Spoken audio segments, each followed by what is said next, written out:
will be exact lethal if the Baron doesn't die, and the Baron doesn't die. 5 + 5 + 1 + 1 is going to be the 12 needed. Very nicely done.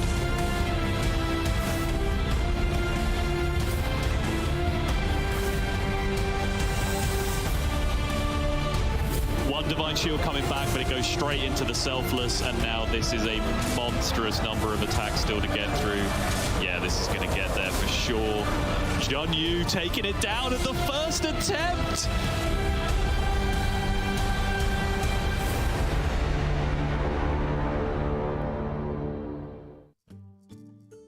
Greetings everyone, and welcome to an especially festive edition of Lobby Legends here at Lobby Legends Winter Vale, where everything has been turned up twice. We're doubling it all: the prize money, the hype of the tournament, and thankfully for my sake, the knowledge of my co-caster here, as no longer am I stuck with Lorinda or TJ. I get the vast wealth of knowledge that Pocky brings to the desk. How are you doing?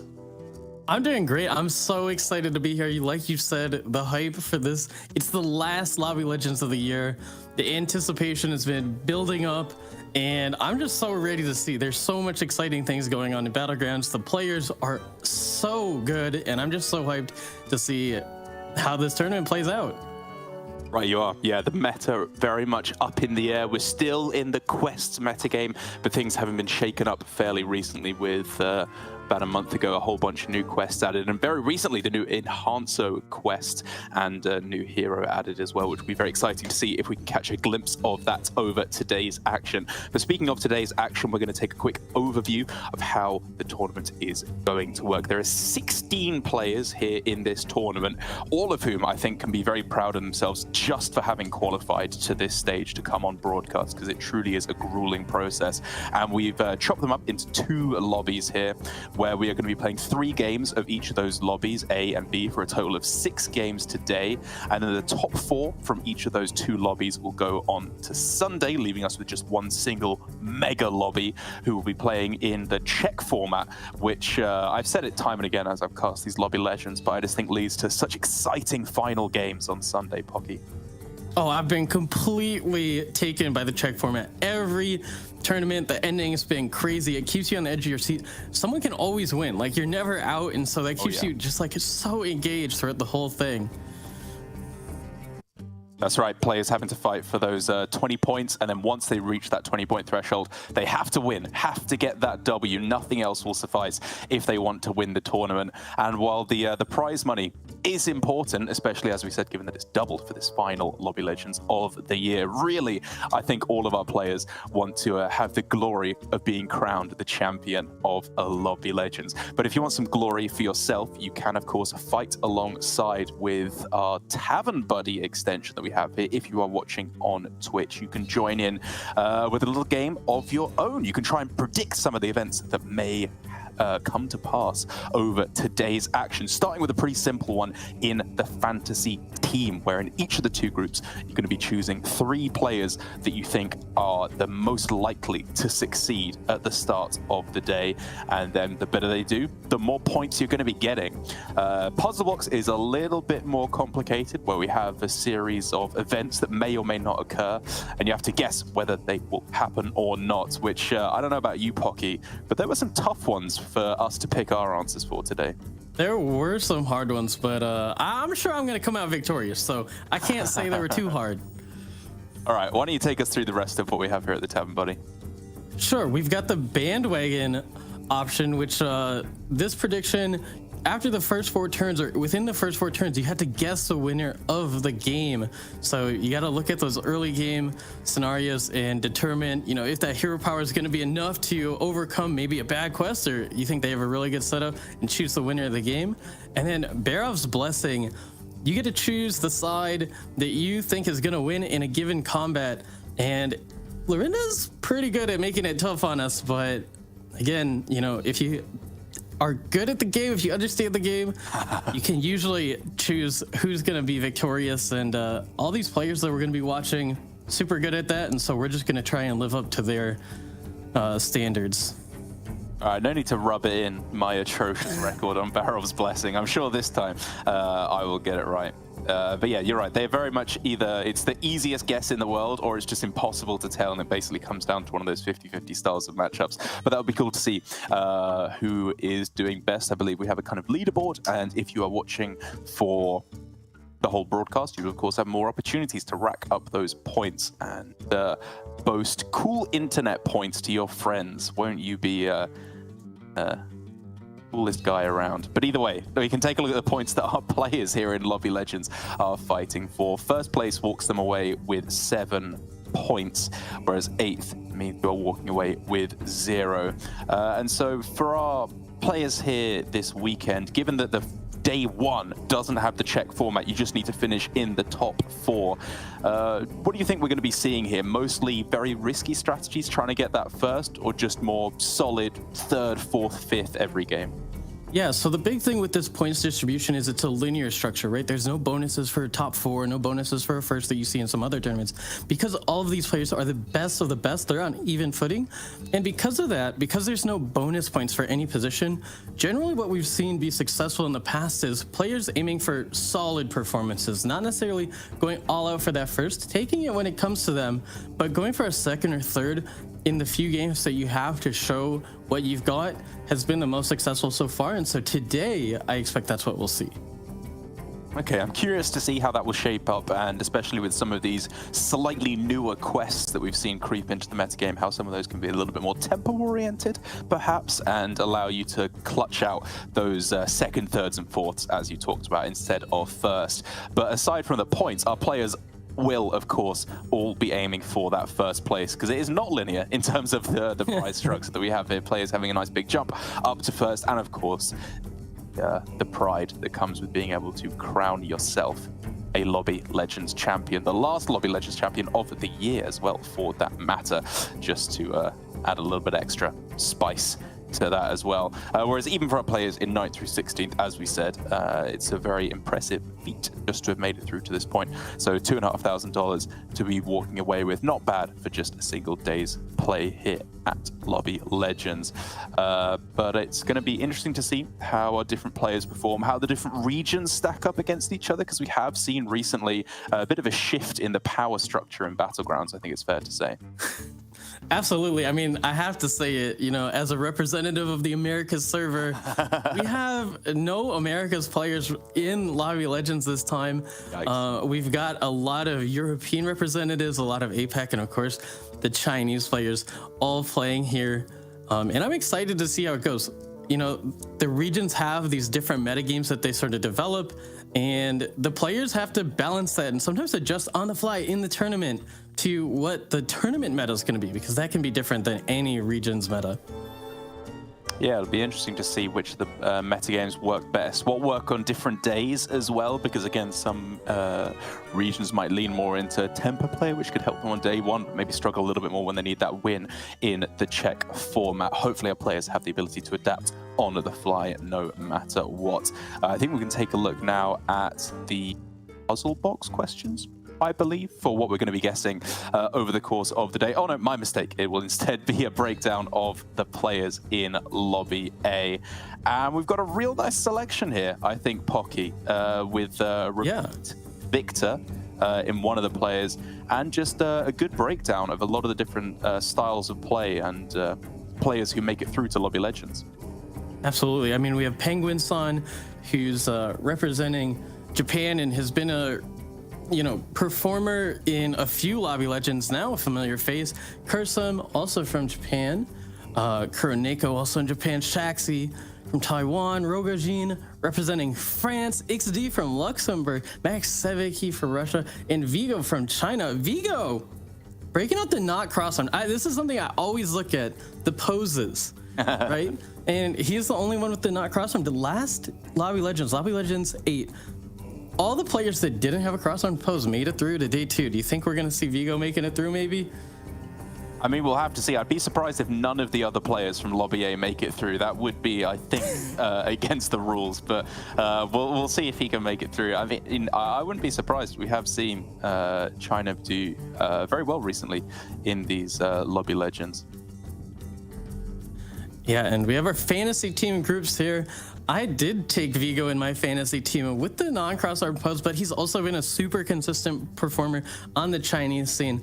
Along with him, I have Penguin Son, who is just a fantastic player. Having watched him play quite a lot, he's very, very good. And it looks like we both have Shaxi. Shaxi, a history in Constructed, and I've played him plenty on the Battlegrounds, and he is very, very good.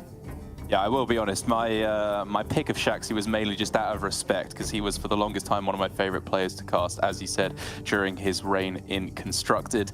And I'm sure that won't slow down at all, as he was often the mad scientist of GM. And I hope to see some of those more unconventional strategies coming through for him. But then Max 7-Key, I wanted to include a previous winner to highlight that, and XD. I don't know. I just had to pick my boy. You know, I haven't seen many of these players, haven't seen a lot of players IRL in a while, but I did have the pleasure to meet X. I think he will be doing very well in this tournament in Lobby A, although as the difficulty of choosing those players demonstrates, he will have a very uphill struggle. But here we have our picks. Interesting. I didn't actually know what you'd picked up until this point for the different puzzle box selections. I'll start us off, I suppose. Will all 6 games have a different winner? I decided to go for yes. I was thinking, you know, there's only 6 games. It's divided up into 2 lobbies. I think it would be a struggle to see anyone have a repeat performance. Yeah, I mean, obviously I went with no here, and I just had to leave it up to luck. I mean, sometimes, you know, players just feeling it, they're having a good day. And I think, you know, it's definitely not like the odds-on favorite prediction, but I'm thinking that we're going to see a repeat. Someone's going to be getting lucky today. All right, all 6 winners using a different hero, no. I mean, that's mainly just because there's only about 3 heroes that I can correctly play or ever get a win on. So I'm going to say someone has to get a repeat win because it seems to be a very slim pool for me.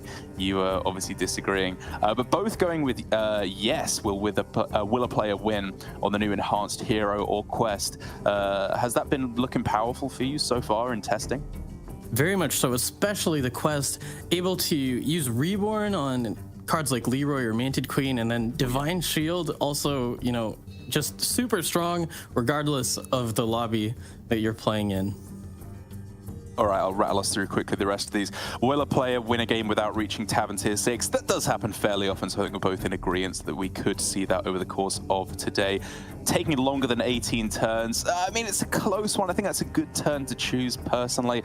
I think we're going to be seeing some slightly quicker strategies with a little bit less poison divine shieldage these days compared to a few weeks ago.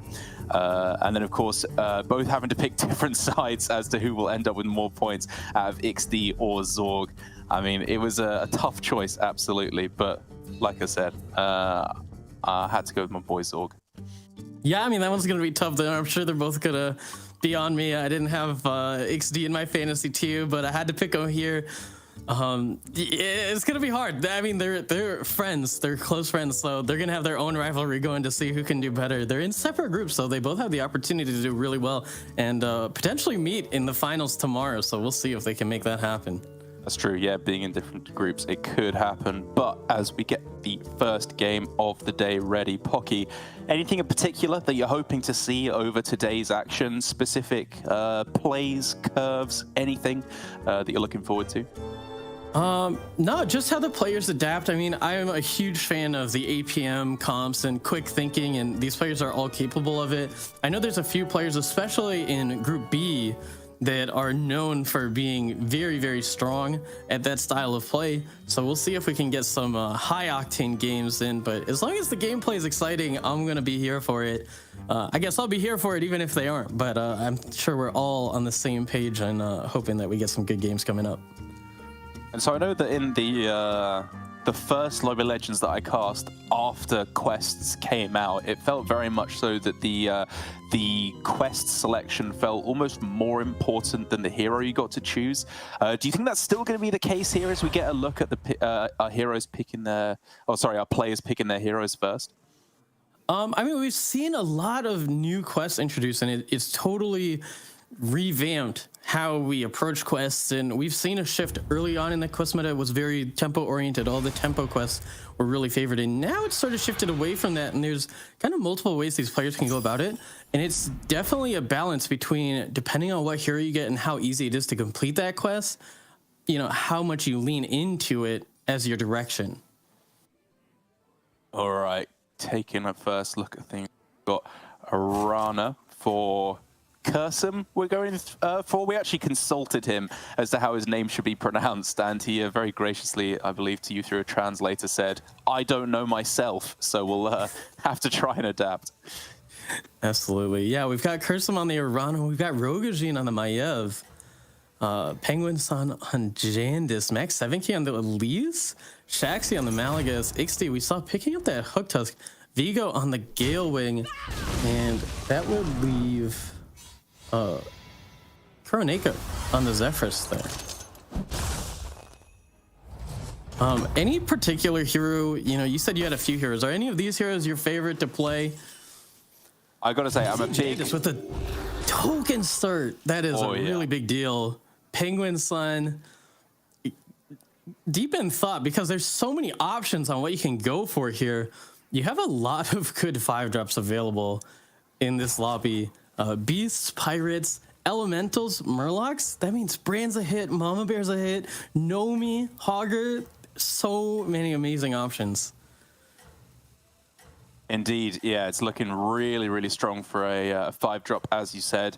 Personally, I got to say, for this lobby, like in terms of the heroes that I'm a big fan of, Hook Tusk, always a fan of that hero. I just love being able to try and copy out those tokens, especially when you're in a lobby with both Alley Cats and the Elementals as well. So much economy that you can get rolling, of course, in these early turns. But I know with... it being a zero-armor hero, you have to have a very, very good reason to be going for it, which I think XD will. You know, when he picked his hero, he rubbed his hands together. He looked very, very happy to see Hook Tusk offered. Yeah, I know from XD's playstyle, he's very much into, you know, preferring to do what he thinks is strong, right? He likes leaning into what he thinks is good, and heroes that are in the right, you know, minion-type lobbies.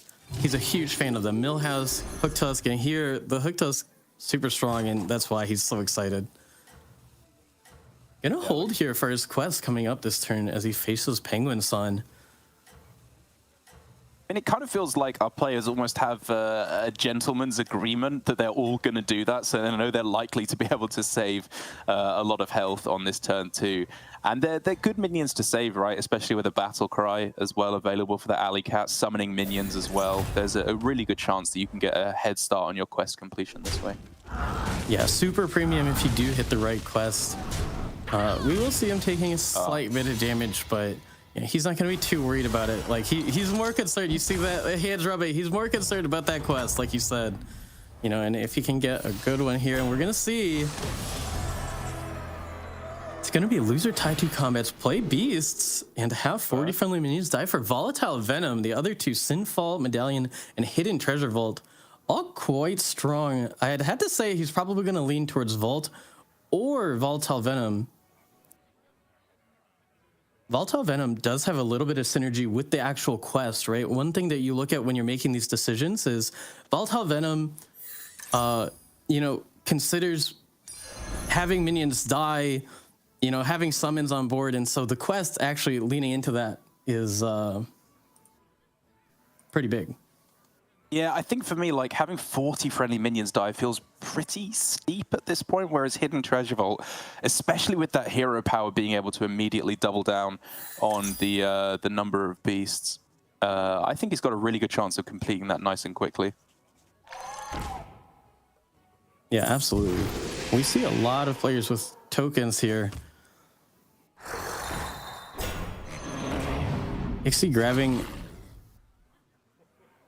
the demon. Looks like he is going to grab these pirates just to play a little bit stronger, have more minions on board. But what do we think as well with, we saw Kuroneko on Zephyrus going for Tavern Tier 3 on 3. Is that a common occurrence or a wise strategy to be going for with Zephyrus in particular? Because I know that kind of fell out of fashion when quests entered the metagame. Yeah, it really depends. Zephyrus is one of those heroes that's super flexible. There's so many options. Sometimes you take an early triple. Sometimes you can take a later one if you're trying to go for a high roll. And I'm not as familiar with Kuroneko's personal preference in terms of playstyle and what he's going to want to lean into on it. But we did see the 3-on-3, and so, you know, that can be a factor of not hitting good shops, you know, not valuing the minions that you see and saying, okay, I'm just going to make the most out of the resources I have and go 3-on-3. But, oh my goodness. I mean, look at these shops for Penguin Sun. Absurd. Oh my god, this is so illegal. So is this just a case of saving them all up for Tavern Tier 5 or 6 minions that you get? Yeah, I mean, I'm almost positive that he'll be going for 5 drops here. There's so many, but the big thing is that there's also econ in the shop. You know, Tad can be really good if you hit Brand and want to lean into Murlocs. Obviously, we see Murlocs being very strong when mechs are out. But there's also Gambler there if you hit a Hogger or you just want to spend some money. And being able to swap into those units, you know, makes it super, super premium as he's going to be looking to hit those triples next turn. I think it's the kind of game where if Nomi was offered, you'd be going for that now, or are we already getting a little bit too late for that? Yeah, that's a really interesting one. Nomi, obviously a fan favorite. I'm curious to see how these players are going to value it. It's a comp that personally, I sort of noticed the stats kind of say that it's better than you'd expect, right? People talk about mechs and beasts and and Murlocs all the time, but elementals have a really good win rate when you get the setup going. And if you get those early Nomis, especially on a hero like Jandis that can make, you know, extra use out of being able to swap those elementals back into the shop and kind of double up on that buff. Generally, you see the access to the utility of cards like Crackling Cyclone, Wildfire Elemental are able to beat out Murlocs, and you have enough stats that you can beat most comps, except for maybe a pirate comp that's gone infinite. Oh, we shall have to see. Penguin San is going to be hitting that pop-off on this very turn, one would have to imagine. And let's see we see the level in the immediate triple. Let's find a Tavern Tempest here. Not the best, but not the worst if you do. You know, we do see 2 more triples in store. That's true. But never a consideration for the blue shell there, given that he lost the previous combat just for more econ? I think the Tavern Tempest is a pretty clear pick here, just because, again, he is more focused on finding direction. And so these 5 drops and opening yourself up to the possibility of getting something really strong. And the Enhance-O-Matic quest available. And like, here, we see the Lilreg or the Crocolisk as an option. So taking the Crocolisk just a little bit stronger, not having minions on board that he wants to buff quite yet. And then finds a Brand and Baby Crush, and it's going to be the Brand. And again, so this is why that Tavern Tempest feels a little bit better. Oh my goodness. Now that we've found something that has a little bit of synergy with it, it looks very, very strong. Yeah, very happy to admit that this was quite clearly the correct play in this instance. Look at the amount of value that's going to be generated there. First proper look at Arana again here with... Yeah, who's completed another hidden body quest. Right. And has a discover for a 4-drop, taking the Elise. So maybe looking next turn to utilize that free roll from that refreshing anomaly and pick up a triple into a 5-drop. Again, looking for direction. The 5 drops in this lobby, super strong. A lot of minion types with just premium 5-drop direction. We'll take maybe a small loss here, depending on the hits. But not going to be too worried. Sitting at 36 health and lots of discovers coming for Curson. Yeah, exactly. And with it only being play 3 Battlecry minions, I believe, in order to complete another hidden body, that's not too difficult to be able to do if the right shops are being offered. Again, Murlocs in the pool in order to be able to double down on that very quickly. And getting up to Tavern Tier 5 and then discovering those instead of having to triple into them is a very strong way to find that direction. Oh, and Rogojin is actually going to have the option to go for a 6 here. Very clean. This is like the old school Maiev. 6-drop on turn 7, getting a lot of tempo on the board along the way, and gets interesting choices. Not the direction, but Genie going to be a lot of econ. Has that Elemental in hand as well. Gar can be very strong, but Murlocs are in. Always a disincentive against Lieutenant Gar. And Imp Mama, always an interesting tempo pick, but again, not really as directional. And we see him kind of lost in thought at the choice. It isn't an easy choice. I'm sure he is probably considering between the Imp Mama and the Gentle Genie. Right. And I would guess it's going to be the Genie. Indeed, that is what we see picked up here. Just because it does have a little bit more upside and it is so early. And that Picky Eater does have a lot of stats that should help carry him through this early stage. Max 7 kilos, speaking of early stats, has double Overseer with a ball on the board. Yeah, potential huge amount of stats. But I just want to get your opinion at this point, because we talked at the start of the day about how players probably will prioritize those kind of third, fourth, maybe second place spots rather than going for a win. So, like, how important is direction, quote unquote, to have at this point in the game, as opposed to just picking strong tempo minions like Imp Mama? Is that going to be good enough at this high skill level to get you through to a third or fourth? Yeah, and that's a great question, because at this high skill level, the players are very, very good at choosing tempo into direction. They're the best in the world at doing both. I know that sounds like a cop-out answer, but they are really, really good at it. And we see that picking up high tempo pairs like Overseer and then utilizing the triples to give you the direction. They're pretty amazing at maximizing, and we see, like in this case, Ixie is using what looks like, you know, not a great board, but playing into that quest, right? That gives him the tempo and is also his direction. Like, it's kind of a 2-in-1 for him. So that is what these players' skills are, and yeah, at this point, it's just them capitalizing on that situation.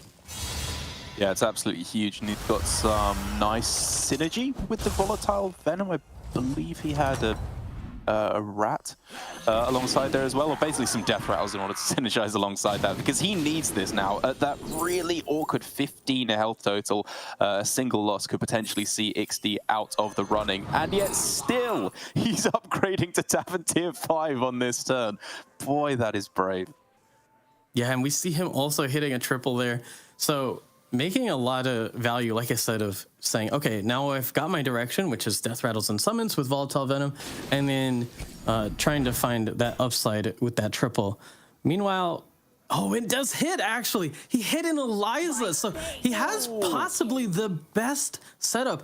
And here's the big thing, is if he can get a couple other players under the damage cap, he might be able to tempo them out. With the combo of Eliza, Scallywag, and Baron, and then everything that gets summoned gets that +7/7 buff from Volatile Venom.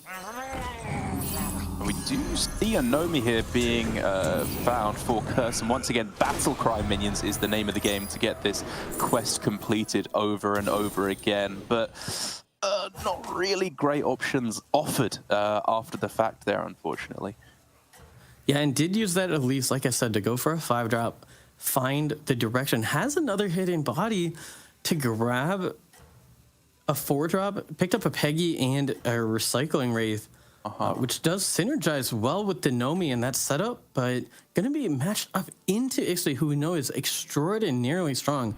Luckily for Cursum, the big saving grace is that they're at 16 health and will not be able to take a lethal this turn.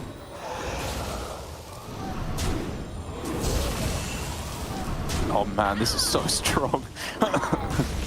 Yeah, and it just doesn't even look fair. I mean, this is a turn 8 board. Imagine trying to fight into this.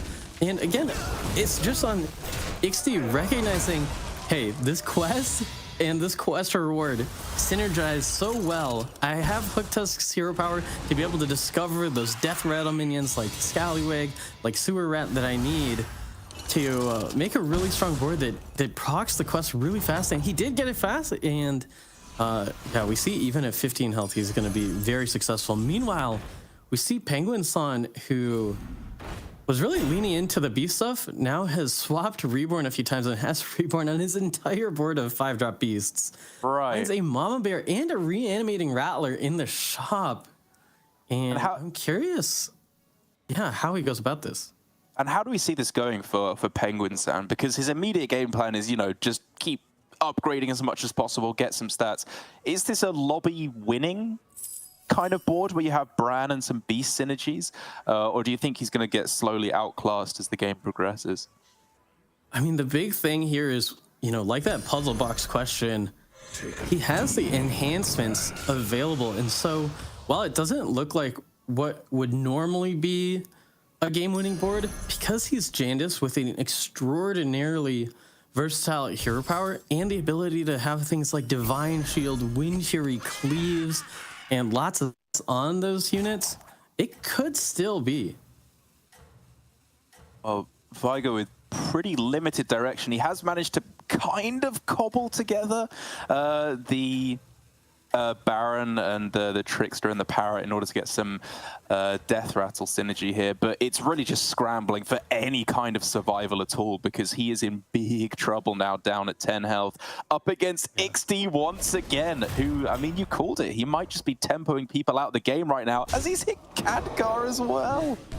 Yeah, like I said, he hit like the perfect combination with that triple into 6, and it all just sort of lined up perfectly for him. And the crazy part is this comp is so good because one of the ways to counter it is by playing smaller units that prevent your units from dying. Ixie doesn't have that sort of problem because Volatile Venom ensures those Sky Pirates all die. The big thing here is it looks like Vigo might be able to dodge lethal at 10 health. And actually takes the win against Ixie just barely with that Poison War Leader. Doing 7. So impressive. We only have one going out. Cursum on the Arana wasn't able to get it going on the Nomi. Yeah, it was a very, very greedy strategy, especially as a lot of these players have just been going for super high-tempo game plans. We're not seeing players, greeding out their Nomis, trying to go infinite with Pirates very slowly. It's been exactly what you said, right? It's players playing for tempo, but now starting to lean into some direction as Rogojin here. I mean, his direction is pretty simply just what happens when you don't hit an obviously game-winning type of board, is just find exactly. Leroys and Mantids. Yeah, and he does have a setup looking to add a ball to the mix and actually, okay, yeah, we'll pass the jug. I am a little surprised, but it is a lot of stats on his board. But the big thing is that these players really evaluate how much value these units have. So one of the things that separates, sort of that high MMR, but not like lobby legends caliber is just perfect understanding of what is worthwhile and knowing that the investment into these 3 non-typed units, these neutral or not these neutral minions, isn't going to be worth it in the long run. Right. We'll end on this Coiler here, so just trying to lethal Vigo on the Gale Wing. Playing as strong as possible, knowing he doesn't have super strong scaling direction, and he's kind of at a peak in terms of his strength without finding, maybe a poison for this ball of minions, Reborn for this Coiler, but at the end of the day, he's not going to have that same stat scaling. That's right, yeah. Some of these other players have. The efficacy of Leroy kind of needs to be called into question in this lobby because we've seen players with Reborn Beasts. We have XD obviously on the Death Rattle synergy with all the Pirates as well. So Leroy, I think, while it's doing the job at the moment, knocking out Vigo here down in 7th place, I think for Rogojin this would be, at best a 3rd place, which he's hoping for.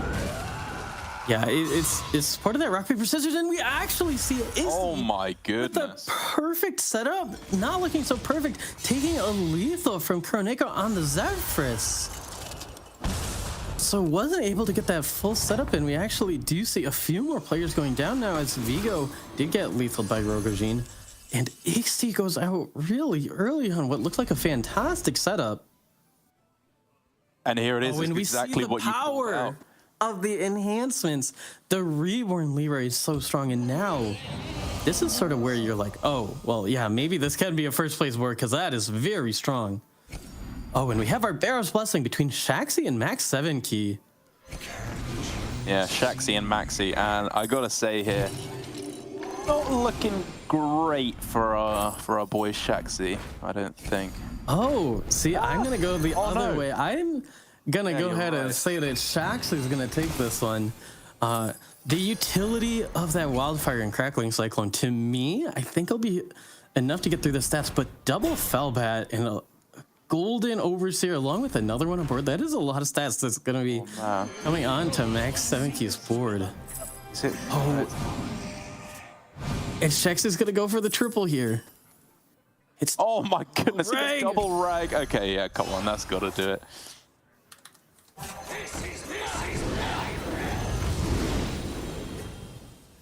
I'm just going to shamelessly jump on board with you. Perhaps they need a lesson in pain. Yeah, I mean, this is what you called out, the power of Crackling Cyclones and the Wildfire Elementals as well. Not necessarily against Murloc Poisons, which we haven't seen leaned into all too much this lobby, but even just in stat battles, it can be very interesting to see.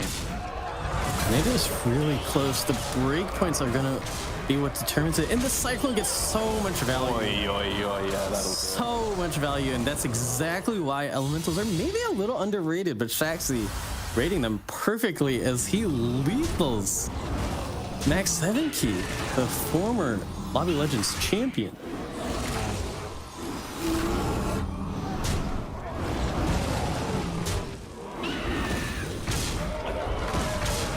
And it looks like Penguin Sun is going to be able to do quite a bit of damage here. Kuroneko, who up until now hadn't taken a lot of damage, sitting at 32, and oh my goodness! Oh my god, that's almost... Wait, is this?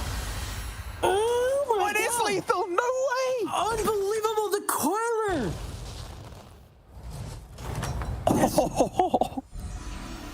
That should have been the fight prediction. Oh my, I can't.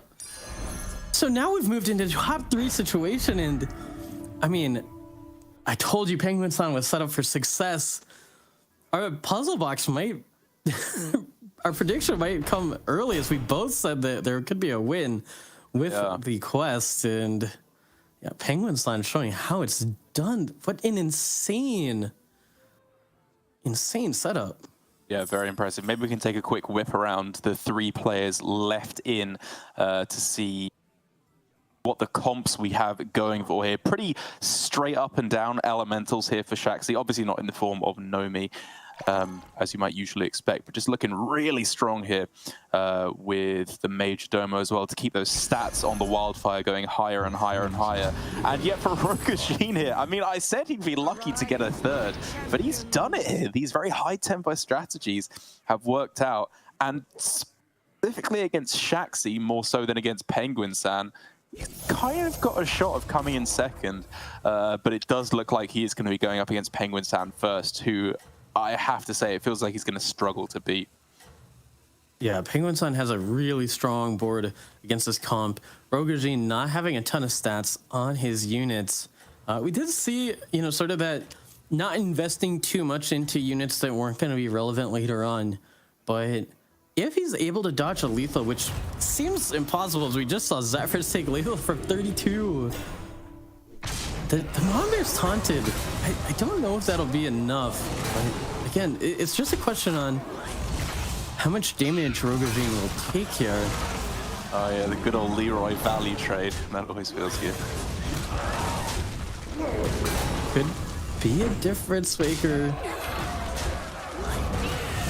Oh, this has to be. But it doesn't, yeah, it's not looking good. The Baby Curse doesn't get a summon. Coiler doesn't die. Oh, it's so close. It does on the hit. Oh, and there's good summons too. Yeah. Yeah. So unfortunately, with damage on board. Oh, it's. Not quite. Yeah. Oh no, it's 8! Oh, you survived to 1! Oh, my mental math is so bad. Perfect What a hit. clutch hit. I couldn't do it. yeah, I know. Amazing. So that was the case, and so now with the matchups, we have Shaxi going up against Rogajin. And like you said, Rogajin's board is much better suited for dealing with Shaxi's board, who now just picks up another Recycling Wraith, but had sold it previously, so doesn't have the same roles available to look for those sort of utility minions, more Crackling Cyclones, more Recycling Wraiths to be able to get through what we know are 2 Leroys on the board, along with a Manted Queen. Yeah, I want to say for Rogajin here, feels like he needs to hit a Toxfin if he wants to be able to stand up against this. I think 2 Leroys and a Manted Queen is probably not quite enough. I think I saw on our side monitor as well that he actually did hit the Primal Fin, but was unable to find the poison afterwards, instead settling with a Cold Light Seer. And so again, no poison, no Selfless Hero to go with this Baron Rivendare as well. He's about as strong as he was last turn. Find a Reborn for that Coiler, and that's something. There aren't any mechs in the game, which makes it slightly better. And we're gonna, we see the balls getting sold. We'll sell through this Cold Light Seer to grab that Reborn as well. Just giving him the best odds of potentially scamming a fight here. Gonna use the Rattler as a little bit of a cleave protection. And I like his positioning. The cleave is gonna get value regardless, so... Oh, but the white main also taunts middle. Okay, the Baron going down is okay. The Cyclone goes down! Okay. I mean, that's it, right? I mean, it has to be. Yeah, there's... The coil is gonna... Oh, so clutch. Okay, it's technically winnable.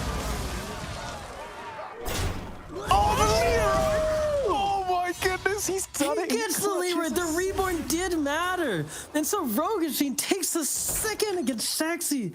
Oh my goodness, these fights are insane. The Coilers are giving the excitement that I asked for from the start. And Rogajin with some absolutely disgusting rolls over the last couple turns. Like, this should not have happened at all, but fair play to him. And Penguin Sun's banked up 3 enhancements, has Reborn, Wind Cherry, and Taunt available for this Manted Queen that's probably going to come in here. What do you ditch? The Mama Bear? Yeah, likely the Mama Bear. The Baby Crush, not a ton of value at this point either, just because there's so many summons on board that it's oftentimes not going to get that additional summon. And there's also another Reborn Leroy available. Yeah, exactly. I feel like you have to make way for that, right? So we might see both going at this point. Yeah, it looks like that will be the case. Picking up this Tunnel Blaster, I probably, I was gonna say I don't expect him to play it. I would expect him to hold it. Yeah, agreed. Just see what your opponent has. Maybe if they've suddenly hit a bunch of Divine Shields, you make that work. Yeah, and he's got so much health to work with. At 31, we saw how good his start was. The token at the beginning hitting the enhancement quest. And actually not putting Wind Fury on the Manted Queen. Oh, does it at the last second. I think what he was considering is whether or not he wanted to increase the odds of it getting taunt, because it could, end up playing around that Reborn Coiler and not getting as much value, but luckily it doesn't get taunt anyways. Oh man, these Reborn Leroys are so broken. Just insanely strong, taking out the Divine Shields, and now there's just the Reborn Coiler, but Penguin Sun has too many of his own. He Not even ever worry about this. And so it is Penguin Sun with the first. So you were asking, is this enough? And Penguin Sun shows exactly how to transition. He kept that Wildfire Elemental the whole time, utilizing that as his main source of scaling with his hero power, and then just leaning into the quest for the Reborn, the Divine Shields that he needed. Yeah, I think that was just such a beautiful read of the speed of that game there from Penguin Sand, because he was able to, as we saw, they go for a really nice fast tempo start there with all those beasts, and then he realized that, you know, he didn't need to start scaling up too heavily with those beasts. He just needed to make use of that hero power and just lean more into the Leroy's, the Poisonous as well, and that would be more than enough to see him a win, as there were no mechs, no repeated Divine Shields, no bunch of Death Rattles to be concerned about. So just making sure you hit those over and over again was more than good enough. And congrats to Penguin Sand, but congrats to you as well, as with the first pick of the day with your bandwagon. You smashed it. Yeah, like I said, the power of Token Start Jandis is pretty hard to deny, but Penguin Sun had to execute, just sort of read the outcome of the lobby from the start, knowing exactly what to go for. Like I said, knowing exactly what to invest in. And like you said, he did it perfectly. Got a little lucky here, taking a Chronicler from 32. But I'm here for it. I love these just crazy outcomes. And this was a crazy way to start our first game of Lobby Legends. Absolutely, yeah. I mean, especially for Rogojin, whose board really didn't change after like turn 8, I think, or even like turn 7, it felt like earlier on, where he hit the Leroys, then he hit the Mantids, and kind of just rode that all the way through to a very lucky second place, I will say. I think my prediction of third earlier on was most of the time probably a little bit more where he should have been headed. But congratulations to him, of course, as we can now take a look at the leaderboard. My pick for the bandwagon looking decidedly less rosy than yours, with XD down at 1.5 points after the start to this day. But Kursum is really in the danger zone right now with no points at all after game 1. Yeah, and that's a really tough spot. It is possible, again, with the linear scoring structure, it does make it easier to come back in some of these scenarios, but yeah, I'm really surprised. I mean, we saw XD's Volatile Venom board. It looked so good. And one of the big components of these standings is how these players deal and keep mental composure in sort of those unfortunate circumstances, right? You know, he was feeling good. He felt like in a really good spot, but just these really unlucky fights and just didn't quite have enough, and ends up with only 1.5 points. We'll see him trying to come back and make it into the top 4 here. Worth pointing out as well that we do have one of our puzzle box questions has already been satisfied, the criteria, as the new Enhancer hero and quest, be it the Enhancer Matic or the quest as we saw there, has taken down a lobby. Game 1, the power of that quest just looking absolutely undeniable, with effectively the entire board, or was it literally the entire board, having a reborn at the end of that game. So congratulations to us. Good job. I managed to get we killed it. Yeah, I mean, you in particular, you're literally batting 100 right now, if that's a term. I don't know baseball at all. But anyway, we're going to go to a short break right now. When we come back, game 2 of Lobby Legends. Can't wait.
Welcome back to Lobby Legends, where during the break I was corrected. Pocky is in fact batting 1,000, not 100. I'm sorry for insulting you. I still don't know what that actually means, but whatever it is, good job doing it. Yeah, you know, our numbers here in America, it's a little weird, but we make do. You know, we're all right. Yeah. And I'm hoping to keep up the pace. The predictions so far have been pretty good. Like you said, I'm feeling okay about them. But the biggest prediction of all was that we're having exciting games, and game 1 was absolutely insane. Oh, yeah. And I'm hoping we get maybe a total flip of the standings so that game 3 has as much hype coming into a fresh start. But obviously the likelihood of that isn't happening. Did you feel like there was any player that really stood out to you in game 1 is, you know, maybe going to repeat perform well, or maybe a little poorly in game 2? I mean, I do think that Penguin San really has a shot of making it done. Every time I've seen him play in Lobby Legends, he's just looked incredibly solid, rarely finding any mistakes at all from him. I do think that XD did get a little bit unlucky in those games, like going down to exactly 15 damage, losing a couple of rough fights against Murlocs with poison and very high health, all those kind of things. I think his strategy that he went for should have done a little bit better, so I hope we get to see some justice for him and things turning around a little bit. But for you, one of the things I actually wanted to ask you before we jump into the game is, I believe it came up a couple times, was the absence of mechs in that first game, which for me feels like one of the most warping minion types right now in Battlegrounds. How do you think that game was shaped by the absence of mechs, and how will it change if we see them in subsequent games? Yeah, it was a bit interesting because beasts were in, you know, in those summons really can do a number on mechs, right? Countering those divine shields. But how the impact is, you know, like you asked, is these players play into the direction from a very early stage just by picking up tempo, right? They kind of know what they're going for. Turns ahead, they have this amazing foresight for how the game will turn out, and mechs completely warp that in the mid game and the late game because access to Divine Shield can manifest itself in so many ways, whether that's modules on something like a ball of minions, or making some really big deflectors, or copying holy mackerels. And the access to divine shields to trade out some of those big stats changes how other players will play. So you have players playing maybe less into the Leroys and Mantas and things like that, because the shields can reset themselves and take out some of those poisons and, you know, not really worry about it as much. Yeah, okay, will be interesting to see. In terms of the quests as well, now that we've seen the newest quest coming in front and center, are there any other ones that you are hoping to see come up over the course of today? Any favorites? Wonder Ball is always fun. Oh, yeah. Ethereal Evidence it's not the best, but it's really hard to judge how good it is because it's kind of like Panda in that you get to like flexibly choose. And so I really like that one because the flexibility and seeing how you adapt to situations, saying this quest is really good here, or one turn of stolen gold might get me over the top, or the moment I need. So I would like to see those ones, as well as Cookbook. I mean, I'm just a big fan of Cookbook. People kind of slept on it at the beginning of quests. They were like, it's too slow, it doesn't get... But when everything you buy is like a 50, 50, 70, 70, 100 sometimes... Sometimes. It's pretty good.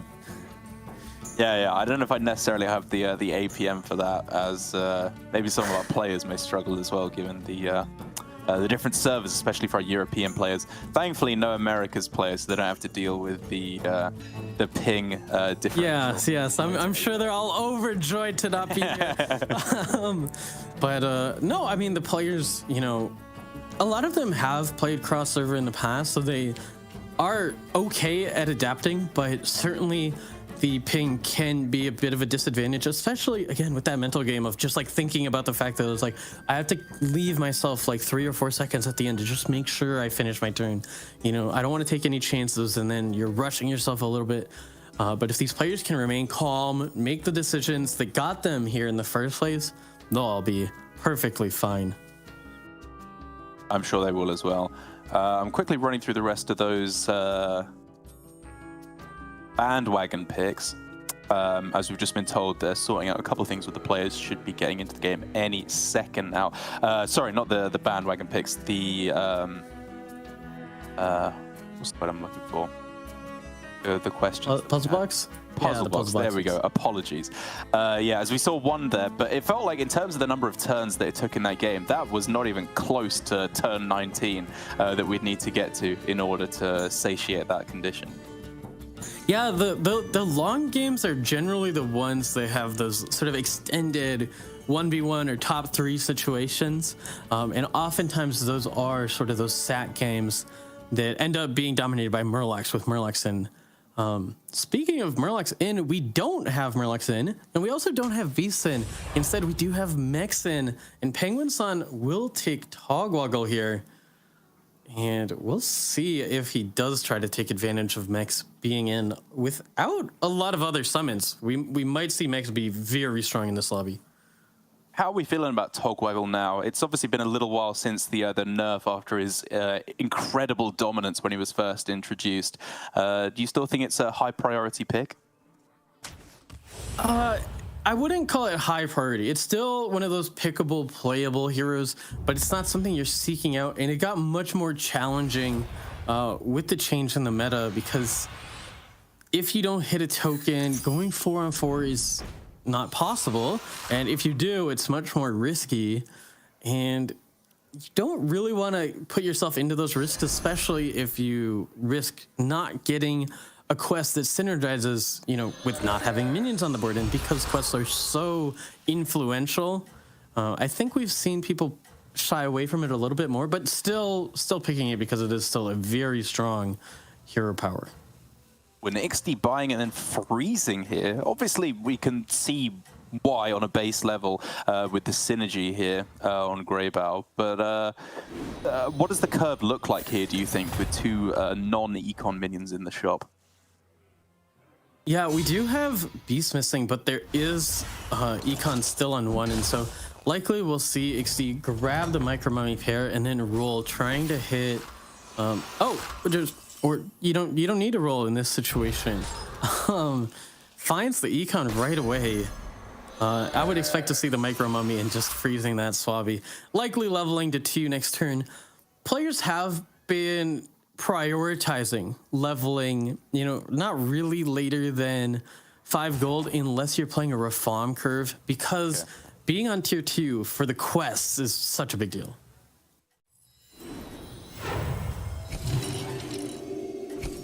See Max 7 key going up to tier 2. Cycling through, I believe, to get that Gallywig's hero power ready for next turn. And you agree with that? You think it's worth losing the coin for that extra gold on the next turn? It definitely will depend on the shop. Millhouse with a really strong board. Very typical in the early turns. Oh, in AFK, we get the discovers here. Froze a Sunbacon. Finds a Deflecto really early, as well as a banner board, a little bit of scaling. It can, it just depends so much. Deflecto, obviously the better standalone unit, but if you hit something like a Bristleback Brute, that banner board looks insanely strong. Does the 2 Micro Mummies in the shop sway you onto Deflector bot, perhaps? It doesn't, but with the Pashmar, it might. Pashmar, a pretty strong card, probably underrated a little bit, and we'll see. Does Kroniko level here? I think both plays are completely acceptable and will just level. So, gonna utilize the strength, gonna hold the gems, saying I'm strong enough, and if I get a quest that requires me to buff minions, having these gems in hand will be worth it. But matches up into a huge Tough Tusk. Will still get the tie. That's 6-4 shield. Very, very strong. Oh, and Rogajin here obviously taking another win on the Millhouse has put himself in a great position, not taking any losses at the start, but with plenty of cards still in hand. A lot of quests that could be completed very quickly here, as there's Quillbore. Oh my goodness. But also Battle Cry. Oh, and it's just Golden Hammer was also an option, but yeah, takes the Battle Cries. has one in hand, has the refreshing anomaly in the shop as well. I'm wondering if he is considering staying down. So one of the things that I just said might be contradicted, as there are quite a few battle cries in one, as well as having that free roll and a couple of pairs available. Finds another battle cry. Okay, okay. And we might see the level here now. Okay, good. I always get worried, you know, the caster's curse. You know, you say, oh, I think we're going to see the level. Then next thing you know, you don't see the level. But yeah, Rogajin going to fill out his board. Keep a little bit of flexibility with this elemental being able to be sold. Has 3 pairs ready to go, and that quest already very far along. She sells seashells. The quest for Vigo, still waiting to see what that is. Yeah, cool board. Play 8 cool board elementals for volatile venom. So we'll have another venom game. And this one is a bit more interesting because we have mechs which definitely do have summons. Of course, we do have that scallywag in the shop, but no beasts or demons, which are the other sort of premium, you know, death rattle summon type minion types. Oh wow, almost puts in my bandwagon pick, just jumping in the last seconds of turn 4, technically. Yeah, me too. And here we have Ixie has lined up triple, has more pairs. Gonna be, you know, relatively strong off the back of that Grabo hero power with those summons on board. And Rogajin has lined up a triple. He's still looking for battle cries, right? I think was Rogajin. Yeah, his quest was battle cries. The econ, an interesting situation here, and more importantly, what he wants to triple into. Without Murlocs, Bran isn't quite as good. Still extraordinarily strong on Millhouse, but no Mama Bear, Crocolisk available on tier 5. And so I'm wondering where Rogajin wants to take this. I feel like going for 6 is a bit too greedy. Millhouse does love 6s, but gonna need to pick up tempo at some point, and freezing for that long is a hairy situation. Would you ever We'll go just take the 4. 4? Well, I was going to say specifically 4 recycling rate, which he does manage to hit with Yes. the 2 droplets in hand. Is huge. And I was gonna say, so because the 5s were weaker and 6s are, you know, so far away, I think that, you know, not wanting to buy the Harvest Golem or that Molten Rock, like the 4 does seem like the play here. So I like it a lot, and I think Rogajin's not going to be too disappointed at all hitting the recycling rate. Like you said, probably the best hit there for him. And luckily, I mean, you know this, but turn 4, I did bandwagon Rogajin, so hopefully that one turns out. I'm liking his play so far. Just got in time as Max 7 Key starting to turn around for him here as he does take a win. And another triple presented. So many players hitting this going into the turn 7. All right. Tripling into a 5. Hanomi, on the other hand, very good. Doesn't quite hit what he was hoping. You know, looking for a brand, maybe a Nomi here, but finds a little reg, and that will be the pickup. Just the most synergistic and the highest availability to scale. But yeah, that Golden Sensei going to be really nice with that Puppet in the mid game here. All right, Penguin-san needing to play 6 Quillballs or Elementals again for Tiny Henchman, yeah. Yeah, and has it available in shop with the Banner Board and the Sun Bacon Relaxer.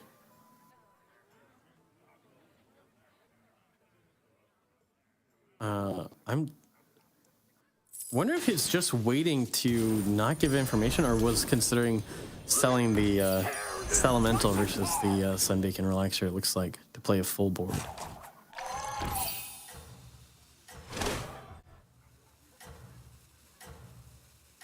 I'll be taking that. Curse, on the other hand, gonna proc quest here. All the friends along the way, and that's a very early pickup for friends along the way, giving 2 Naga, which is one of the best setups you can have with friends along the way, because you have the option to get so many useful units, even if it's just for a turn, as well as access to Shell Collector for some econ. And if you do get that Naga set up, you're going to be very happy because you are able to get so many free spellcraft to generate insane skill. I guess you're going to take a little bit of a hit, but first damage here from 49, so was able to stay healthy up till now, taking 13 though from Max 70's Galliways. Yeah, looking very weak, but trying to hit that triple obviously into a 6 here. Wow. Very, very greedy indeed. But also having friends along the way for Nagas quite funnily. Yeah, and because of that, that's part of what's dictating this decision to go for 6, to hold these Naga in hand, trying to hit Orgazor or Thissa here. Will he? Oh no, the discovers bug. Oh my goodness. The most unfortunate timing. We see him considering, so it wasn't a snap pick at least. And that means it's going to be a full Reaper. So yeah, just taking the tempo here.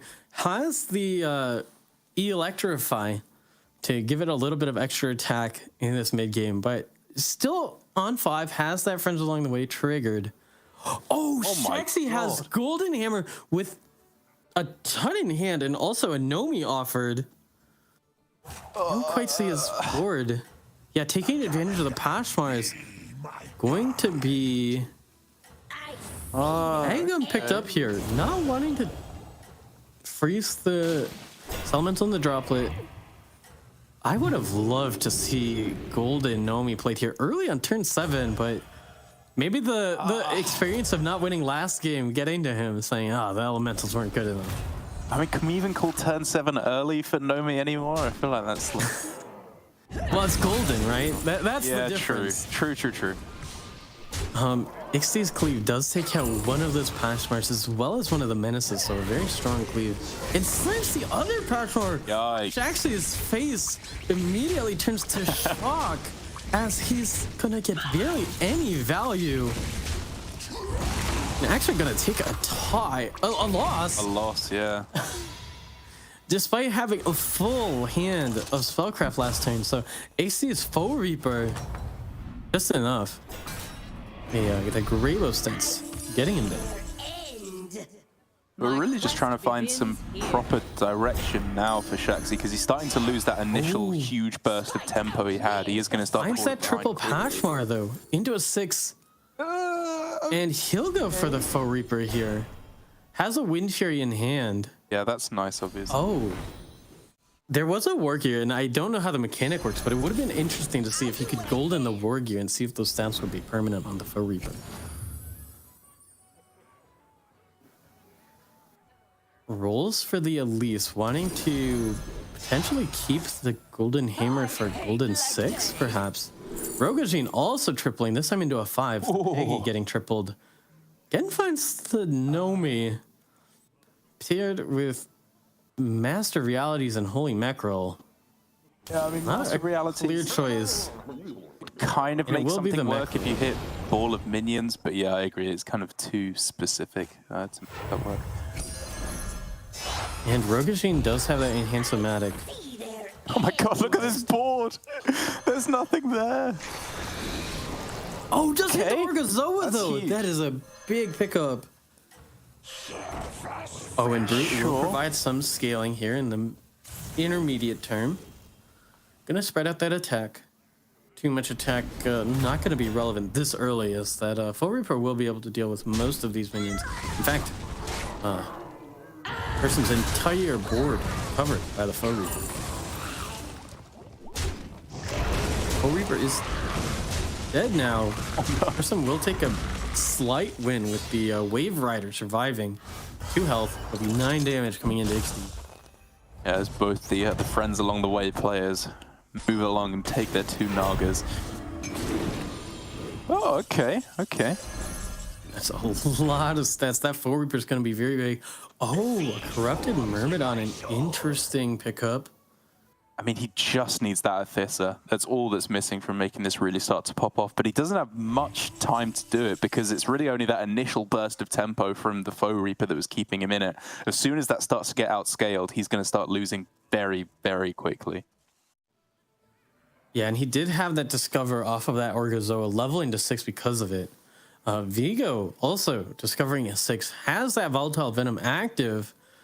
Foe Reaper won't be able to attack twice, but a big cleave is very strong at all points. But Charlga and Walking Fork, both a lot of free passive scaling. It looks like Vigo has a few taunts on board. Only Prophet of the Boars, though. Does take the Walking Fort and will try and play into it, though. And this is an interesting setup because with taunts, with Volatile Venom, you might say, well, those minions attack, they die right away. How much do I really want to invest into them? Well, the big thing is that if you can taunt them and put them in the back, those stats will be relevant as your opponent will attack into them for you and you don't need to attack with them. So it looks like that is what the thought process there is for Vigo. Jaxi just doing some absolute magic there. I don't know exactly what was happening, but it was impressive no matter what. As we see another player with obviously the Naga scaling friends along the way for Kirsten, but in his instance, he was able to hit the Athissa, which is such a big difference. This scaling, you know, probably needs another Athissa if he's actually going to be winning the game with this, but he's on his way to outscaling his opponents very easily. Yeah, and max 7 key on that Gallywix doesn't quite have the the break point. It was so close, but living at 1, the corrupted Myrmidon is able to clear, and so Gallywix takes a bit of damage. Karsum, that scaling, like you said, that Athissa making the difference in the stats there. Shaxi down to 12 health, but has potentially the strongest setup in the lobby with Golden Hammer Orgozoa, because the way that that mechanic works is that when you do Golden that Orgozoa, you get the extra spellcraft. So that Orgozoa, if he decides to use that Golden Hammer, is providing 3 Naga a turn, as well as the Golden on the next turn potentially. I don't remember exactly how that works, but yeah, very, very strong. Oh, and it looks like he actually was able to hit ball of minion stats on the Foe Reaper, I think, because he buffed up one of those really, really big with all the spellcraft from Pashmar. Yeah, and it looks like he found another Orgozoa. He's gonna be... Is he gonna play into this Elise for another triple? No. Well, yes, but he sells the ball. I was gonna say he could use that Orgozoa to look for another ball of minions and try and triple it with the pair in hand, but decides to go for that Elise Discover. I don't even know what this comp is. It's kind of nothing, but it still looks actually quite strong. Still no Athissa. Yeah, taking advantage of the critter wranglers here, you know, so really leaning into the scaling and just getting so many discovers with that Orgozoa mechanic with Golden Hammer. And we saw how big that cleave is. You know, a huge cleave is game-changing in Battlegrounds. And XD's trying to make some of his own. Has one pretty big one. Has Divine Shield Wind Fury available for both, as well as an Omega Buster. Still no Athissa. He just has not been able to find one. Yeah, and doesn't really have the permanent scaling. Yeah, no critter wranglers either. He's just got nothing. Apart from immediate tempo. No scaling, as he said. Yeah, and Millhouse was able to buff up that Scallywig to insane heights with that Golden Peggy. Luckily for XD, it's not too much damage. Don't take too much damage from the Scallywig. So, you know, Silver Lining's only going to take 5 here. Still at 22, and as far as we know, damage cap is still active. Vigo's Volatile Venom gonna get him the win here against Kursum's Arana. Going down to 10 is Arana. Man, what a different game here. Cap's still active on turn 11. We don't have anyone out. Like turn 12 last game. In a while. There were only 3 players left on turn 12 last time, right? Whereas now everyone's still in. I can't Unless something goes insanely wrong. We're gonna have more than that this time. Yeah. So Kuroneko has Smoking Gun, and this is sort of that mech leaning line. AFK not able to hit too much. Did triple that deflector into this 6 here. Now has the option to take Theatar, which is good scaling, has at least 2 premium units to buff up in the Deflecto and the Cyclone. Also potentially considering the Genie, though, with a little bit more synergy with the Smoking Gun in the immediate term. What are we looking to improve this right now? Is this digging for Mackerel specifically, or are there other powerhouses you're looking for on 5?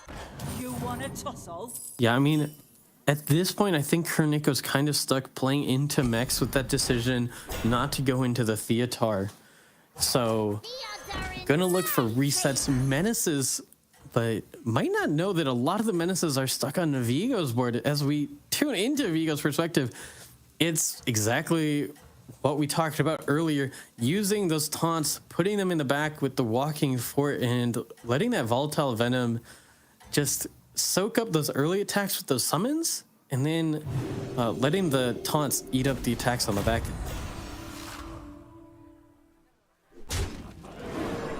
Looks like it should just about to be able to outscale this. It's a pretty frustrating Mackerel, though, I will say, for Vigo to be able to deal with. Oh, and I guess this Deflecto getting a reset is a really nice consolation. Will get value. It's going to come down to a 50-50 here, but oh! Yeah, not anymore. Yeah, and I think if that reset was there, Vigo had a chance to take this fight.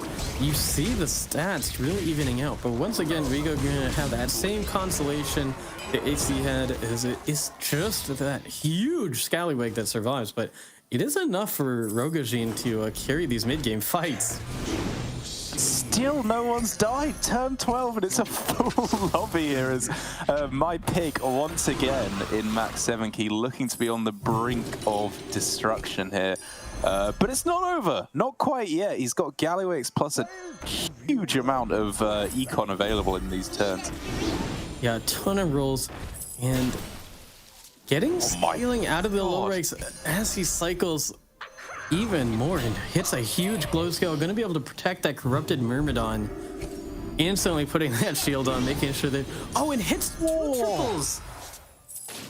This And looks so much money there. I mean, if Max 7 Key survives this turn, he's looking to potentially be the strongest in the lobby. Gallywix, one of those heroes that, quest or not, that hero power is so powerful. Takes an Orgazoa for more econ, potentially going to discover the corrupted Myrmidon triple, but doesn't. Grabs the Angler. Yeah, really just looking for what Manted Queen at this point off the 6s for an immediate burst of power. Yeah, hits Gambler after Gambler. Yeah. I wish we could see how much gold Max 7 Key has banked up after this turn. Actually skips a Gambler there. Skipping it. But rolls into a Tavern Tempest because who cares? Let's just hit every econ unit available. Yeah, just looking for ways to actually finish this out. Selfless Hero, obviously It's not going to a be the bad way Selfless to Hero leading with the Zamp, maybe take out a tap card. Just again, everything to try and survive at 2 health. That Leroy looking to be that scary unit on the board. The Zap will go into the Kangors, but because of that Volatile Venom, isn't enough to clear it. And despite Max 7 Key maybe having the brightest outlook, oh, does take a Deflecto though. That's a huge hit. The 1 in 3, not getting the reset.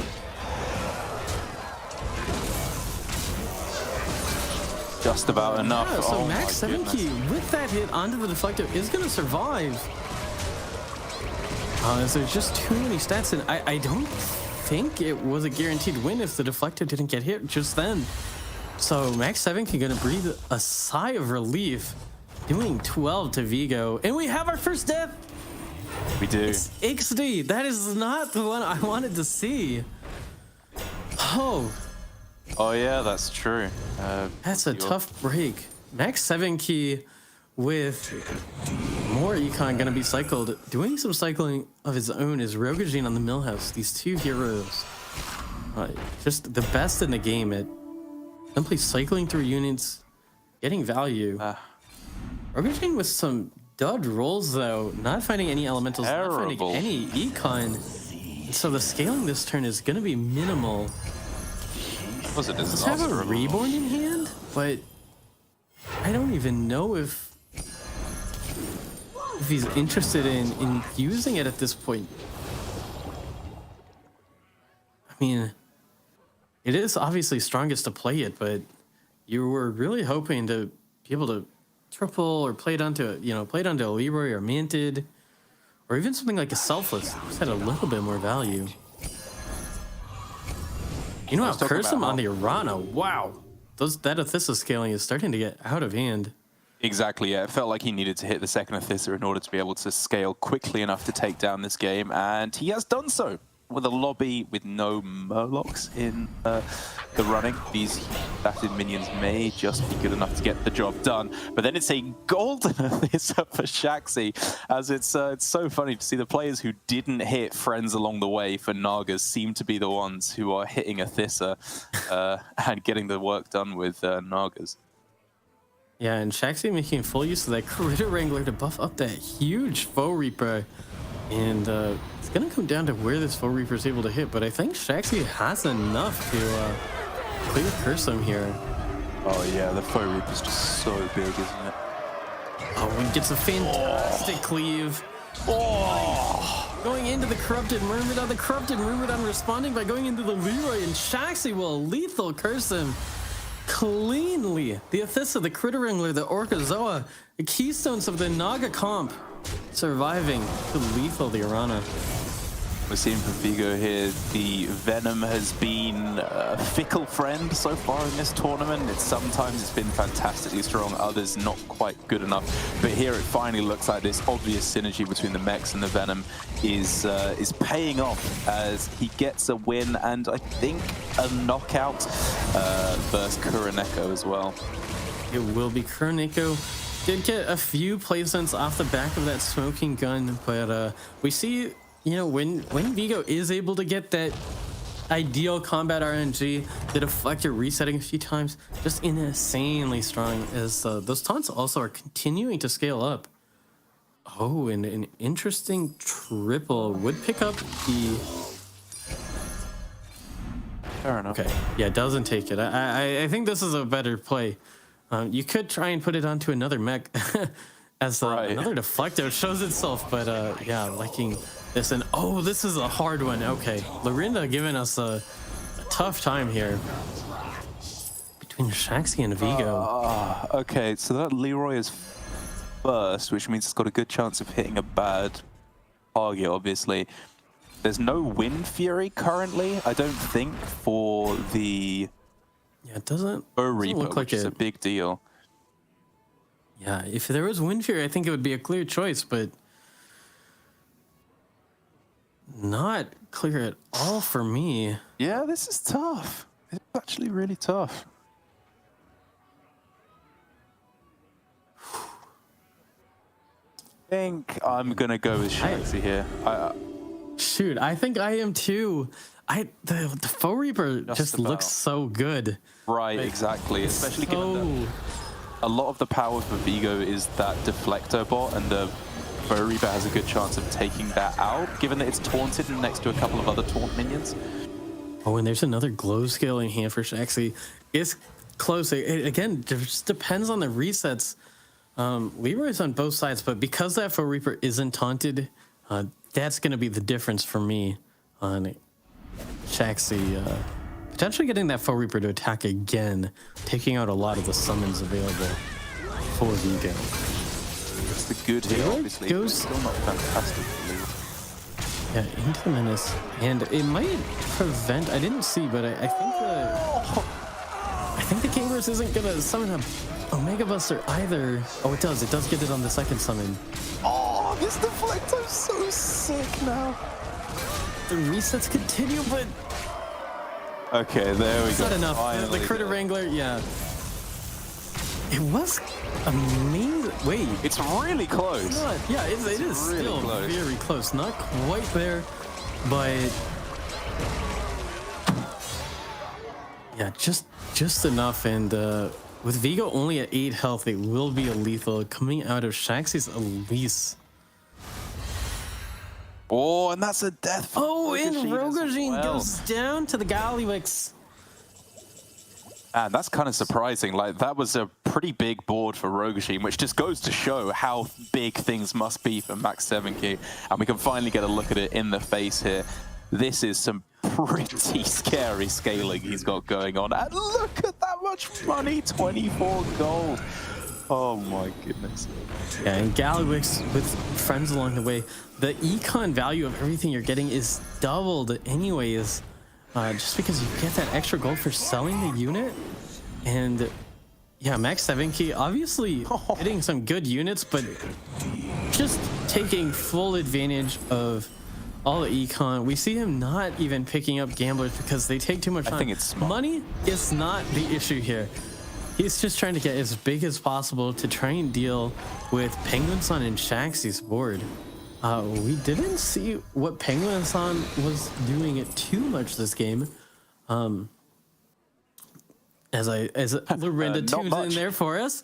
But yeah, taking advantage of Leroy's. As well as Golden, Selfless, and Baron, which isn't bad, but only 2 Leroy's and no poisons on the board. I'm not sure that Penguin Sun is going to be able to get that repeat win for me on this one. Max 7K's board is just so many stats. Oh man, he's just he- flipping over everything. Golden Brand. He who accidentally cares? rolled the Golden Branded. That one I could tell he that one was a wasn't intentional. We saw his face go, oh no. But we've all been there. Luckily, I don't think he has too much to worry about in this fight, and that taunted Brand going to be able to potentially soak up a hit from this Leroy for it. Worth shield on the Tough Toes. Bad. I think it's still just big enough though, right? Like, Max 7K has so much stats, it's not even close. The Corrupted Murmiton is a casual 300-300.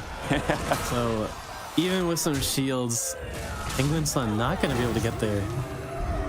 But how often do you see Lil Reg boards in winning positions? Not too often. But like I said, I think Elemental's a little underrated. Obviously, It's you just need so to weird hit. to see because, you know, obviously the most common way that you get these huge minions is off a Nomi pop-off game. But if it's Right. not through that, it's through Shaper of Reality and the Major Domo. This isn't even that. This is just like pure Lil Rag that's been able to get all this stat scaling here, which is kind of crazy. Yeah, and I mean, part of it is the recycling rate, right? And we saw a couple players, you know, pretty happy to hit it here. Rogozin, obviously, a little bit more fickle on the Millhouse, isn't able to bank up huge amounts of gold with just one pop-off turn. Wasn't able to beat Max 7Q scaling, but we'll see if Shaxxi has it in him. It's gonna be very, very tough. Does have the Golden Hammer still available to potentially golden the Orgozoa for some extra spellcraft. Was self Golden, he's selfless here. And I mean, the cleave is still very powerful, right? That's been the difference maker for Shaxxi all game. And is going to golden the Athissa, just going for maximum scaling for this, what potentially is the final turn here. very likely the last turn, and it's huge to hit another glow scale there, though. That cannot be overstated. Just gonna cycle through as many sets as possible. Gonna end with the selfless parent, and actually gonna play both, knowing Wow, okay. it's now or never. And I mean, I like that strategy. Max 17 with the taunted Leroy's played around basically everything, though. So sick. That cleave is so susceptible to Leroy. There it is. Look, 100 damage worth of cleave Wind Fury, and it hardly even scratches the Myrmidon. Oh no, and the shield goes into a microbot. Disaster. And Absolute that disaster. is gonna be enough for Max 7 Key to win and lethal as the low rig survives. So it was close though. The cycling rate just down to 5. Cleave didn't have a ton of value, but yeah, it was going to be really hard for Shaxi to out of scale Gallywix going forward. And so Max 7 Key, our winner of Lobby Legends 2, is the winner of Game 2 here in the last Lobby Legends of the year. That's right. Yeah, I'm really glad to see him take that win there. I think it was a really nice pick of Gallywix in a lobby with elementals, with pirates, you know, all these common, very high money or high gold types of minion types that work very well with Gallywix. Just turned out to be exactly what Max 7 Key needed. And of course, his handling of a very high APM strategy on a different server, I think was handled very well, because as you picked up when he started skipping the gamblers, skipping everything that wasn't either an elemental to keep cycling, or I guess like Orgazoa, he picked up specifically for glow scale because he just needed to maximize divine shields at that point in order to be able to scale a little bit better or boost his chances of winning those fights. And I just think it was really, really nicely done for him to pick it. And very nicely done by me to pick him for my bandwagon for game 2, because I got one right this time. Wait. You did. Really well played. Coming back with 2 health, so you know, had his life on the line in every combat. You know, for basically the whole game, because we saw so many players staying at high health for so long, and then people surviving for a long time. But we have an update on the standings. It's pretty interesting as well, because we kind of have 2 steep drop-offs here, where we have a clear top 4 right now who are looking like they are the favorites to get through, because once again, this is after day 1 for Lobby A and Lobby B. The top 4 players go through to day 2. So Penguin-san down to Rogajin looking strong, Vigo and Kuroneko looking in with a good shot, but for Cursum and XD, I think they're just out of the running entirely, right? No way for them to make it now. Yeah, it's, I believe, impossible just with the numbers that we have up here. Penguin-san is nearly guaranteed, if not guaranteed, in with that 12-point total. Only 7 points available. But yeah, that top 4 pretty clear cut. Vigo and Kuroneko are going to be challenging for those 3rd and 4th spots, though. And I mean, hopefully we'll see them challenge for it, because I want a good game 3, you know? I mean, I think I'm sure XD is going to be, XD and Curse are going to be trying to play spoiler, right? I hope so, for your sake, given that you picked XD to get more points than Zorg. I hope that he can clutch out something at least, just to give you a slim chance. But we'll see whether or not he can do that in the final game of Lobby A, but not the final game of the day, don't worry, of Lobby Legends Winter Veil after this break.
Welcome back to Lobby Legends Winter Veil, the final lobby, or the final game, I suppose I should say, of Lobby A here, where we are trying to find out who will join us tomorrow, which players will end up in the top 4 out of our 8 players in Lobby A. Cursum and XD, I believe, locked out of the possibility of doing so with a maximum of 8.5 points, which would no longer be good enough to eclipse Rogajin, who is in 4th place currently with 9.5. So really, it's a question of whether Vigo and Kuroneko can get a good placement here and just manage to scrape their way in to that top 4. Yeah, and we've seen good performances from them. Just a little bit unfortunate situations, especially Kuroneko, I think, with that AFK smoking gun, it's not really that high roll potential that you're looking for. But if he gets a better setup here, I wouldn't be surprised to see him doing very well. In Vigo, I mean, he doesn't have his arms crossed. There's got to be a chance for him still. I just had to believe. Not that we're superstitious here on Lobby Legends, but I mean, if it's true, it's true. It's not superstitious. That being said, these heroes, not what I'd want to be seeing if I was in his situation. Patchwork, Cariel, Deathwing, Rokara, mechs are in, so there is some synergy, but gonna go with the Patchwork just because he knows he needs a bit of a high roll, and that is the hero that has the most high roll potential. Meanwhile, we see Kuroneko, is that Curator? Yes. I actually don't. There it is. Yeah. There we go. Oh my goodness! Look how cute that little amalgam is. I need it. That is adorable. I mean, honestly, I was thinking that looks more like the Nutcracker Zenyatta skin from Overwatch. It was the closest I could come up. Oh, with. yeah. Actually, I know what you're talking about. Yeah. We see Penguin Sun with the Maiev. Started with the Sunbaking Relaxation, able to hero power Shell Collector. So really nice start on Maiev for Penguin Sun. And then, okay, Kursum's overlay on the side didn't update. I got debated. I'm like, wait a second, Arana. I know. But yeah, as for the rest of the lobby, we have Rogajin on Flurgle, which is a hero that I really want to check out. Rogajin gonna be fighting to hang on to that 4th place spot or even move up a little bit. Flurgle isn't something you've seen too often, and we've seen it changed a few times semi-recently, but it's not like a favorite pick, but there's just some high roll potential with it.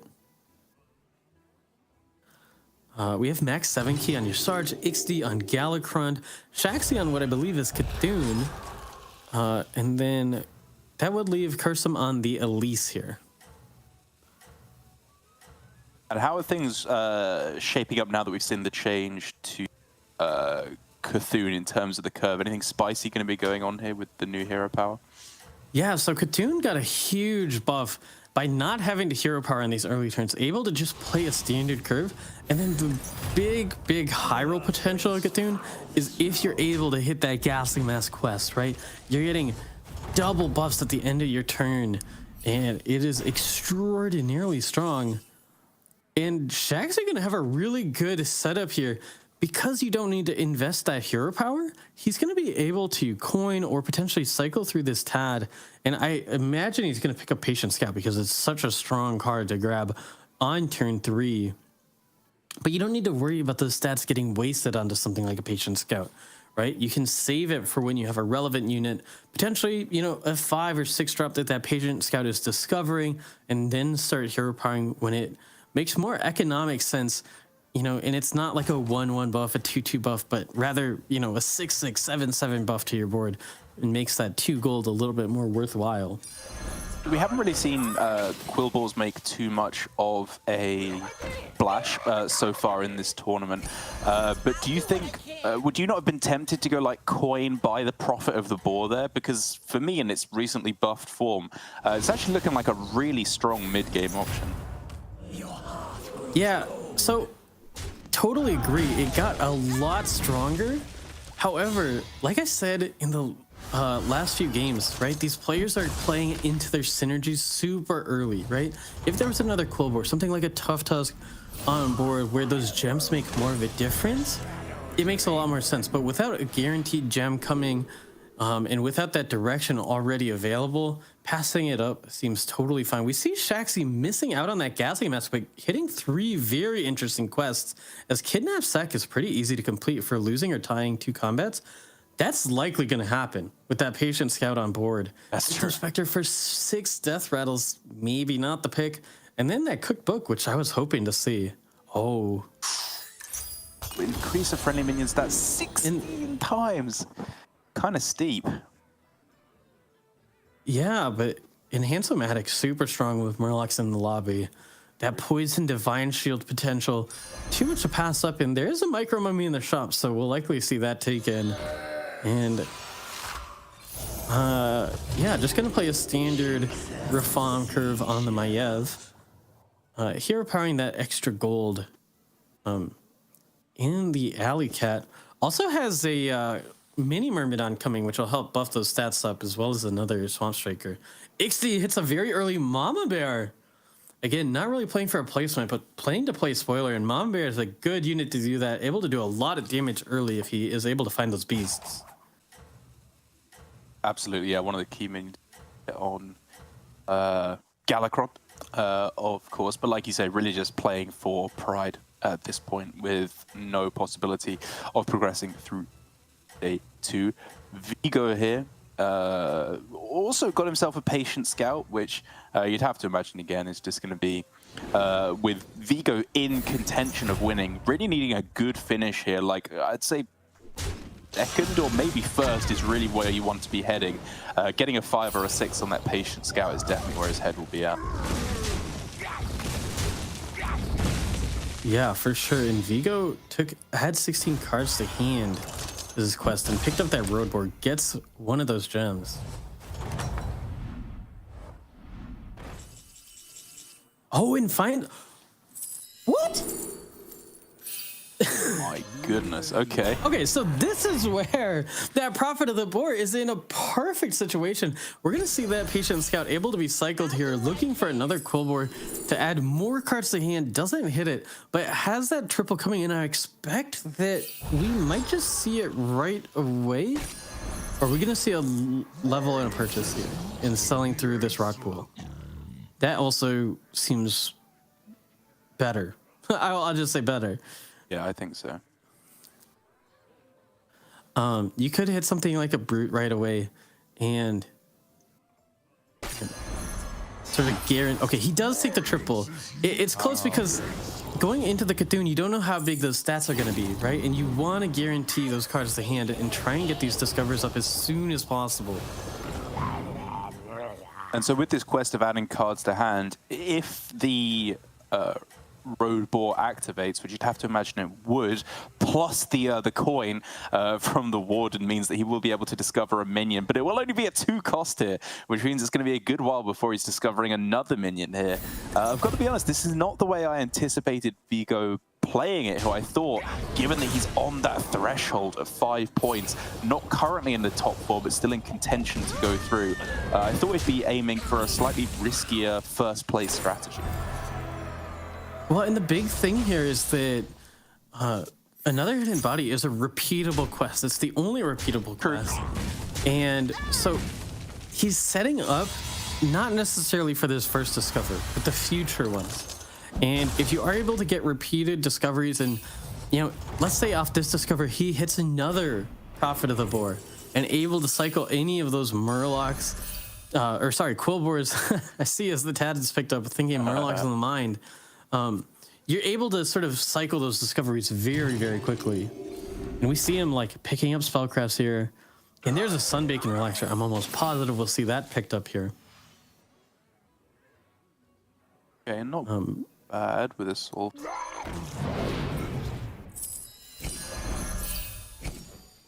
We'll probably see it held in hand, just playing this Angler here.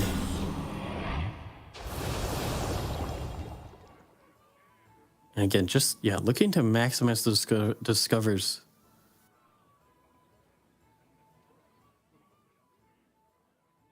The interesting thing will be what he is trying to play into. We don't see elementals or pirate sins, so the Nomi lines, the Hogger lines that we see with another Hidden Body on 5, able to discover those directional cards, not available here.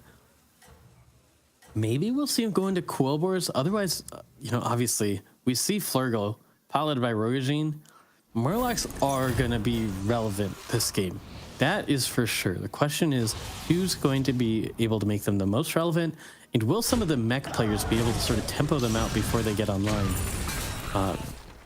Golden Honcho on Flurgle is a very scary sight. Luckily, it's not scary for Max 7 Key yet, because that scaling hasn't kicked in. But for the rest of the lobby, as these Murlocs start to cycle, they're going to pick up a lot of health, a lot of stats. They are, as Rogajin. Yeah. Tanks Went down 11. to 23. That's super scary. Needing to add 20 cards to his hand in order to get Evil Twin, I believe. Which would be pretty good for him right now, but not like instantly game winning. The Vigilant Stoneborn would obviously help to buff that up a little bit further, though. Yeah, and it looks like he's going to buff that Honcho for now, the strongest unit.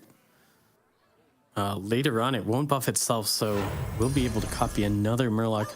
Meanwhile, all the Murlocs seem to be making themselves available on Penguinson's board. Yes, he's got a nice Swamp Striker setup. Did hit that quest already. Handsome-matic, adding that 5/5 Wind Fury to the tank, just trying to play as tempo heavy as possible because his end game is decided. He's going to play for Divine Shield Murlocs. It's just a matter of time till surviving, until you're able to get those enhancements that you're aiming for. And look at Vigo's hand. Adding cards to hand hasn't been a problem for him. That Eventide Brute is going to grow so fast. And I have to give credit to him. Like, I was saying that I thought he would wait to triple into a higher cost minion and activate his first copy of another hidden body into a higher cost minion as well. He went for this very high tempo, which again seems strange to me, given that he has 60 health to start with, but it has just worked out very well for him. He's able to get a very strong economy kind of rolling, where he's getting lots of cards to his hand every single turn, setting up for that further quest completion. And I think it's working out really well. Now getting either a 4 or maybe even a 5 cost on his next quest completion, he can start to find that direction that he was maybe lacking a little bit in his earlier stats. Yeah, and I mean, the big thing is we don't see it often, so we don't talk about it often, but it's a patchwork. That's 60 health that everyone's going to have to get through. So even if it takes him a little bit longer to find that direction, he has so much health to work with. And so many discovers because he's able to... Oh my goodness. There's a double ball pickup instantly grabbed. Oh, and the Primal Fins of... Oh my... These shots are insane. Yeah, these are huge. There's another Prophet of the Boar. I don't think we'll see it picked up, but there's also the... Thorn Collar? Okay, he is going to pick up the Prophet. He does have a lot of Quillbores actually to play in hand. I didn't even notice. Oh my God, Ball of Minions so also counting, and he's it's not limited to once per turn. Like, he's gonna get a discover here. And this is just exactly what I mean about Prophet of the Boar, is you can set up turns like this where it becomes the blood gem generator for your entire strategy. It doesn't need any other help at all. Yeah, definitely. And like I said, when you picked it up is the big question, right? It can go from not very good to amazing without that limit. Oh, an Annoya module or a Necrolite, both interesting options. Does take the module as Divine Shield Poison could be on the way here for Vigo with that Ball of Minions on the board. Hits the Primal Fin. Oh, but does it hit the Toxin? Likely to just end on the Thorn Collar here. Does indeed do so. Playing those gems so fast. The APM, I think, regardless of the server you're on, that's a hard turn to finish, but Vigo does so brilliantly. And look at this, he's almost completed his quest again on the same turn, or the combat of the same turn, which means he's very likely to be getting up to Tavern Tier 5. He can discover that. Bran would be looking very powerful indeed. Maybe an Agam as well to get some real strong use for these blood gems that he's generating so quickly.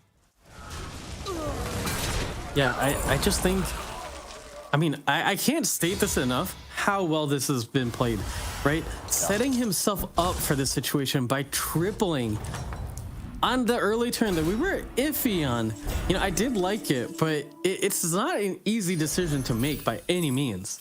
And having the guts to make that play call, recognizing again, just like the foresight needed to say, it's not about this first discover or right in this moment, but what am I looking at, you know, 3, 4, 5 turns down the line and beyond that even.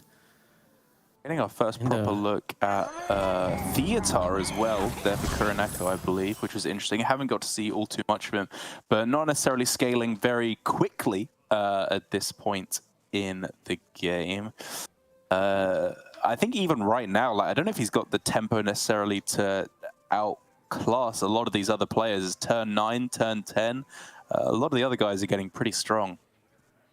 Yeah, and it's a tough spot. He doesn't have those premium units on board yet. That amalgam is going to get pretty big. And of course, with Mex and Murlocs in, Divine Shield Poison will eventually come for those units. But the rest of his board, Rat Pack, some random Naga, aren't the best. And unfortunately, he just has that Teal Tiger Sapphire quest that doesn't have a high impact in these situations where rather than rolling, you'd much rather be cycling units, buffing up the units that you have on board, or finding, you know, those premium adaptations via module and toxin. Yeah. Oh, I was going to say a bad hit for Leroy, but it's a VT again. Yeah, Curson down to 7 health, but has Ghastly Mask with the walking forward. So that scaling is going to be fast and furious. That's going to be 15 damage taken on the other end. That's right, and of the 2 players currently on 5 points, once again, outside of the top 4, but with the potential to get through if they do well, those being Vigo and Kuroneko. For Vigo right now, it's currently looking a lot better, still at that full 60 health at this point in the game, and having some really nice scaling to go alongside it. Speaking of scaling here, that kind of seems to be what's missing for XD, because he's had obviously a pretty strong mid game here with hitting the Mama Bear, all this beast synergy, but where do we usually look to go from here, Pocky, to be able to actually progress further through this lobby?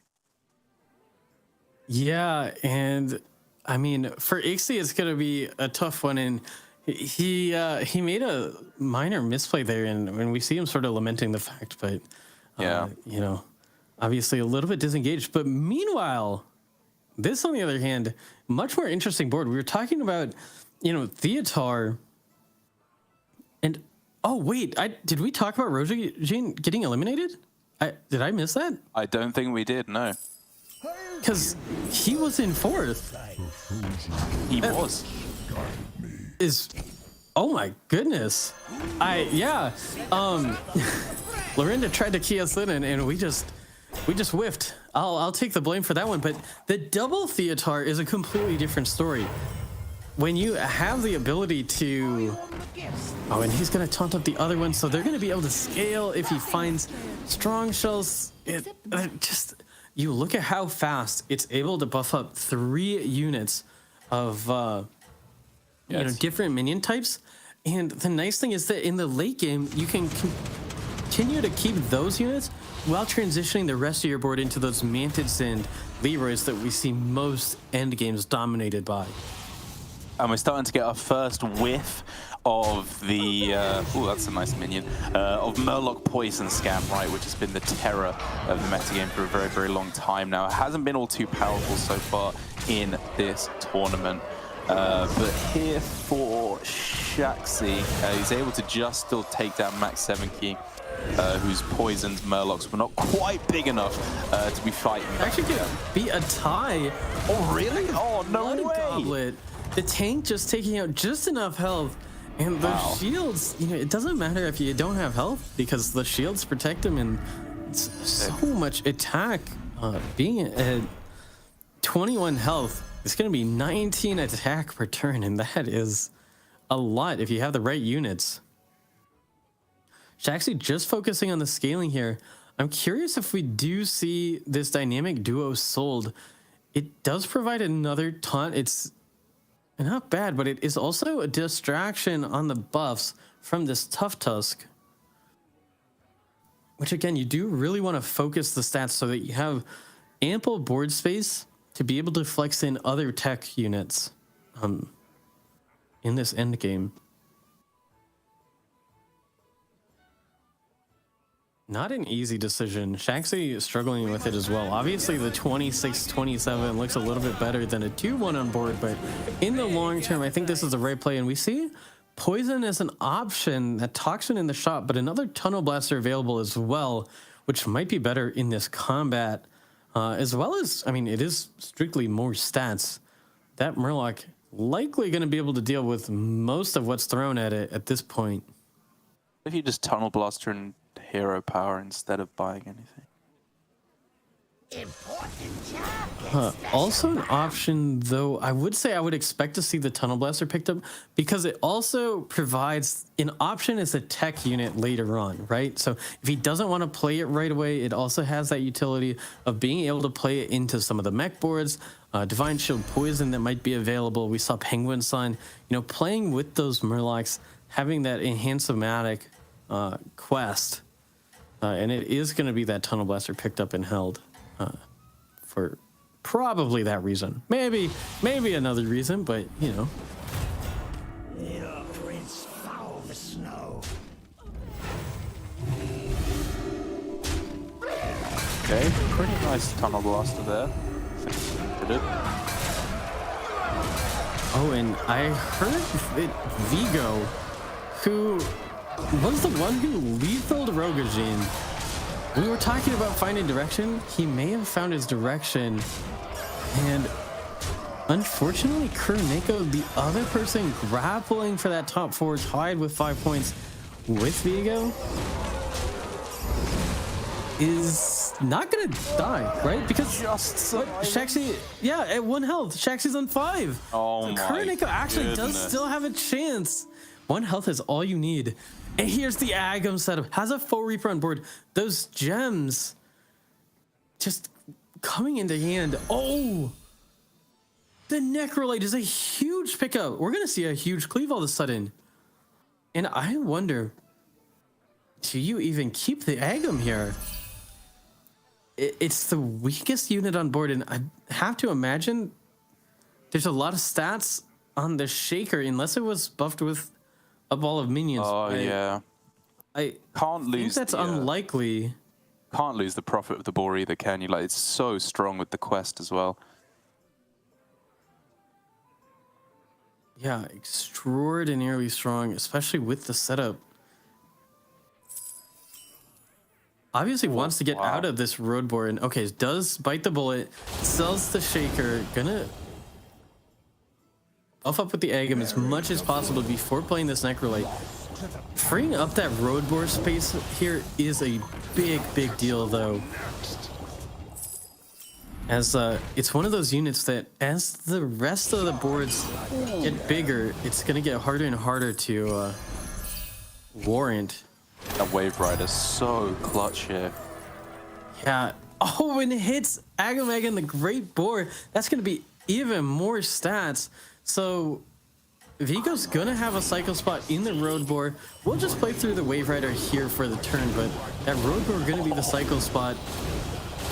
As that Agamemnon's gonna eat up Agam buffs, gonna make those gems even more stats, and that Foe Reaper is huge. Will it be enough? I'm assuming we're gonna see some Divine Shield Poisons, and I'm totally wrong. It's a full mech board. And it's Penguin a Sun. good one. Is very good. The Omega Buster goes down. There's 2 Kangors. Oh, Okay. it's a quarter cleave, but the tank goes down. Oh, we need to see the deflector getting reactivated. We'll get It reset. does refresh. Go get some gems on the road board. Nice little consolation. Oh, There's still 3 resets left. One will go down to the ball of minions, but it's Oh, no. that's another one goes down. Okay, the corner cleave, that's not the end of the world. But we lose our Oh no, you lose reset the here. last one. That's got to be And it. it will be. Oh, Sun just barely goes down on some unfortunate hits. Vigo on the patchwork, making magic work. Wow. That Eventide root, we saw it scale so fast, so early, and Vigo stays at 60 health. Who needs the bonus? Determined to make it into the finals tomorrow. Right, and so Finds a Sunbacon Relaxer. That's a huge pickup. we now have max 7k, I think very much likely to get through Penguin Sound, I think guaranteed as well. It's really just Rogashine and whether or not he will be able to hang on to that last 4th place spot. I think it needs to be a 3rd for Kuroneko or Vigo in order to be able to get through, and Vigo looks like he's very, very likely to do so. And we have our Barrow's Blessing here. Match up between Ixty and Shaxi. Shaxi with the double Theatar setup ends on a walking forward. Could potentially cycle for some more stats here. Gonna be matched up against Ixty, who used his golden hammer on his mama bear. I thought maybe he would go for the coiler, but opts not to. Yeah, I guess just trying to get more value out of the death rattles on this turn. Yeah, and the problem is only one Manted Queen to be able to deal with these stats, and unfortunately, with it positioned first, it's gonna run in to the Theatars.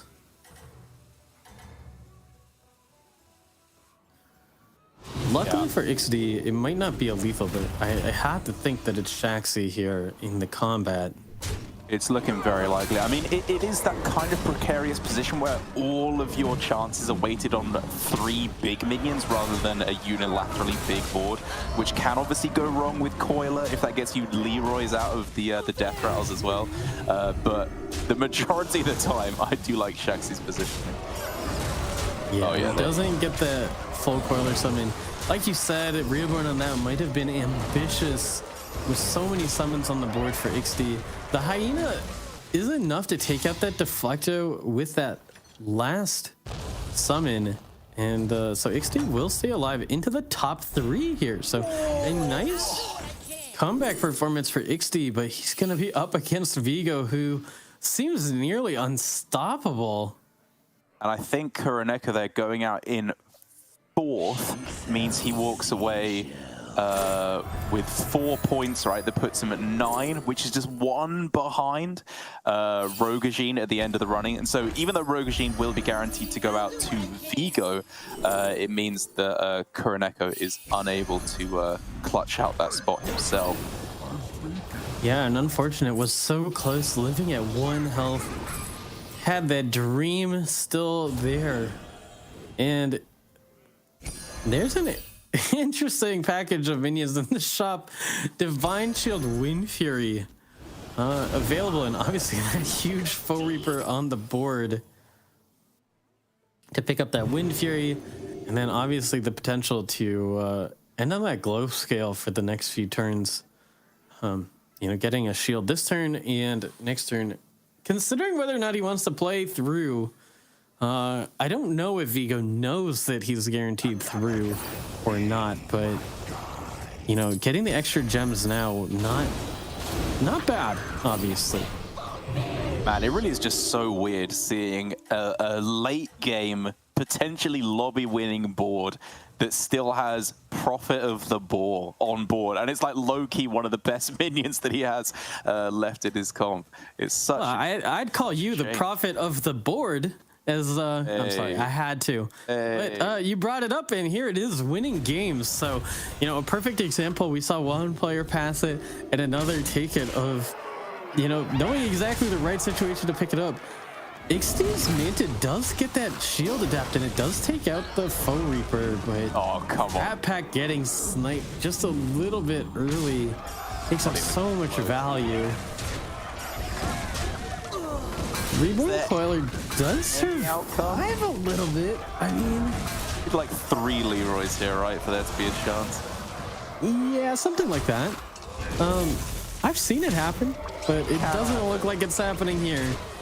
And so with that, with the damage on Vigo's board, Ixty is gonna go down, and I'm just enthralled with Vigo's play. I mean, Oh, 60 sick. health win on Patchwork, Prophet of the Boar. I can't express how amazing these players are to be able to make something like that happen. You know, this isn't something that you'd call a high roll, right? This is Oh no, yeah. worked for. Absolutely. Not over yet, though, as Shaxi is the last remaining player to stand up against Vigo's dominance so far in this final game of the lobby. Leroy is a very welcome sight to have against Vigo's board. But I gotta say, while this scaling has been good, it feels like it's just maybe a little bit behind what Vigo has been able to accrue. Yeah, the cleave, the unit that really prevents a pretty scary outcome. Shaxi was able to pick up a Leroy, however. Right. That could be the difference maker here. There is still a couple stats to be cycled through. Oh, the Manted Queen. Like we said, you know, the end game concept of this double Theatar is being able to end on tech slots, right? And we see a Selfless Hero, we see Manted Queen, we see Leroy, all coming into play here in the shops. And Shaxi is really considering what he wants to do. There's a lot of turns left. This is really difficult. Shaxi's at 28 health. Vigo notably at 60 health, so it's not going to be a one-fight outcome. So you don't really want to get rid of these Theatars just yet. But how do you go about this here? Decides to get rid of the Selfless to end on the Manted. And we'll use those gems to pump up the Leroy out of Tunnel Blaster range.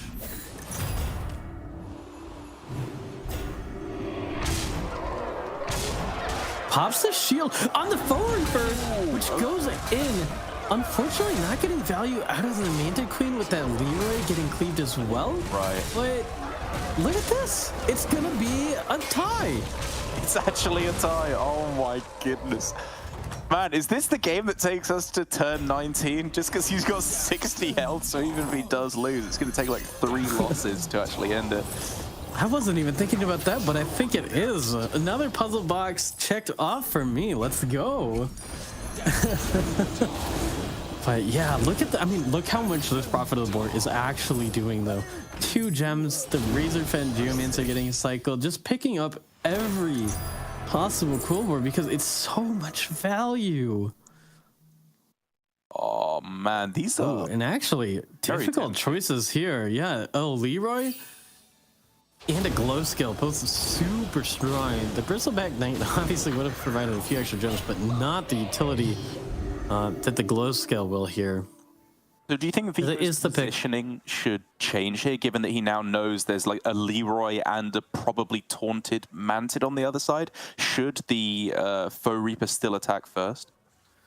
Yeah, I mean, that's really tough. That's one of the spots where when you module that Foe Reaper, giving it taunt, it's so susceptible to getting Leroy itself that you're kind of forced into the situation of having it, you know, it's probably not going to be optimal. One way or another, it'll be suboptimal. We see Shaxi leading with the Leroy this time around. And it's also interesting that we saw Vigo take that glow skill. And I think the reason is, like you said, we're looking at a few more turns here. And so that glow skill is providing value over 2 turns versus the Leroy likely only providing value this turn. Shaxi opting to hero power here as that hero power is going to be providing quite a few stats at this point.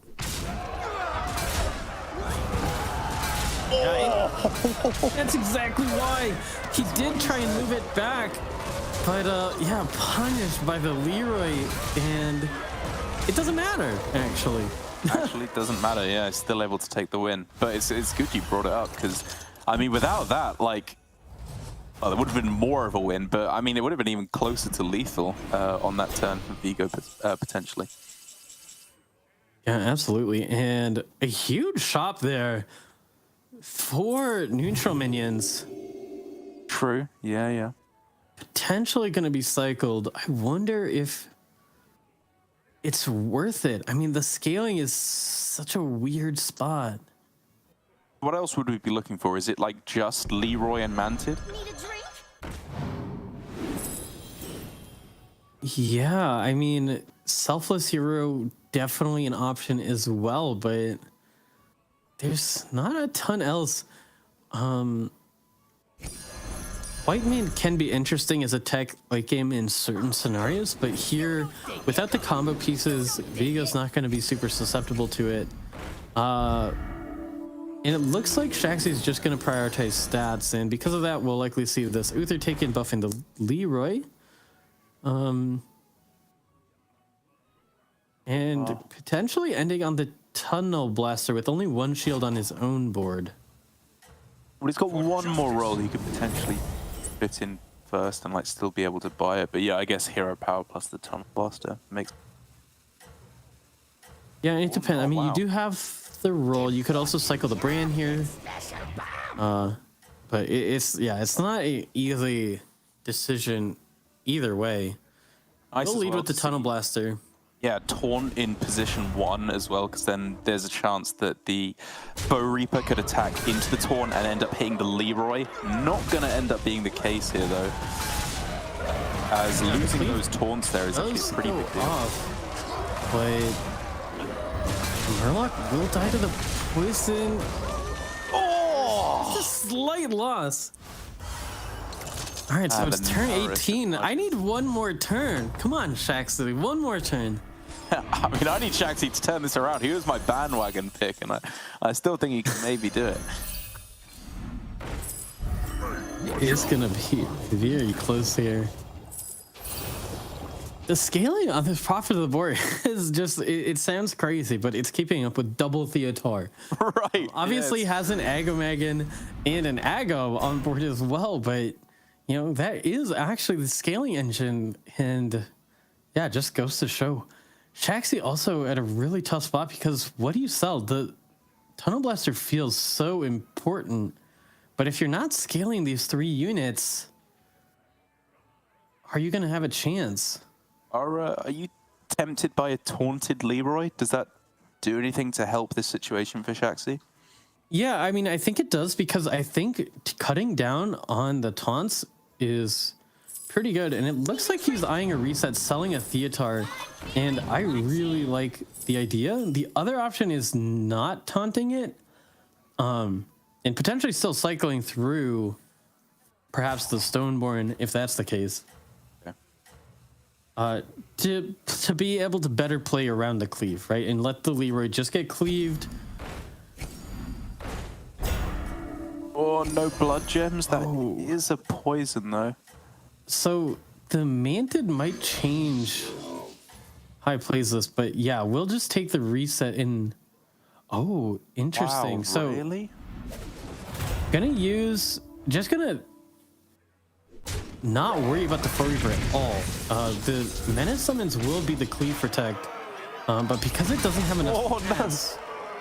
Oh, that's huge! Oh, that's such a big... It's a really big hit. The shield doesn't go into the poison, so the poison still looms large. Oh no, it's not enough. It was so close. I mean, if you consider how big those boards were, 5 health and 28 health remaining, but Vio doesn't take damage.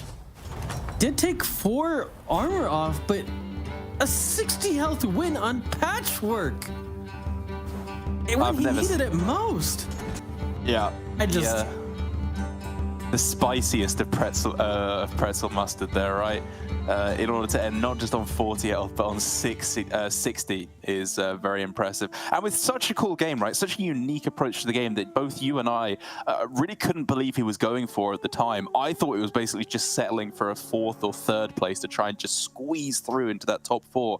But he does it in an incredible display, taking that very early tempo triple into a 3 cost that ended up being the winning play. It was so I am in disbelief. The foresight was amazing, the planning, and keeping it the whole way through, recognizing exactly how strong it was, cycling every Quillbore until the end. when he needed the win to advance to the top 4, you know, doing it in style. Like I said, I mean, look at that stylish pose. I believed in the pose all along, never had any doubt, and Vigo just making me feel good about it. Yeah, just making me feel all kinds of ways. Huge congratulations to him, as we know that guarantees him a spot into top 4 after a finish there, given that he was on 5 points beforehand. Shaxi as well, I think, able to hold on to his spot, whereas for down on the bottom end, now Rogojin finishing in 8th place. I do believe that takes him out of contention for day 2, unfortunately. Yeah, and that's such a tough spot. You were in, you know, like you said, there was a clear separation on that 4th spot, and just not able to get it done in that 3rd game. And that is the intensity that we see with the precursor to that check format. Whereas that check format, you're never out. Here, you can have those ups and downs. You can have that bad game, and it can come out of nowhere, and that's tough. And whether or not you can recover, whether you can be ahead and keep your foot on the gas, you know, that's the tough stuff. And sometimes it just comes down to the tavern not having the minions you need. And there you have it. Our final leaderboard, our final standings for Lobby A, with the top 4, Shaxi, Penguin San, Max 7 Key, and Vigo all going through to tomorrow. Whereas Rogojin, in an absolute heartbreaker, finishing in exactly 8th, is going to be our first player not to make it through. And then down, Kuraneku and XD having slightly better games this time. But for Kursum here, just really unable to get off the ground at all. Nothing happening for him today. It happens, I guess. It is so tough. I mean, I talked to Kursum before the tournament, and this is his first time making it. He's, you know, had a lot of heartbreaks already, finally making it to the finals, and then it is just such a hard spot. XD also in his first appearance here, I believe, and, you know, it doesn't feel good to go out. You know, we highlight these high-level players, but, you know, a huge shout-out to the players. Like you said earlier, even making it through the grueling qualifiers, you know, even being ranked in the leaderboards to make it to the qualifiers. These players are amazing. And the fact that, you know, they couldn't get it done in just 3 games is, you know, not an indictment on their skill, but rather just how wild this game can be. They both played really well, some tough breaks in there, but we'll hopefully see them on top sooner rather than later. That's right, yeah, it's tough when you're up against such strong opponents like Shaxi, Penguin Sad, Max 7 Key, and Vigo, who we will be seeing tomorrow. But now we need to find out who the rest of those 4 players going through tomorrow will be. So when we come back from this break, Lobby B will begin, and we'll see the rest of the action for today from Lobby Legends Winter.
welcome back everyone to Lobby Legends Winter Veil. I hope you enjoyed all the action in Lobby A. I know I most certainly did, but I really don't think things are going to be slowing down at all, because Lobby B, I think, is, if anything, even more stacked than what we had in Lobby A.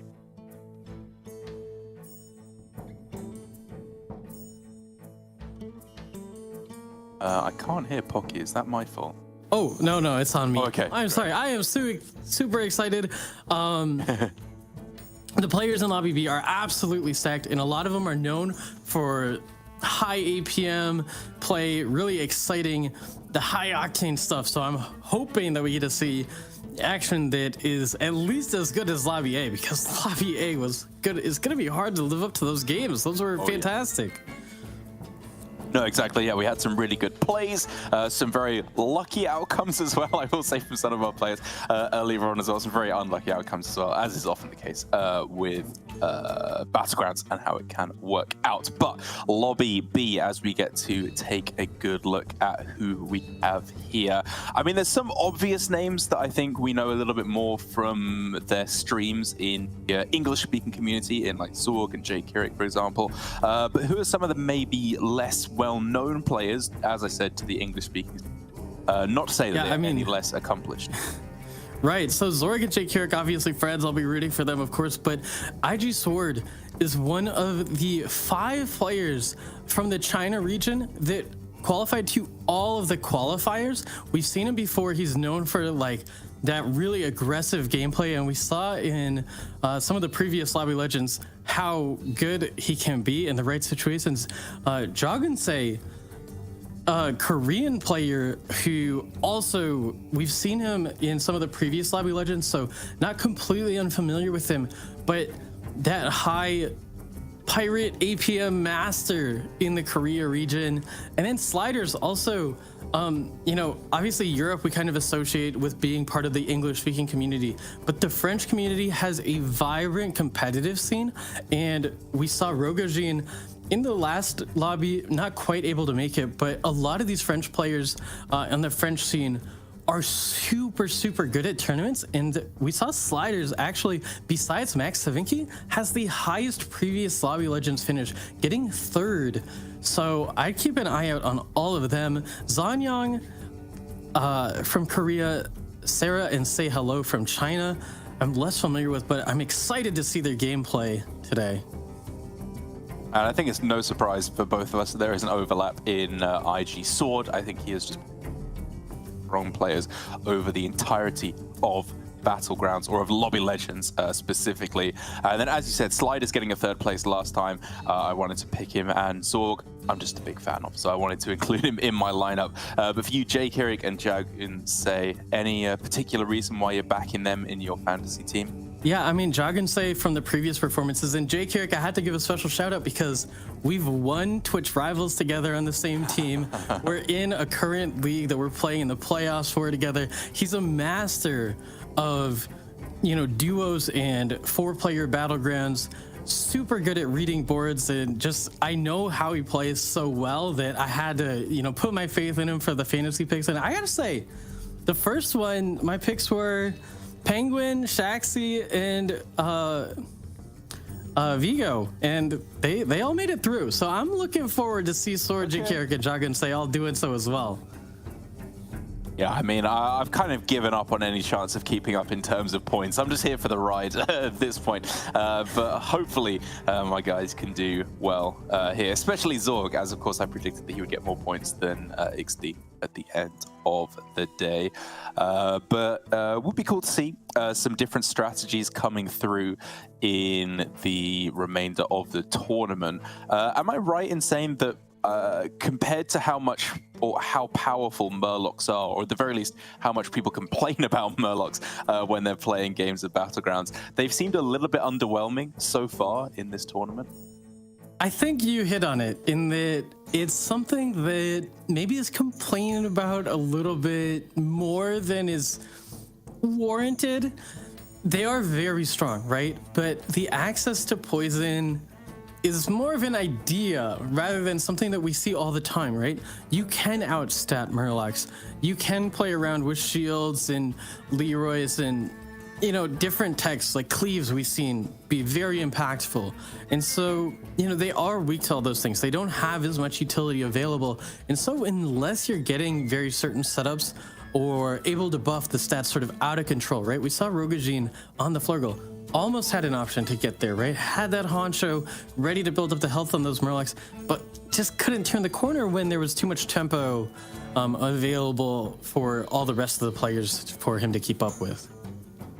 Yeah, it will be interesting to see, obviously dependent on the quest, what other minion types are presented in the lobby as well. As you said, mechs can wreak havoc with any kind of mech strategy that you can see to go for. But we've talked a little bit about the kind of heroes that I'm looking to see. Are there any particular heroes that you haven't seen do too well so far that either you're fond of or you think are really at the top of the priority in terms of picks? There's two heroes that we haven't seen yet that I am particularly fond of, and I would love to see these players take a crack at them. One being Tess. Tess is a very interesting hero, a high armor total, but very dynamic gameplay. And if you have that sort of understanding of how a game is going to play out, you can really take it up a notch. And then the other hero, Master Win. I love that hero. The panda is the most fun hero in the game for me. My stream obviously has a lot of panda themed elements, so I'm a little bit biased, but it's exactly the kind of gameplay that I love, being able to make that decision every turn of what hero power is going to be most useful for you. And just those decisions, so many decisions, is where I want to see these players shine, because trying to break down what they're thinking, how they're making these decisions is what I want to go for. So hopefully we'll see one of the players pick them up. For me, selfishly, and I don't know, have we seen any repeat heroes? We haven't yet, right? It's been all different heroes so far. I don't think so, no. I'm trying to think, run through what has been. There was a Gallywix win, right? The previous one was Patchwork. The unexpected Patchwork win. Yeah. And I think Penguin Sun had a win in the first game, but I don't recall the hero off the top of my head. But yeah, I can't quite remember. But it'd be interesting to see. In terms of the other puzzle box picks, what do you think needs to happen for a game to go longer than 18 turns? Like, what are the specific things that haven't occurred that can lead a game to go that long? Yeah, I mean, we've seen like the two scenarios that you'd think would be those scenarios, right? We saw a game where no one was lethal by turn 12, and so the game just accelerated so fast that we saw a lot of deaths very quickly. And then we saw a game with an extended 1v1 with a lot of health, but Vigo was just a little bit too far ahead in the scaling department. The big thing that could really turn the difference, the last scenario, is where you have a top 2 or top 3 situation with a lot of tie potential. So low health, lots of poison, where it's not going to come down to value trades, right? Where stats aren't the determining factor, but it's rather about the number of hits is how a lot of players talk about it, with how many shields, how many poisons are you going to have that trade off a minion. And so if you have a lot of those, if those hits equal out, you get a tie. And then you don't need to worry about how much health you have. You can keep going for as long as you want. So that's what it'll take to get to turn 19. We'll see if it happens. Yeah, I'm still feeling good about my choice to say no so far. It just hasn't even felt close. Like, so many of our players have just been going, as we talked about a little bit more at the start, so heavily in on these high tempo starts, even to the point where, again, as we talked about so many times, Vigo going for a triple into turn 3 there, and all these very high priority mechs that have been coming in earlier on. But I guess the kind of the one minion type that we haven't seen at all really prioritized so far has been dragons, which obviously have been in a bit of a weird spot for a good while now, given that it doesn't really feel like their late game scaling is quite strong enough at this point in the game, with Caligos being not quite strong enough. But how has their recently shaken up mid-game faring for you? Is that something that players could be prioritizing if the cards fall in the right way? Yeah, occasionally it really depends on the quest. I feel like you said, Caligos as a scaling engine is a little bit lackluster, and it's really hard unit to balance because Nadina exists, right? If you make it too strong, the ability of those dragons to have Nadina, to have things like Atramedes that can pop other shields, you have to be very careful with how much scaling you allow them. But if you get the right setup, sometimes Terragosa builds can look really good. Or even a situation where you have, maybe a couple dragons, like 2 dragons that you've scaled up with a Theatar or something that just randomly gets big, like a single Terragosa, and you can tech in that Nadina, maybe have some poison ball of minions that are getting shield there, and hey, that's a dragon board, right? It'll read 4 dragons, so we'll count it. But yeah, it's definitely a difficult one, and like you said, a lot of these players are going for these safer lines, right? Tempo oriented, and that's sort of that tournament meta that we talked about earlier coming into play, right? A lot of the psychology is, hey, I don't want to get myself into a bad situation. There's not a huge premium for getting a first versus a second or third, even a fourth sometimes, right? So I'll take Volatile Venom, I'll take Smoking Gun, just try and get a good placement without doing anything too risky. And right now, dragons are a little risky just because they don't have a guaranteed end game scaling comp that can really keep up with everything else. Yeah, I guess so. Is there any kind of new synergies that have opened up with, what is eternally one of my favorite minions work in Taragosa itself, sorry, not Caligos, Taragosa, with, some of the cards that can work outside of dragons in order to buff that up. Does that ever factor into your mid games at all, do you find? It can. It's definitely a circumstances, stars aligning type thing where maybe Murlocs aren't in. You have a trickster that you have an avenue to buff up that unit, right? Taunt it maybe. If you can guarantee the buffs onto the Taric, it can be that unit that can carry you through the mid game, get you to the late game healthy, and you can swap out maybe everything on your board except for a few minions and in that sort of typical end game board that we see with maybe 2 Mantids, 2 Leroys, a Selfless, a Baron, and a really big Terragosa. It's very good at being that splashable tech unit. You can get shield on it with Amber Guardian, with Nadina, with Selfless Hero. So there are a lot of ways to make it work, but it's definitely a circumstances thing where you need a few other things to line up too. Yeah, I can see that. I always try and force it, but yeah, like you said, when you're being sensible, it does need a little bit of extra help in order to try and make it work. As you may have been able to guess, we are trying to fill time here as we get our players ready for the next lobby. But while we get that done, we have just been told that we are going to have to get couple things sorted out, so we are unfortunately going to go to a quick break, but don't go anywhere. We'll be back very, very shortly with everything ironed out, everything ready to go for game 1 of Lobby B.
Welcome back, everyone, to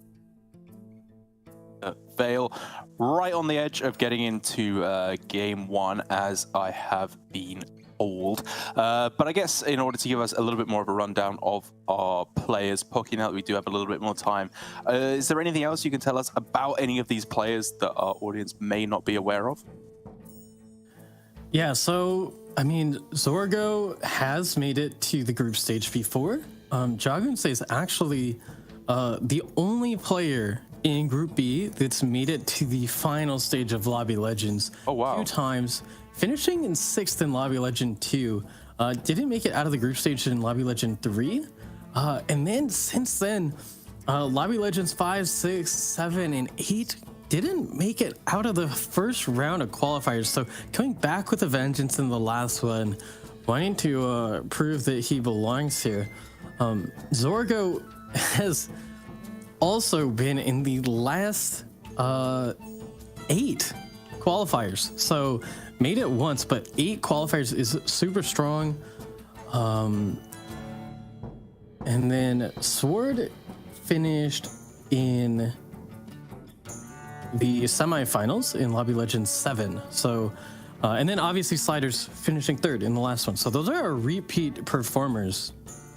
And I think that of them, I think Zorgo is one that we can talk about a little bit more. One of his best strengths is really knowing that first place board versus that second, third board, right? Knowing when you're going to have that opportunity to get that win. He's super good about that. It's one of his best strengths. And we'll see how he opts to play, right? If he plays for a more conservative style or if he plays for that more aggressive style in these games. Jake Keurig, I'm also very familiar with. I want to keep an eye on his boards to see how he makes the assessment. One of the things in team play battlegrounds, which we don't see in Lobby Legends, but it's a popular format for a lot of tournaments. We've seen some duos tournaments in the past, and even some of the invitationals have had some team play, is being able to read opponents' boards live, right? So much like that Barov's Blessing matchup where you're looking at this matchup and saying, who's going to win? Who's stronger? In team play, when you're playing your teammate, you have to facilitate ties. And that's just this completely other skill set that not all players have, but what it does is it really helps you get a feel for how strong your own board is, right? And how much you can maybe say, oh, I'm a little bit weak here, but I think I can still level, right? Because I know kind of an idea of what my opponent's gonna have. And if you can play exactly on that edge, that's how you eke out these small advantages that these players are working with, right? This isn't like ladder for them where they're gonna have an advantage over just about every player they're playing against. These are the top players on the ladder, so they're not playing even matchups. But in Lobby Legends, when everyone's on that equal footing, those small advantages make a big difference, right? If you're able to level that turn early, if you're able to skip maybe one battle cry that, you know, a lot of players like, hey, I see a jug, I'm like, that's a lot of stats, I'm gonna take that. But yeah, you know, if it's not gonna be worth it for you 3 turns down the line, you're like, well, I'm not gonna keep these units in 3 turns, and I don't need those stats right now. I'm not gonna pick it up. In those 3 rolls, those can be a difference, right? And that's the sort of bell curve of advancing in battlegrounds, where a lot of times what they tell you is, oh, they tell you to get into the game and play. And that's what we'll do here is Zorg picks up Zephyrus. He does indeed. And we're going to see a panda. Oh. Finally. Is it happening? It is. It's going to be Zan Yang. Zan Yang, a Korean player who's been in the qualifiers 4 times, but just finally making it through to this final stage. Gonna pick up Master Win for game 1. We also see a Tess out of Sarah, I believe. I'm pretty sure that's a Tess, and it's the new Winter Veil skin, I think, and I'm also a fan of that. All your wildest dreams coming true. Perfect. You know, talking about foresight, I'm killing it today. I'm feeling good. I'm gonna take an irrelevant hero power turn 1, and oh my goodness! Look at Sarah's smile as Sarah has found a triple on the alley cat already. It's beautiful. The grin says everything. And this is going to be interesting. I hope that we can check where Sarah takes this triple, because one of the things I personally like to do on tests, and I play it way more than I should, is take those lower tier triples, much like we saw Vigo do. You get to maintain your health, and your late game direction is often determined by when you hero power, who you're stealing a directional unit that someone worked really hard to get. You don't need to work so hard. You just need to stay healthy to get to that point. So we see Sarah leveling here. Playing a standard curve makes a lot of sense. We'll see sliders also leveling. And we see, of course, sword double leveling here on turns 1 and 2, as is your as you are able to do with Bazile. Is that something that happens for you every game that you're playing Bazile, or is there ever a shop that could potentially persuade you to not leveling again on turn 2? Yeah, premium 2-drops can definitely do it. If you want a hero power, you do end up saving health a lot of times if they are good 2-drops. But in general, I do lean towards leveling aggressively, because in the way that we said, it's kind of about maximizing your advantages, right? And Lich Spee is best at leveling very quickly before anyone else even can, and so maximizing that advantage sort of does dictate that you do want to level early. All right, let's take a peep at those 3 drops. I can say I wonder, so this is a really, really niche situation, but there are situations where players have held on to the Discovers until turn 4 to wait till they see their quest and have the quest dictate some of those decisions. It doesn't look like that's going to be the case here. But we saw Dragon waiting a bit to make that decision. I wonder if he was considering it.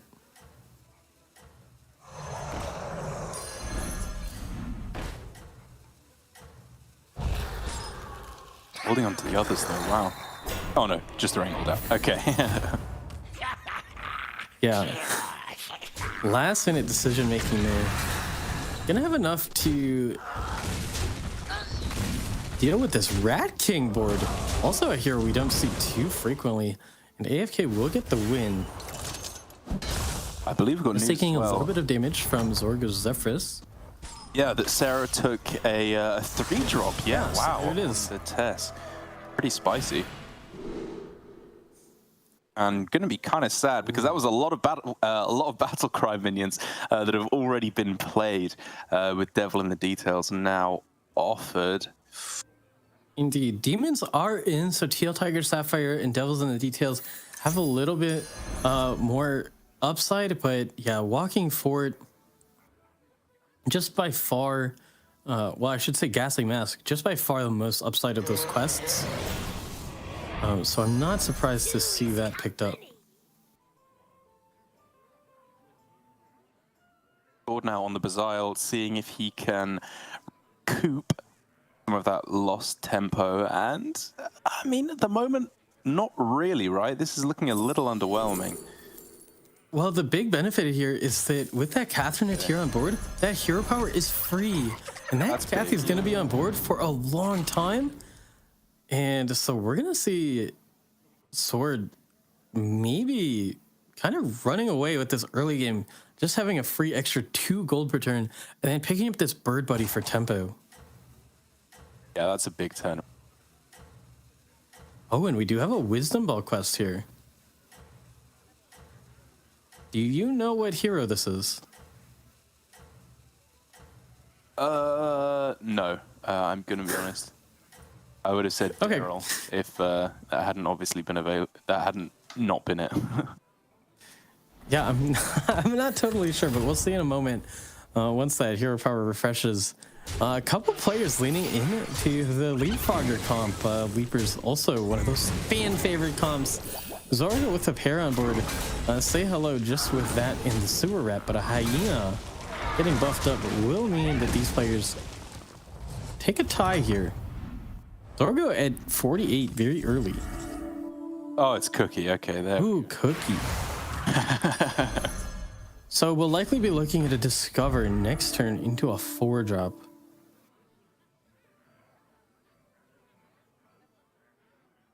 The Beast, I guess, but there's really not much Orlisk, I guess, other than just quest progression. It's just, yeah, just the upside of the quest progression. And, oh, Jakirik has his 6-drop here available. Offered a Goldrinn, a Gas Queller, and a Manted Queen. Obviously, Manted Queen is a little bit early. Goldrinn a little bit more directional. Coiler strong at all stages, but mechs and demons are in, which means that Death Rattle pool is a little bit diluted from those beasts from Coiler. There's clearly a couple of beasts in play already, so I mean, maybe you do just go Goldrinn and try and roll into a Parrot once you're on Tavern Tier 3, maybe triple into a Baron later on instead. I think since it does look like it's just that Tabby Cat, Yeah, I the thought Coiler is the pickup. Yeah, if there was more and the Goldrinn presented a little bit more tempo, it's definitely a line that you can take. But here, it is just kind of the highest tempo line. So a common theme that we're seeing. And wow, speaking of, yeah, more Leapfroggers. These Leapfroggers buffing double Soralisk here. For the Rat King. Really nice summons out of the Coiler, getting a Goldrinn and a Ring Matron, so two very high tempo early game units. Yeah, hey, why pick a Goldrinn when you can generate it in the second turn?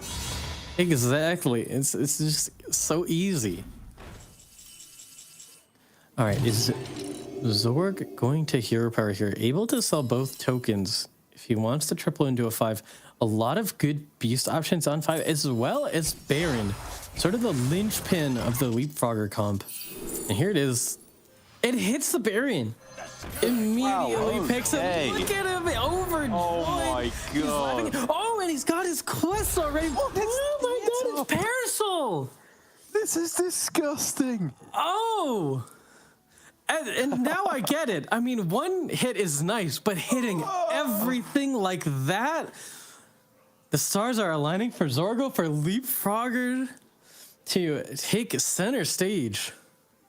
Man, sometimes the BG's gods, they just deliver. They just give you everything your heart ever dreamt of. Now, here's a curious situation. We've seen a ton of players playing for Frogger. Is Zero going to recognize this and maybe kind of play into it? Actually did Hero Power here.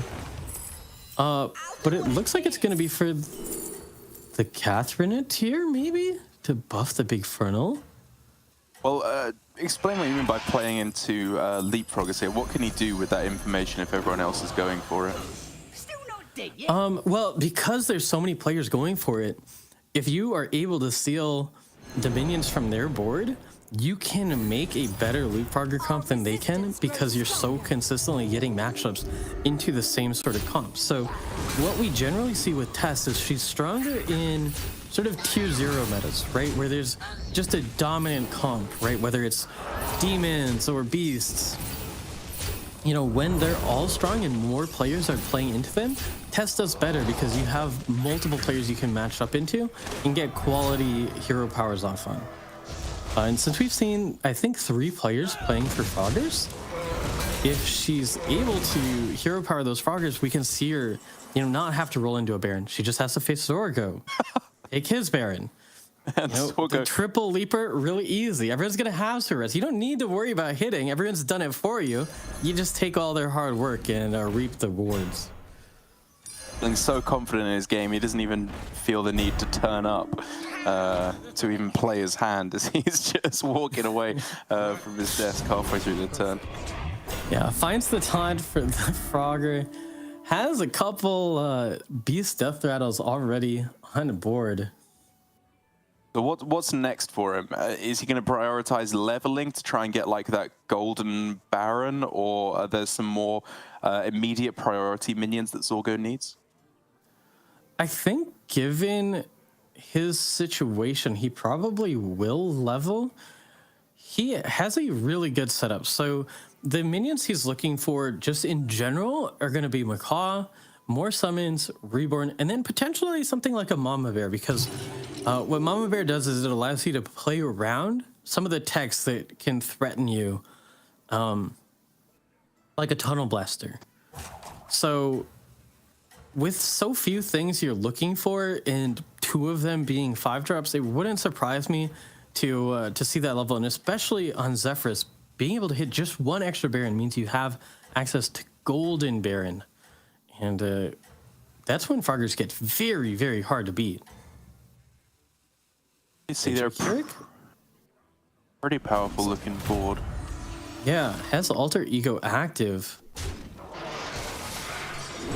Up against the Snicker Snacks Panda. He took a Toki Hero part of this turn. Has a lot of attack on the units, but not a lot of health, which means that Coiler is going to be enough to clean up that board, and we might see a lot of damage coming out here if that minion ball of minions doesn't die. But yeah, it's going to be 10 damage into Zanyang's Panda. Down to 22. Say hello down to 12 very early on the cookie. Oh, and Jake Keurig with an option to pick up an Amber Guardian. I mean, that seems really tempting, right? Oh, wow, he's leveling. I was going to say it felt a little greedy to just leveling here instead. When you have like so many weak minions you want to be replacing with your gold on this turn. But I guess this is still a pretty substantial upgrade, right? Yeah, he's actually leveling because of the tempo that he picked up. Knowing that he's strong, picking up the Amber Guardian, selling out of the smaller dragon, guaranteeing that shield onto a higher value unit, and then with that extra gold, being able to sell and pick up that buffed up Catherine at tier, making the most out of that Alter Ego pickup. And we see, again, just so many beast boards.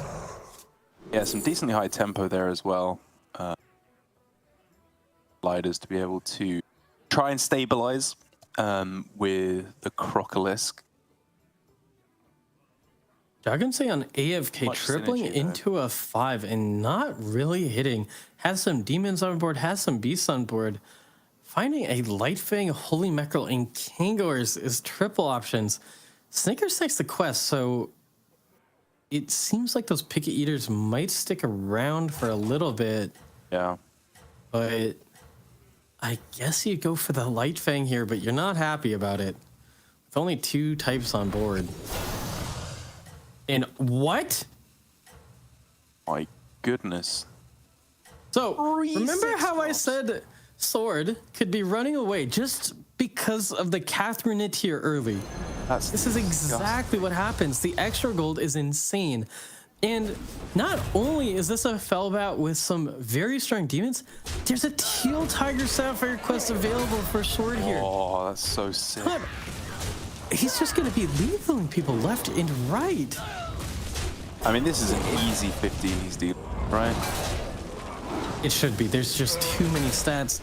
The taunts, even, protecting the Fellbat from getting hit. And yeah, Tess does have that Ghastly Mask triggered now. Yeah, I'm not really sure how well that factors into Kept the Tess's game lone plan. saving racing. We're gonna see a lethal here on turn 8. Say hello. Not the wondrous wisdom ball game he was hoping for. Just takes a single rat of damage, but at 1 health wasn't able to survive. 1 rat's worth. It's a common unit of measurement where I'm from, but Really? Is that imperial? An imperial degree of pain. I've always been a fan of the metric system because I heard you guys, it's not as common, so you don't count by rats. There's a Reborn Coiler available, but opts to pass it up. It's a lot of stats to buy any units at this point because it costs you rolls, and all those rolls are a lot of stats with the Fellbat. So we're considering picking up another demon in the Void Lord, but does opt to pass it.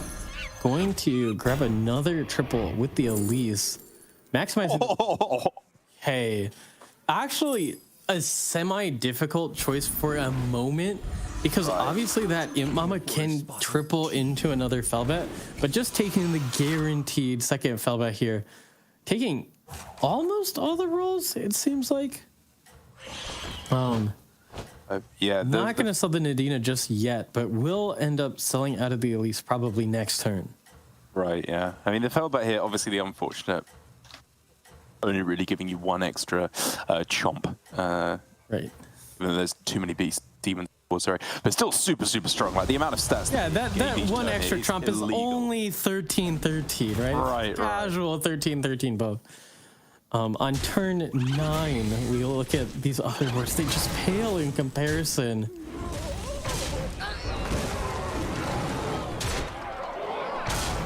And we'll see. It's more a matter of how much damage you can take off, because damage cap isn't active. And now, speaking of rats, these rats are going to be a hindrance to damage, because they're just going to cause these Imp Mamas to get more summons in. I think that is a lethal. That is in fact a lethal. Oh my god, it's like way over. It's very clear. 43 damage on turn 9. Sword running away with this game. Zorga with the Loopers does have a chance against anyone. Has Theotar's Parasol. Yeah. One of the best quests, maybe the best quest in this situation, because you don't really need stolen gold or that golden minion as much, because again, you have Zephyr's Hero Power to back you up. Yeah. And I think that's kind of where we're at, right? It does feel like Zorgo is the only player who could potentially stand up to Sword at this point in the game. This just doesn't even scratch him. Yeah, and it's a lot of stats. It's double walking fort with double Felbat. So there is... It's good. Stuff there. And it has the potential to sort of be okay against Zorgo's board, but it's getting close, right? Obviously doesn't have the Teal Tiger Sapphire stats to back it up. So the eats are much smaller, especially kind of being stuck on tier 4, not really wanting to level, though we might see a level here. Okay, no. Gonna pick up another taunt for the walking fort. Sword just looking at his 6 drops and being like, yes, these all equal 1 reroll. I'll take any of these. Yeah. Finds a very premium unit in the ball of minions, able to shield that ball of minions, and did have that golden Felbat. Just so strong. And how do you feel about these games? Because I understand they're maybe not the most fun, but I kind of like watching them because it's like a raid boss, right? Like, we all know everyone's just trying to beat Sword, and you get to look at the boards and see how they stack up. And I mean, Zorga's the other one where he's really not in that bad of a position, and he's got 35 health. Health is so big in these situations because it gives you time to try and find techs. Murlocs are in, so the stats available for everyone, you know, they can get extremely high. Yeah. You can see people tempoed out earlier, but in the end game, you know, demons don't have a ton of utility. And so between the leapers as options, or maybe, you know, one of our other players is able to put together some poison, Yeah. it's not impossible for Sword to be taken down. Oh, not at all. Yeah, like if Sword is the raid boss in this instance, Sarah is the halfway boss of the dungeon, the mini boss that is going to test the skill of Zorgo here to see whether or not he's ready to face the ultra boss. And in this instance, it looks like he is. The leapers are just about big enough to get the job done here. Yeah, and unfortunately for Sarah, with that great token start, it's probably going to be too much damage. Zorgo, is Zorgo on 5? Is Zorgo on 5? Yeah. Oh my goodness. So exactly 1. Yeah, just barely surviving. And yeah, that's huge. Zanyang goes down to 2. Jake Keurig down to 5. Joggensay down to 5. Here for Sarah, he's going to be up against Sword on the next turn, and you have to imagine that's going to be too big of a board for him to be able to fight back against. So a miracle needed for him to survive. But here for our Barov's Blessing, where you at home can predict, if you are watching on Twitch, who you think is going to win for imaginary internet points. And for Say here, usually I'd be saying he's looking fantastic, right? High health minions, lots of poison as well. But there's a lot of repeating value here, a lot of death rattles and reborns for Zanyang to complicate things.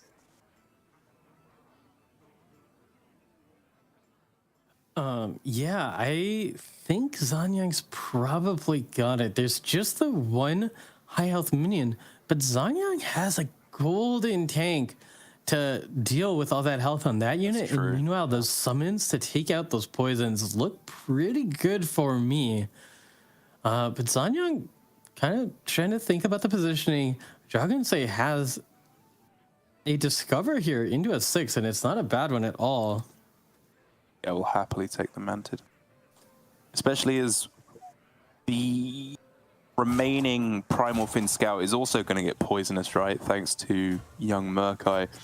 So it's potentially 5 poisonous minions on this turn. I think that I still have to go with Zanyang on this one. Yeah, we'll take the Manted. There's a few adopts, a couple demons, a dragon, and some murlocs, but it's gonna be a tough matchup, and they're both so low that most fights are going to be final fights for these players unless there's some lucky hits. The tank is exposed. If it gets sniped early, it'd be disastrous.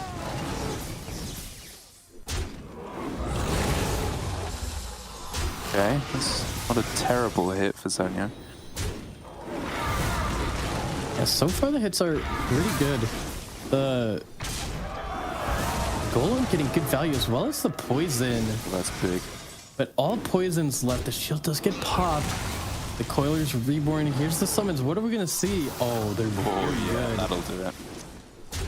And kind of close, so though. Zanyang does end up getting there, but yeah, definitely if that tank gets sniped early, that is a completely different situation.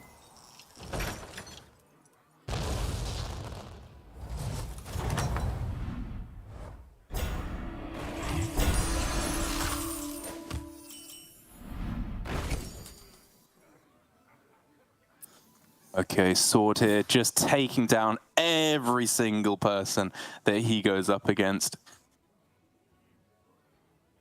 And currently showing no signs of stopping. I mean, it's as I said, it really does just feel like it's going to be the brute force of the size of these demons from Sword up against the Leapers from Zorg, and everyone else is just ants at the feet of these two gods. Yeah, Zorgo gonna tech in double poison here, taking advantage of the Toxin Murkai interaction. Hasn't been able to find that Baron pair yet, so a little bit unlucky there. And because of that, a little bit concerned that his Leaper setup isn't enough. Doesn't have any Macaws on board. Doesn't have Reborns on the Rats, so hopefully the poisons will be enough to turn the tides in his favor. But if not, he's got 35 health to work with. He can make a full transition with that Baron into Divine Shield Poison, which is the cool utility of having that Baron super buffed up and not able to get sniped. Champions. And oh, Sword might be overlooking something. Taunt is great. However, if you taunt the last unit, Oh, true. Zorgo has Theotar's Parasol. That unit is stealth. And the taunt basically doesn't exist. So you're not getting any white main value here. Kind of a disaster. Yeah. And he'll probably notice now the oversight.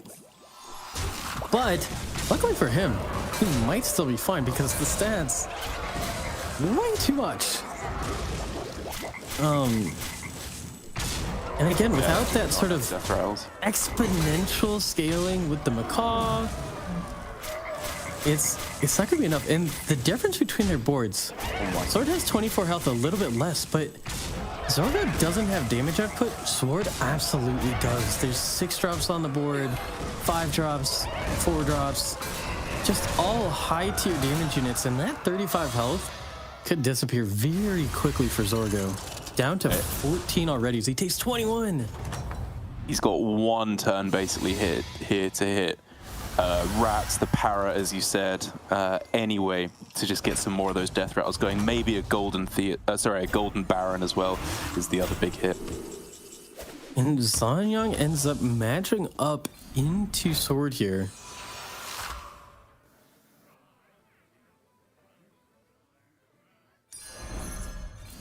Not a matchup that I envisage ending particularly well for him. There is a Leroy. Yeah. I mean, that's a prerequisite. Selling out of the Kangors kind of feels bad because it was your one pair available, but I think everything kind of feels bad at this point. Just not a ton of options for Zanyang, and I'm sure he kind of recognizes it too. He's probably going to be pretty happy with kind of a mishmash board. Taking a third here in game 1 is not bad, right? You didn't have a fantastic Snicker Snacks game. You didn't have anything super compelling. And, you know, you dodged the high roller long enough or survived enough hits that, you know, the top 3, pretty satisfactory. Oh yeah, you're very happy with this. Sword potentially grabbing some menaces to play down onto the ball of minions. Opening with some cleaves just to take out things like, I don't know, a taunted Leroy. You know, in any other text though. Hey, there you it go. would also be enough to clear out the Toxin, trigger Reborns. So just playing very, very safe. Sword knows he has enough stats to back it up. It's just, you know, what are your loss conditions, right? What are we playing around for our loss conditions? And with 2 small cleaves, Sword does a very, very good job of playing around them. And funnily enough, The survive. it does, yeah. But the Zaps here are just kind of working actively against Zanyang, given that it's going to keep getting bigger and bigger. So, yeah, despite his best efforts, Zanyang, you know, just a couple hundred stats short, but it was a good effort, right? And it was a good play by Sword to again play around his loss conditions. It's really big. Not even getting any. That's just cruel. You know, at least let me pray for some lyrics. Oh my god, this is disgusting. As the game goes on, his board's getting bigger, not smaller. And you look at that board and you're like, isn't that what he started with? Yeah. Well, Zanyang decisively, definitively, extremely dead with that punch coming through from Sword. Oh, and a really interesting decision. Oh, wait a second. So Zorgo, at the exact right moment, may have hit what he needs. He needed to hit the stuff to go into full leapers, right? The poisons weren't going to be enough. There weren't selflesses. And he finds the Baron pair, but it's in a really awkward spot. He's going to have to sell 3 if he wants to gold in it. He could sell the poison, he could sell the reborn, and he could sell one of these sewer rats. Yeah. I'm assuming he would much though, reborn right? the macaw. The problem is if Sword still has those cleaves on board, it's going to be very difficult. But I think he has to play for the upside. Do you ever, I don't know if this is insane, but do you ever ditch the idea of Golden Baron and just like pick up the rat in the shop? Because it just feels to me like he doesn't have enough death rattles bouncing to make this work. It's true, but I think you do have to go for the Golden Baron because of how much it amplifies the potential. Okay, fair enough. But I mean, look, he's considering it, right? Like, that wasn't an easy decision. And I don't, the cleaves are scaring me. I don't know if Zorgo's gonna know to cleave protect with this Foe Reaper. Safety restrictions. What, put it in between the Leaper and the Parrot? Harvesting servos. Yeah, and he puts it first. Where it wanted to be, I'll tell you that. And I don't even think there's a hit that can save him here. Well, if it is, it's not that one. Yeah, not at all. More cleaves gonna ruin any dreams, but it was a long shot. Zorgo can't be too sad. He had a very, very clean path to the second place. You know, hey, if you're not the raid boss, but you're the halfway boss, you're still a boss in my eyes. It's still technically a boss. Yeah, and you see how big that last Surak got, right? It, like, Yeah. you just needed a little bit more. And in fact, if he did protect around the cleave and maybe got lucky on that second cleave hit, there was a tiny, tiny chance. But of course, Zorgo can't possibly know that Sword had teched in all those cleaves, 3 cleaves on that final board. Had a huge turnaround. Well, a huge turn up for Sword. Again, just a very well played game. I think it's fair to say with that pick of the Bazile early on, very aggressive leveling as you laid out is very often the correct way to go about it. And then, you know, realistically from there, the game plan was kind of set out because he just hit Catherine a tier and did stuff. And that stuff was good.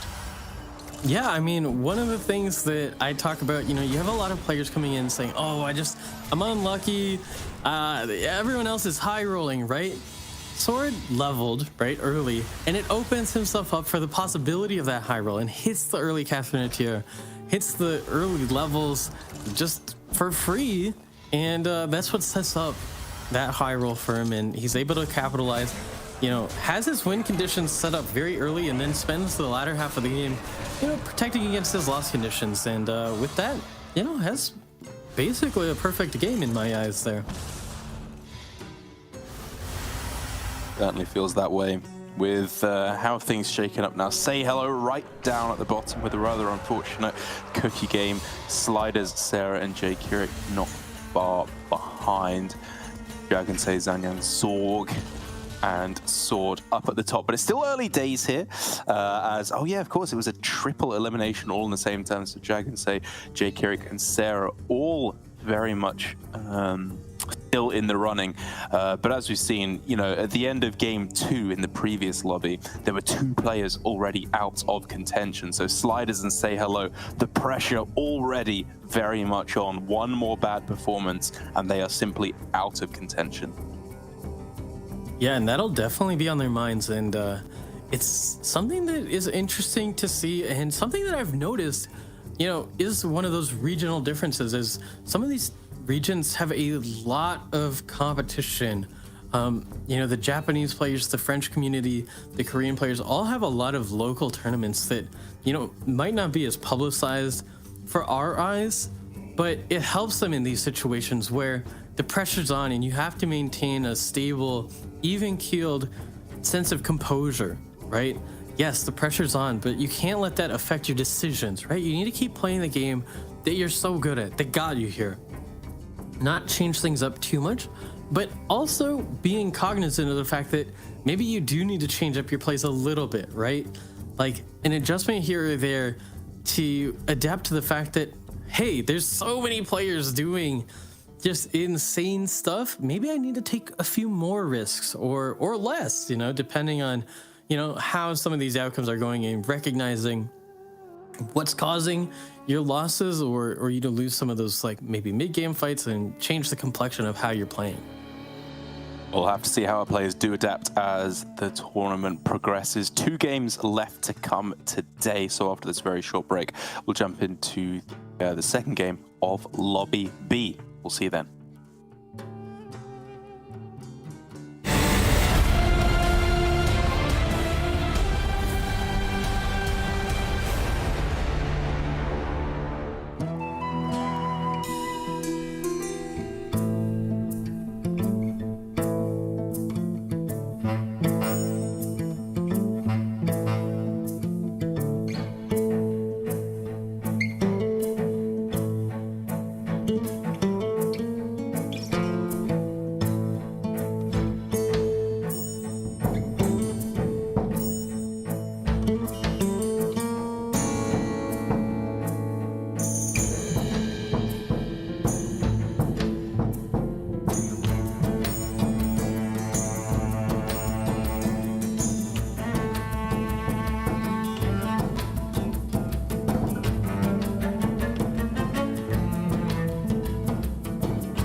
Welcome back. You are watching Lobby Legends Winter Veil. As we were going over at the start, this is the last Lobby Legends of the year, and so we have deemed it fit to double the prize pool for the tournament. So all of our players have even more incentive to fight to the absolute bitter end. If there's even a glimmer of possibility to get through to day 2, all of our players are going to take said chance, even if they are, for example, Sliders or Say Hello, right down at the bottom of the leaderboard with only 1 and 0 points respectively. Or reverse, respectively. I can't remember what order I read them out in. But for both of those players, it's looking grim. So it's going to be those all or nothing strategies, which for you in this metagame, what are those very risky strategies? What are these types of compositions that you're wanting to go for that guarantee you a first place if you can hit them?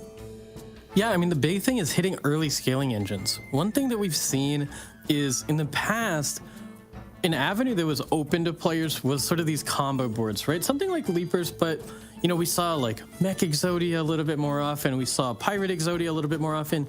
With the introduction of White Mane sort of providing a lot of disruption to those combo boards, now you don't really have a ton of like high tempo early options to disrupt someone that hits very early scaling direction, right? We saw Sword, you know, leverage the fact that everything was happening 2 gold faster every turn with the Catherine tier, with the Lich Bajal, and that is the high roll. That's how you can win. You just pick up so many stats early that no one can really compete. And when you have that freedom, the other thing that it does is it frees up time, right? You save health, so you have more time in that regard.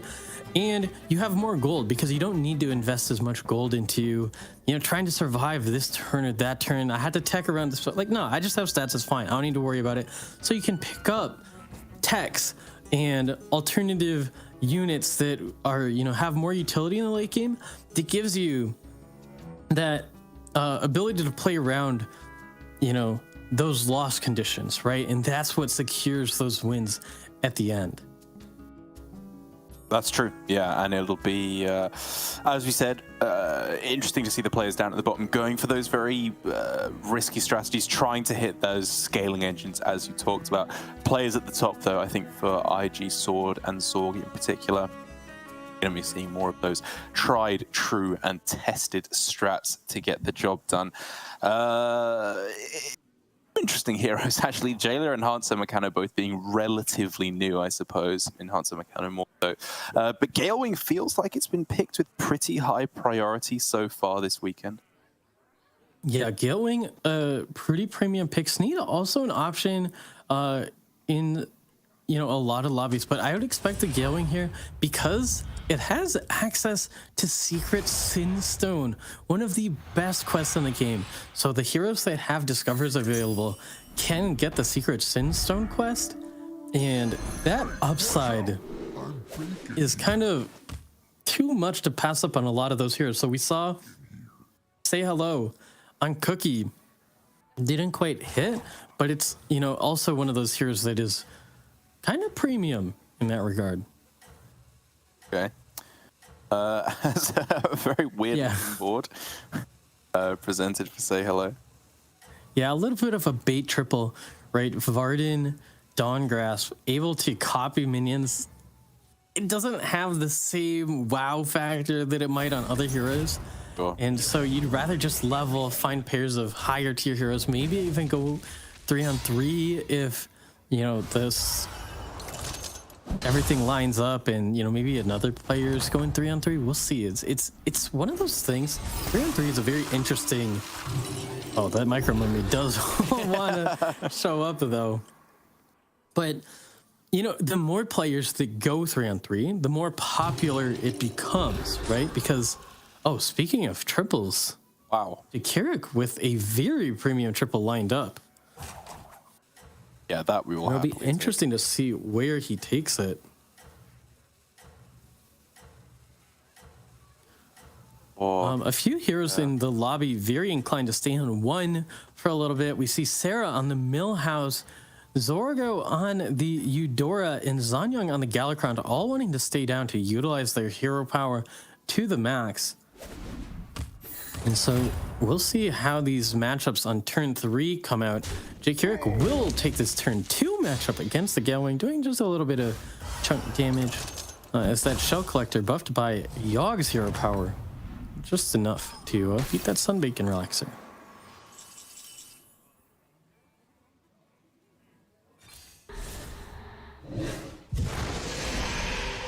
Options here presented, and Jake Carrick not happy about the mini Myrmidon hit.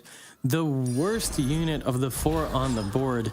We'll just have to take the Shell Collector and freeze. Gonna hold because my guess is he kind of just says, oh, actually, my guess is he saw that Say Hello did go 3-on-3. There you go. And so won't need to play those units. We'll have the benefit of being able to hold them for the quest turn, as the Varden has nothing on board, and Jake Carrick will surely have deduced that. Yeah, and for Sarah, just a very Millhouse kind of board, right? Nothing all too special so far. Our resistance grows stronger. Yeah. Another test game, so we'll see if we see any common comps arise this time around. Hopefully resulting in a better outcome. Up against Tess, there are a few pairs on the board that Tess could consider, but likely gonna just play normally. And we see the quest selection turn here as Millhouse gets offered Sinful Medallion, which is a very interesting line. Pretty easy to complete as well. Having felling minions attack 10 times is not too hard, and that's going to be the pickup. So Millhouse very happy to just cycle units. We'll pick it up. Say hello. Say hello. Yeah, and especially with Varden's ability to set up pairs and then afterwards triples, that Wisdom Ball can have great impact if you are able to hit, you know, a directional 5 and start copying it with the copy board roll. Say on the Khadun.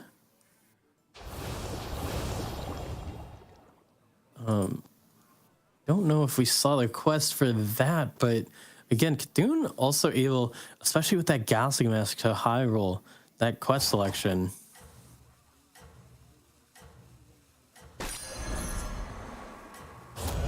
Yeah, not a bad just kind of tempo start right now. And I believe it was play Demon or Mechs for the quest, which is, hey, all of the shop right now, so we can understand the freeze here for Jagunsei. And the reward is Tiny Henchman, I believe, which, again, synergizes pretty well with this, with just a nice Divine Shield on board as well. Yeah, nice units to buff, especially the Pop Bot.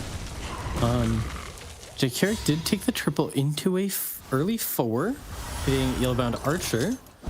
Gonna take a small loss though, despite the early triple. And Zorgo about to hero power into a 4? Question mark.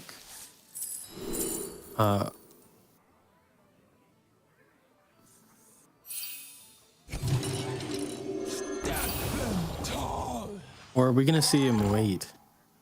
It looks like it'll be a wait. Skipping hero power this turn. Interesting. To go for a 5. I think. I mean, maybe he even presses it to a 6. The 5s are pretty interesting here. So a lot of these triple decisions come down to what's stronger directionally between 5 drops and 6 drops. With Beasts out, that is a big, you know, option for 5s, because the Beast 5 drops are very strong directionally and in tempo. But Murlocs and Pirates are also out this time, which means Hogger, Bran, less optimal on 5. So I'm curious where Zorgo will take that hero power. You like At 12 cards. Then? What are the bigger 6 drops you would be looking for? Well, we saw how strong Fellback can be in the last game. Earlier we were talking about Quillbores. Dark Gaze Elder is a very, very strong pickup if you can get it early, especially if you can get a couple of them going. Otherwise, you can hit things like Theatar, which are just kind of like generically pretty good. Oh, Okay. Zorgo lining up another triple.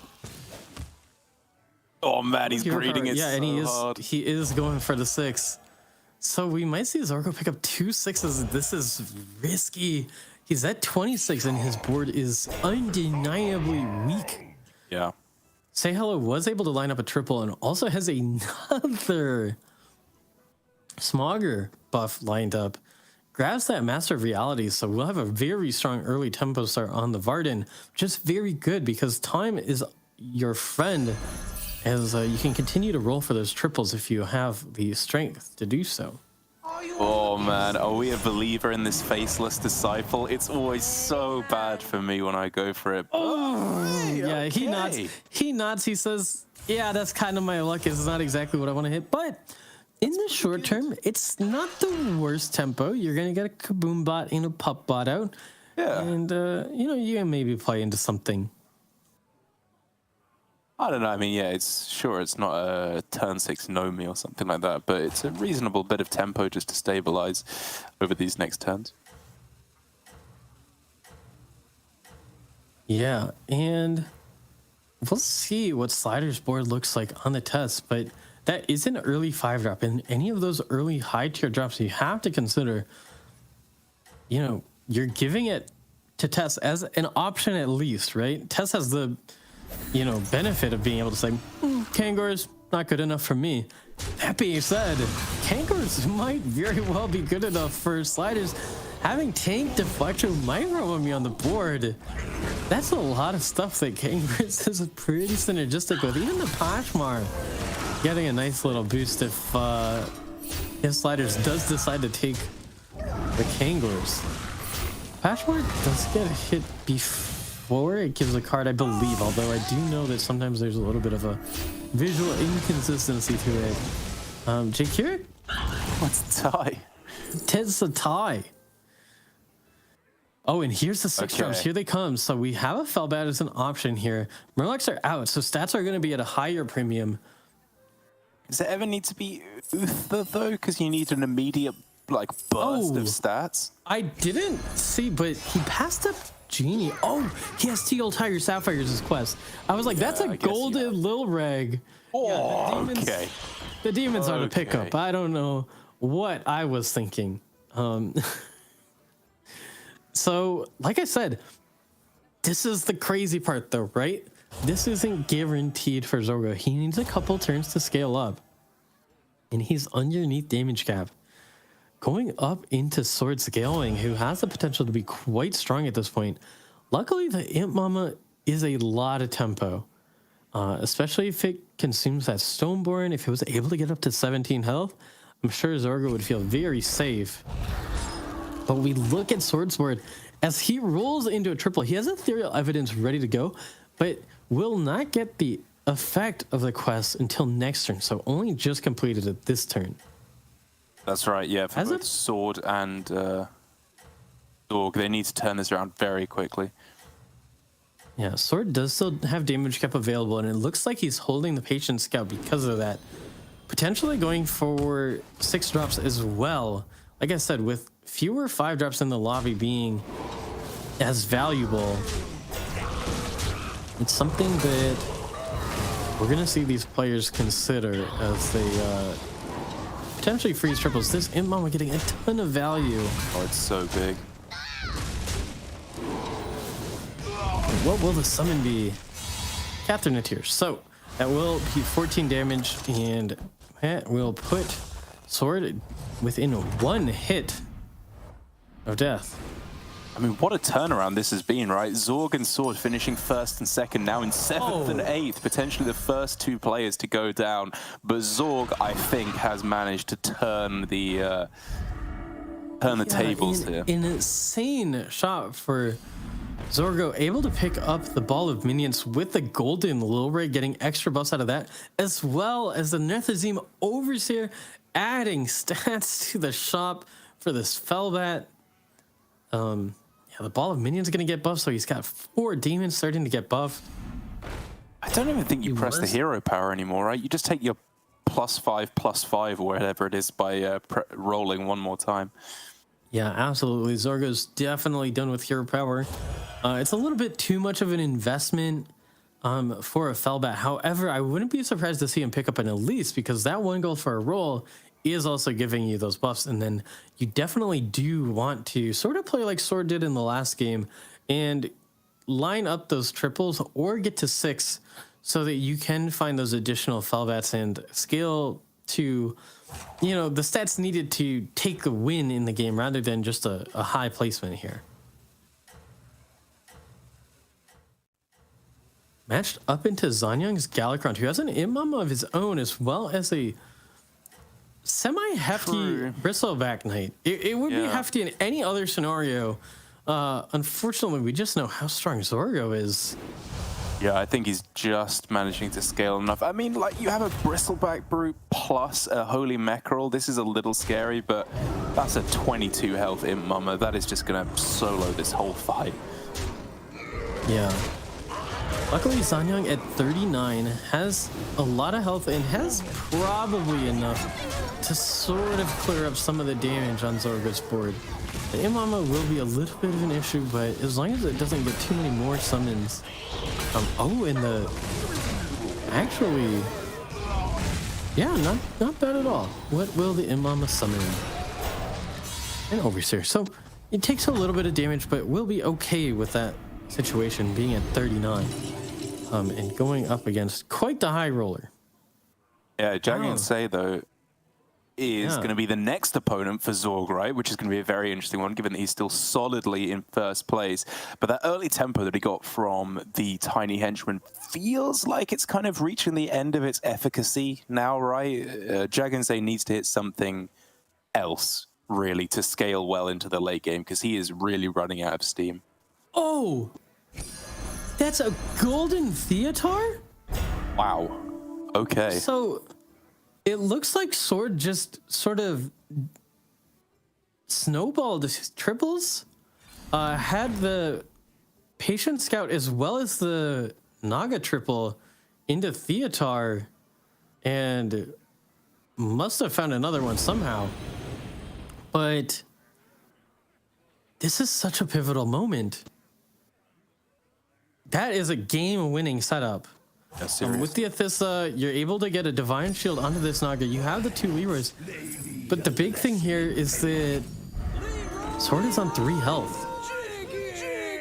So, again, like we said, any loss is going to be a lethal. So, has to tie or better here. The Leroys will start to get buffed with that Ritual Dagger, which is nice for a potential future. The Athissa has options. Oh, this is going to be a very close fight. Oh, and that was a terrible hit. Oh, disaster. Luckily, the shield on the Puppet will protect it for a little bit. This Deflecto will get reset. It's just 14 attack now. The small minions in the middle will get cleared up, and we'll see what hits into these shields. Athissa value trades, and that will be enough for Sword to at least survive here. Yeah. Very close, though. Oh, yeah. Very close. And you see how low those minions got. But now, he's in a fantastic spot. And we see, in fact, it was Sliders just dodging lethal all along. Surviving at 1, though, which means for everyone above damage cap, which is our top 4 at this point. And this really is the final chance here for Sliders. He was in 7th place after just getting 1 point at the end of game 1. So it's so crucial that he won here, because if he goes out in last place, it's over. He will 100% not be getting through to day 2. And so he needs to have an immediate and very, very strong turnaround on this turn, which he does hit. Double Leroy with a Theatar as well. Plenty of spellcrafts. This is a big swing turn. It is. And on the other side of this combat is Say Hello, who similarly didn't have the best result last game. Just hit a golden recycling wraith Wow. with Wondrous Wisdom Ball, but I don't know if there's enough stats to get through Slider's board here with so many Spellcraft in hand as well as the double Leroy. Sells out of the Theater. So gonna play for maximum strength. Just has to survive this turn. Like, if he can finish in 5th, I want to say there's a chance. But 7th or 8th, it feels almost impossible. Yeah, absolutely. No reset on the Deflecto this time around. Gonna play the attack onto the Deflecto and this Wind Fury as well. Not worried about the reset, just want to maximize that Divine Shield value. And it's gonna be really close. We saw a couple of very large taunts leading with the Leroy. Gonna be good. Oh, misses! Oh, it's a disaster! Oh, that's so unlucky. Oh my goodness, Sliders was in such a good position. Is it enough? This Imp Mama is going to be really a deciding factor. It doesn't go into the Leroy. And now there's so much value and the stats are too much. Boy, So the Felbat survives, and despite some scary hits there, Sliders does have enough stats. And say hello. Oh, no, might be saying goodbye early.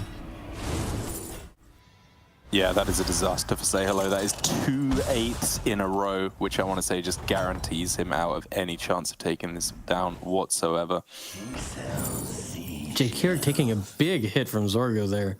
Zorgo hasn't had any issues winning any fights. Quickly went down to 14, and we were saying that we were a little worried about damage cap. Zorgo said no such thing. Meanwhile, Zanyang has a pair of Holy Mech rolls. You even want to triple that? Don't think so. Except the It's a little weird because you do have that module on board alone, but yeah, generally the two macros are better separate. Usually you want them both taunted or untaunted so they can have that patented ping pong effect, sort of getting infinite or pseudo infinite shields at times. But Zanyang at this point at 10 health is just trying to maximize any value whatsoever. Positioning around a potential Tunnel Blaster by not putting that second macro last, despite having Devils in the Details.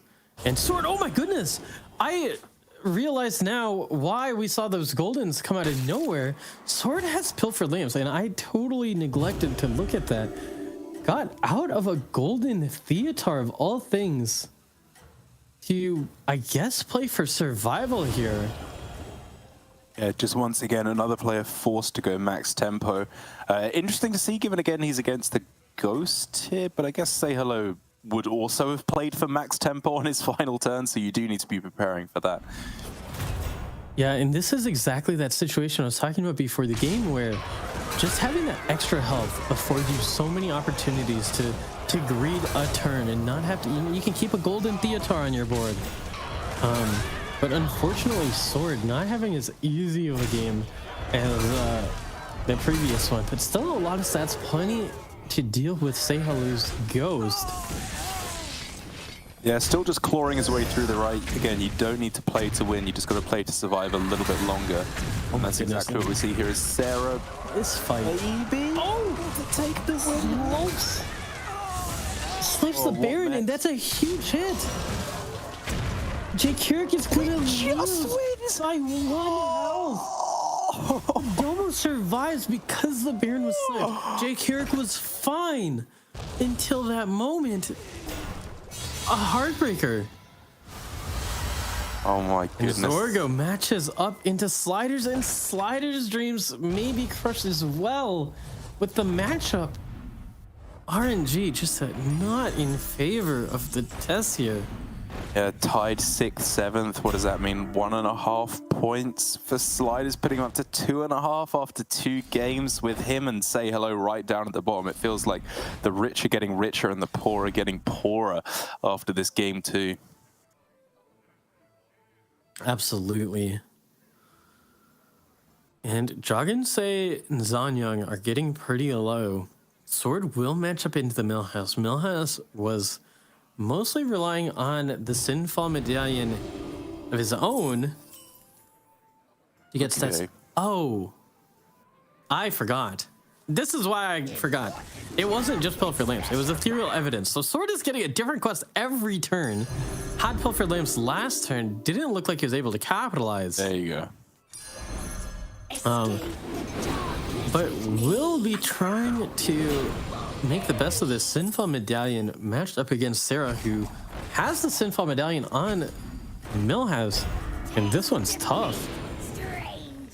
Yeah, this one is kind of tough, right? Like, if it wasn't for the Tunnel Blaster, I'd say quite handsomely Sword taking this one down.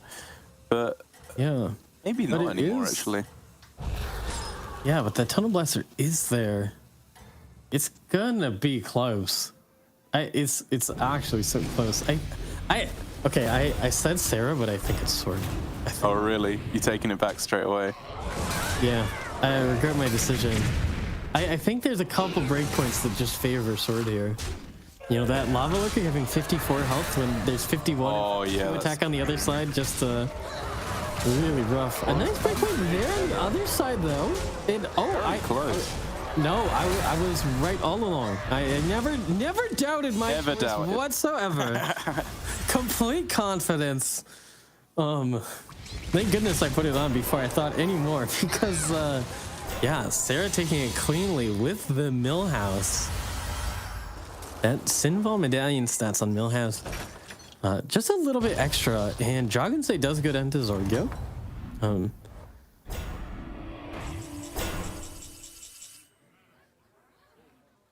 Zorgo with just it- yet another fantastic performance, right? A top 2 into at least a top 3 here as well. Looking strong. And how does this board here for Zanyang go forward? What are we looking to actually hit to improve on this? Is it, again, just the cop-out answers of Leroy's and Mantids, or is there anything else? Well, so Zanyang is also working with Ethereal Evidence, so his quest is going to change every turn. This turn, he did hit Staff of Origination, and as an interesting quirk, Sarah doesn't see that. So when Sarah's hovering, trying to scout what Zanyang has, he just sees the Ethereal Evidence quest. So he's not going to know. If he's played him in the past few turns, he's going to see that board and say, okay, and not realize that there's going to be, you know, a huge, like, 12-12 or 11, whatever the buff is, it's going to be all over the board, 12-12. And with those mech rolls, with a lot of shields, as well as that grease spot, it's going to be a deceptive amount of stats. Zanyang's also playing around the Tunnel Blaster by having the module last, which will mean that the mech rolls do get reset.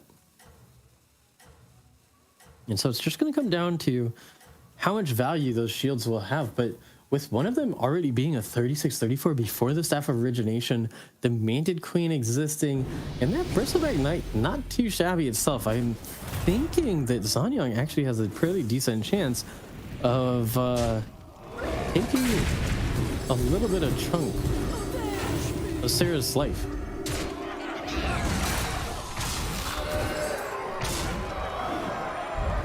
Oh, it survives a Bristleback Knight one. at 1 health gets the reset. Yeah, that's so sick. Yeah. You just see the impact of the shields and how valuable it was having the module last. The breakpoint's super favorable. The summon does clear it off. Sarah obviously not at risk of getting lethaled here from 25, but yeah, that Staff of Origination, the difference there, just so many nice breakpoints on the stats. I know, yeah. And just the right resets. What is it in this game with minions surviving at 1 health? It feels like it's happened like 3 or 4 times in really clutch situations here. Absolutely. That being said, it might be a little bit tougher against Zorgo, who's got seemingly infinite stats. The second player in a row these games to take advantage of Teal Tiger Sapphire, which we don't see that often, but by far the best thing to run with it is that Fellbat. are you surprised to see him not level here? Would he not be looking for more Fellbats or maybe a Manted Queen here on 6 as well?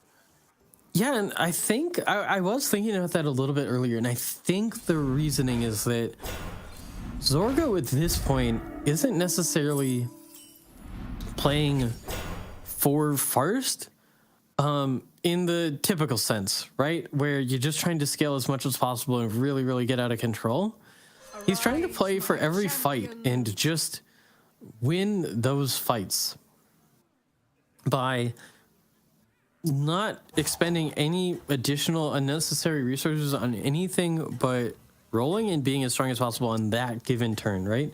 So any investment into leveling, that's a lot of stats that you're sacrificing. Any minion purchases outside of, you know, just like maybe one per turn that you're teching for that fight, again, you're sacrificing a lot of stats. Zorgo having a pretty good position, taking a top 2 in the last game, doesn't necessarily need to win this game, right? That's true. So winning and playing safe on these fights, you know, should guarantee him a decent placement going forward into game 3 if he's not locked already at this point. So I like his strategy. It's a bit of that tournament meta coming into play for him.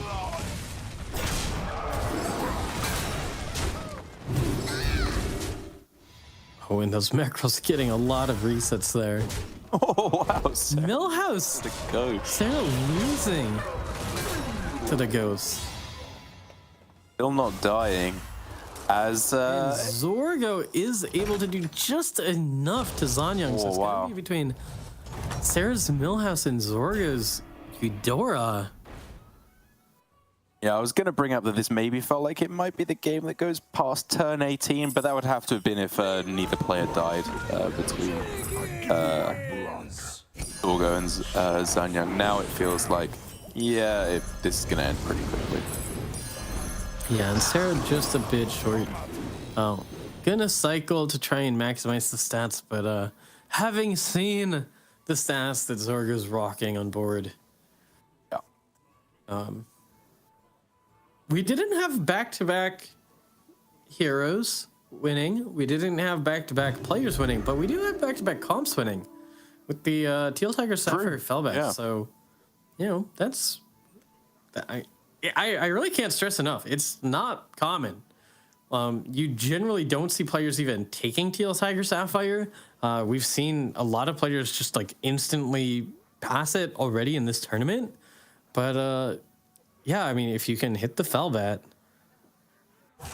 it works. And maybe that was in Zorgo's mind when he took the quest, knowing that Eudora does have a little bit better odds of hitting that Fellbat with the sort of built-in discover from the hero power.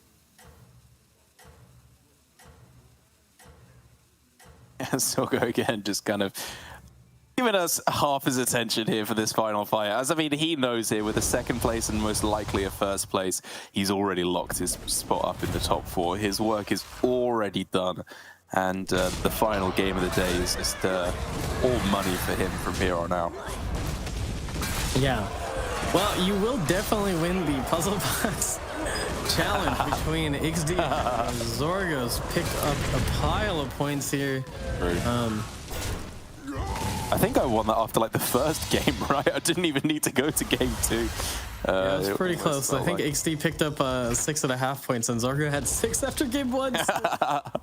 Yeah, it was a quick victory for Zorgo, but very well earned. Taking a first and second in the first couple games, so really, really well played by Zorgo. The rest of our players, we've seen a couple that are almost for sure eliminated, but it's going to be a battle in the middle. Yeah, absolutely. With Say Hello and Sliders both feeling... Say Hello, I want to say, with 0 points, just out. No chance that he can make it through. Sliders feels like there might be a slight glimmer of hope if like the top 4 finish in a very specific order and then he's able to clutch out of first place, then possibly he could take it down. But you know, it's very much last chance saloon for him here. Whereas Zorg pretty much just guaranteed to be making it through. Sword in a bit more of an interesting place, and everyone else just kind of hovering around that middle mark. I just love to see how it affects all our different players, the strategies they go for going forward, how the nerves affect them.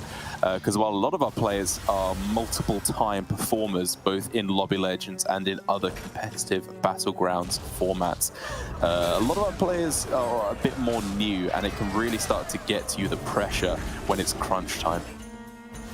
Yeah, it's really difficult, and it's been interesting to see these players that have repeated in Lobby Legends continue to do well.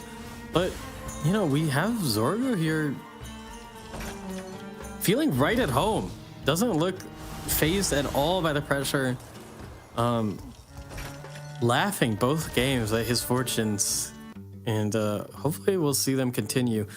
Sword just behind him in second. Wow. Zhanyang, how does this work? In third at 10. Sarah at 9. So we see that 9-point threshold after game 2 be the top 4 in both of these lobbies.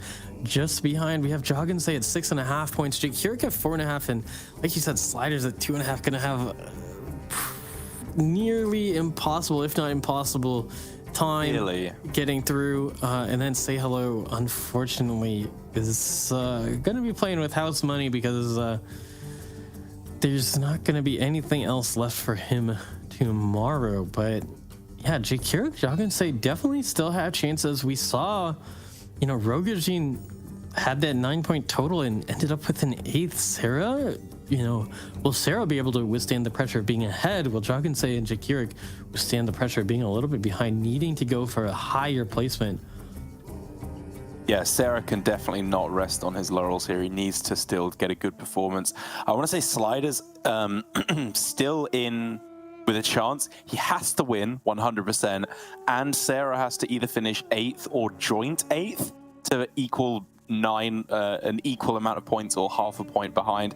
And like then the couple of people in between have to finish poorly not to eclipse him as well. So we'll see once we get into it. It's like, as you said, basically impossible for him to qualify through, but we'll see if he can pull something out of the bag for Sliders, as it would be cool for him to follow up a 3rd place in the previous Lobby Legends with a better performance here this weekend. But with just one game left to come today, we are going to go to a quick break before the final game of the day. We'll see you very shortly.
Welcome back, and thank you to everyone who has been watching, competing alongside, perhaps as well, with our Tavern Buddy extension on the Play Hearthstone Twitch page, if you are watching there.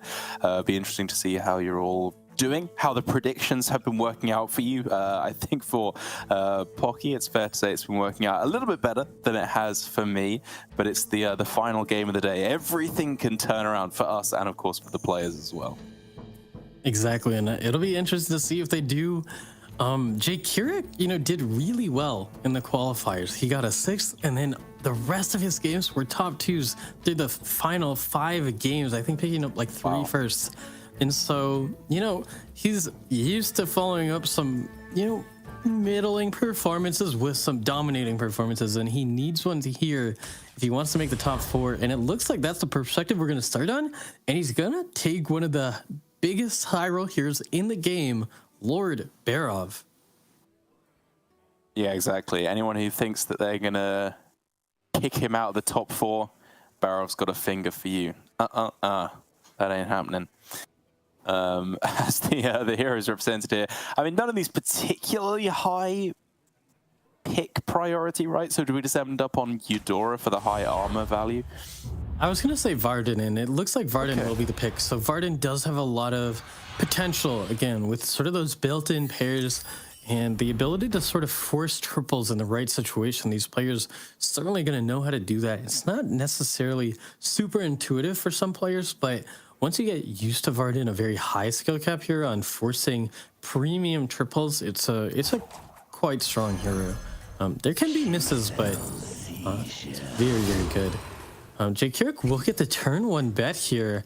Hitting a Shell Collector, we'll have an option between Sliders and Togwaggle. I didn't see which he picked, but it's a bit of a coin flip. You know that Sliders is, going to have the option to take a Pirate with hero power. Togwaggle's going to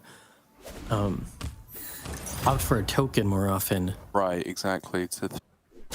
But we'll match up against Sword, who's on Master Win. So another Panda game for me. And they take a tie, both with Shell Collectors. Zanyang with the pair of Tavern Tippers. Gonna just take the buffs, but unlikely to invest too much into them. On Gravo here, likely we'll just see a bit of a Jeef curve leveling to 2 next turn.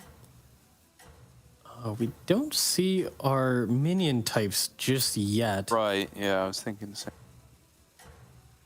But that's going to be a big determining factor, and I'm sure it was a determining factor in the hero selections as well. So Gravo, unlikely to be picked up unless there are a decent amount of summons available. It does have that Shell Collector pair here. I'm getting the Omu hero power, I believe. So able to level and pick up the pair. It's a really nice boon. And then having that coin available to potentially double buy this turn or to level. And the hero power is not entirely compelling. Yeah, I don't think either of those are enough to push us off just double buying or leveling here. Yeah, and interestingly, we see matched up against Dragonstay's Varden, who did go 3-on-3. So I would expect to level here just to take advantage of that, having the pair on the higher tier, and that is what we see. Jake Keurig with another bet to be made, this time on Zorg and Say Hello. Zorg on Elise. Oh, Zorg went 3-on-3. Hello on It has to Zephyrus. be Say Hello, right? Yeah.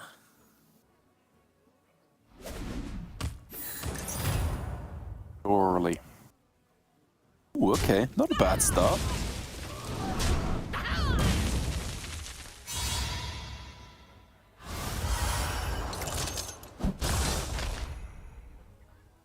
So it looks like the minion types for this game are Naga, Demon, Pirates, Quillbore, and Beasts. So no mechs this time around, as well as no Murlocs.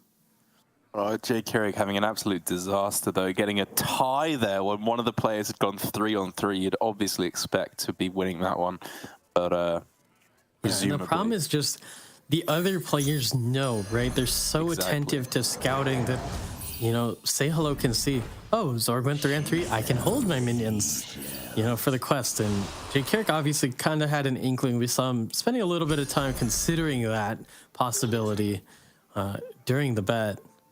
But we'll just take the battle cry there. A 10 Naga or Quill Ball for Volatile Venom feels very expensive. Yeah, very expensive indeed, because Naga and Quillboard don't synergize into the quest. We saw Ixie take Volatile Venom in that first game, but that quest actually played into Volatile Venom, where you kind of set up a board that, you know, is where you're headed. And like I said, you know, these players are very much considering the direction they're going super early on. Another hidden body for 12 minions.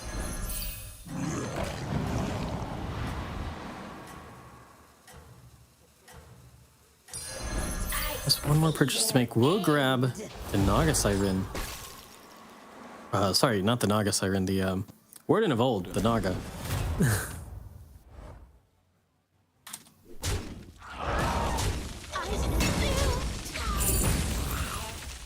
Clearing off some of the high damage minions, or high tavern tier minions, I suppose, to not take too much.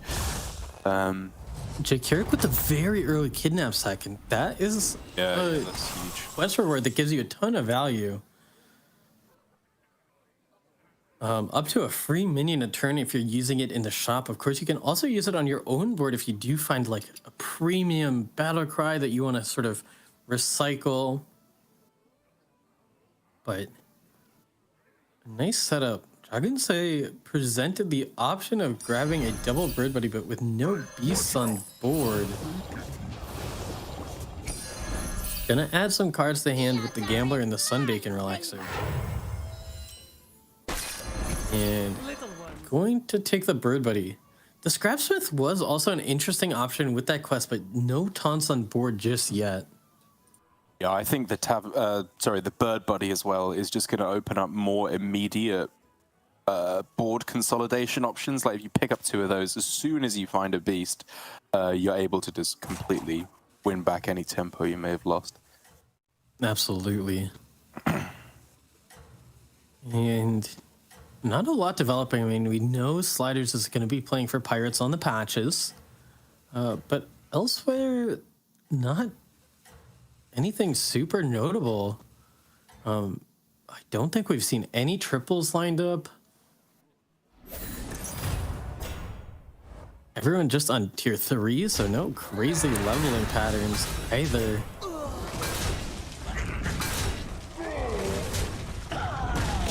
It's true, I'm taking it. Gonna be a slight loss to the Tavern Tippers for Jay Keurig, but you'll be okay with that one. You know, as long as you're not taking too much damage in these mid-game fights, you're pretty much okay, because Barov really shines in the late game. And actually, he does have a triple lined up. So now the question is, what will he aim for? Ever Patient Scout could... 6? Yeah, I think you might. Beasts are quite good, though, and he can take it right here. And with the Kidnap Sack, Brand can be very valuable. Mama Bear, you can kind of do, you know, sort of like the Jandis thing where you consistently bounce a unit and buff it up. Jay Keurig will be able to take the Patient Scout, but he's going to take it with the Kidnap Sack and hold it. It does give potential for another triple of the Show Collector, given that Discover. And so he is going to go for 6 drops here. See their end.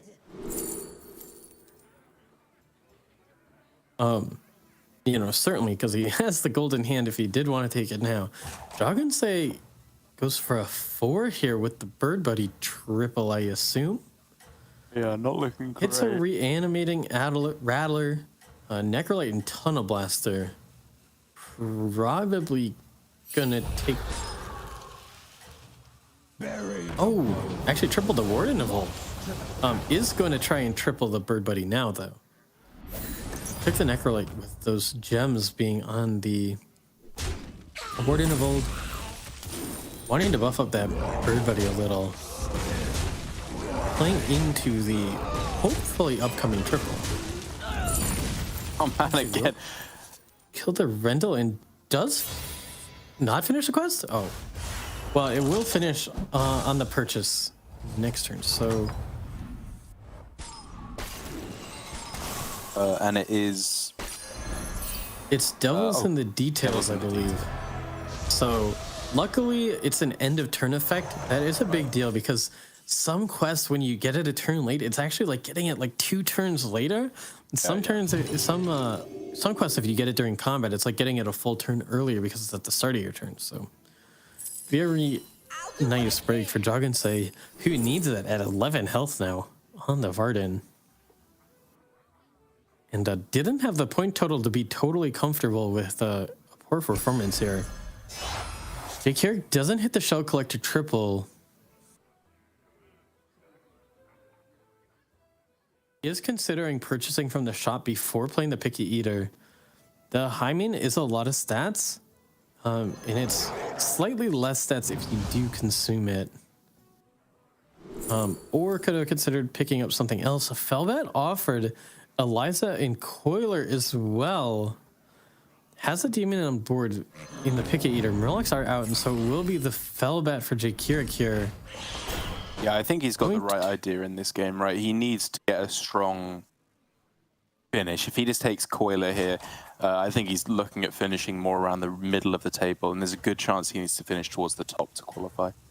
Absolutely, and you're asking, you know, how do you high roll right now in this meta? And like I said, it's that early tempo direction type stuff, and Felbat certainly fits the bill. J-Kirik with some gold in that kidnap sack to try and find another demon. Meanwhile, we have Zorg with the Enhansomatic quest completed. Facing off into the Grabo, who, despite not really having a ton of summons, is still at 49 health. Has friends along the way for 2 Naga. So Naga, like I said, one of the premium friends along the way quests will finally take damage. 15, in fact, full damage cap from Zorgo. Many of those 4-drops survive. Oh, and we have a Sinstone game for Say Hello. Say Hello cannot advance, but certainly playing spoiler here with a early Secret Sinstone on turn 7 on Zephyrus. I don't know if they've exhausted any of those hero powers, but we could see very quick spikes from Say Hello. That'd be very cool to see. Players going up to 5 as well now. Double Nethrazim Overseer for Joggensay. With that Devils in the Details, gonna focus on that for tempo.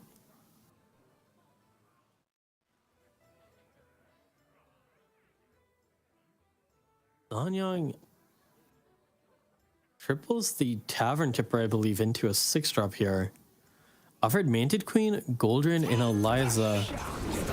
Takes the Manted Queen. Zanyang was in a more comfortable position in the standings, so probably not wanting to play as risky. Despite Goldrin and Eliza having maybe more upside with that hero power, Manted Queen is going to be, you know, kind of the more consistent strong unit, regardless of where you end up. And you don't really need to hit anything else to go with Manted Queen. Hey, Kirik again, so close to stabilizing here. He just wanted a another Felbat, a Mama Imp as well, in order to be able to get some more demons in play, because those 6-drop he got just really don't help with his scaling in any way whatsoever. Oh, and Say Hello has a golden Theatar, double Athissa. Golden Trickster is also huge. And Say Hello might be winning this game. You think so? Do you see it already? Yeah, buffing up that Trickster without Murlocs in the lobby, that health spread out across what will probably be scaled up minions with the double of this. I'd be a little bit concerned for everyone else.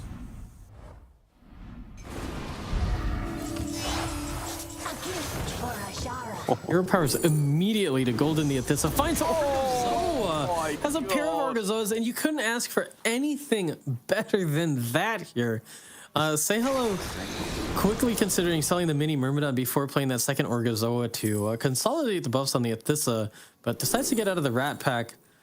Potentially wanting to play that Bristleback Knight instead as that third minion type. And we see how powerful Orgazoa is with Secret's Instinct. Just absolutely the best thing he could have hoped for. So many stats going to be taken with this Golden Athissa. And actually not even playing into the Theatars. Just focused on the Orgazoas and the Athissas. I don't know why I would think that Theatar would be a consideration here, because the upside is just so great. Like I said, with the Orgazoas doubling the discoveries every turn.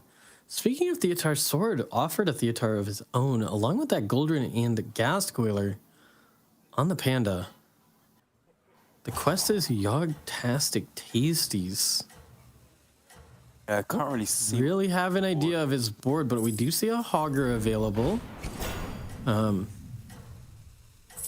well as a lot of Quilvors. So there's just not really Theatar here.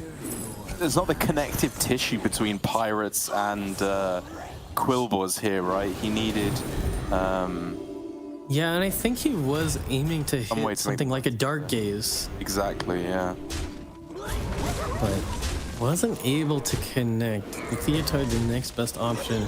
Picking up a few stats to try and get through this fight, but not going to be successful as Jake Keurig scaling with the Felbat, with the Charlga, and the Agamemnon. If you didn't know better, you'd think it's a Ghastly and Acid board. Trying to take advantage of those end of turn effects. Sarah with Cookbook, a quest that we haven't seen too often, is going to be enough to not Say Hello down to 11 despite the Sinstone board. A bit of a transitionary turn for Say Hello, so nothing to be too concerned about just now. Oh, and Say Hello hits the ball of minions. Hey, wait a second. Oh, the hoop! Sarah has Golden Hogger with Cookbook. Oh, yes. This is where you get to those 100 Cookbook stats. You said you might not have the APM, but I believe Sarah does. Look at this. Already 30-30 on every minion bot.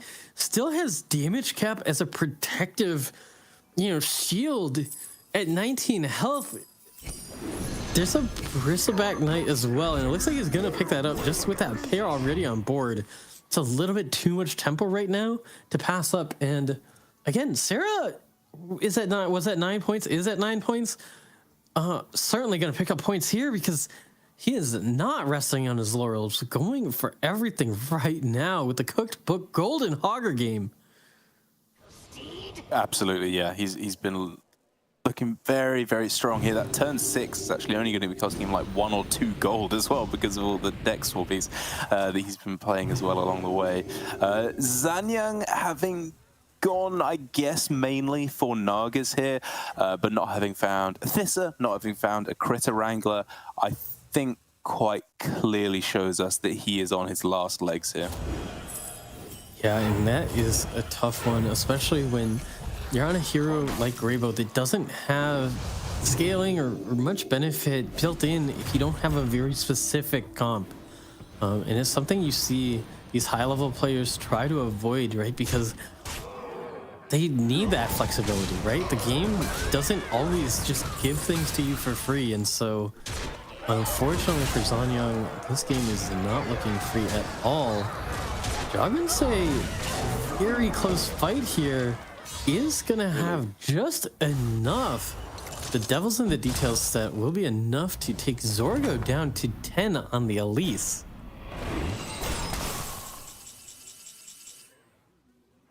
I can say finding 2 more Overseers, but not having the board space to support it.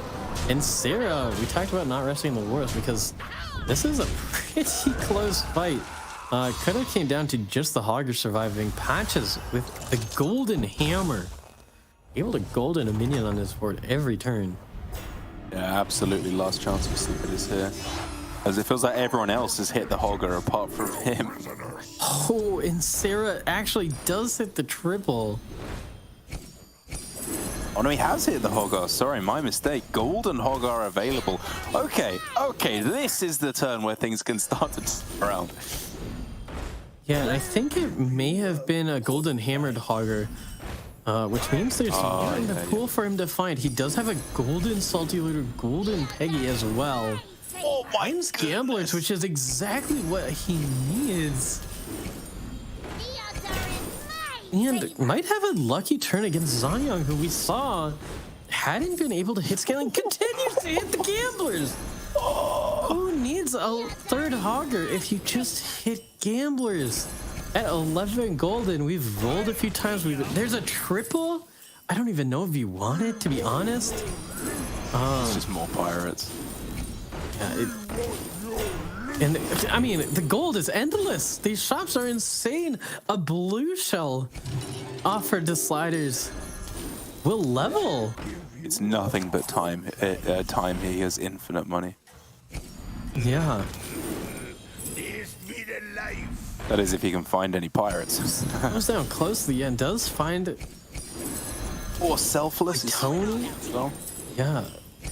We'll probably pick it up to end on, but we'll end on the Eliza for stats.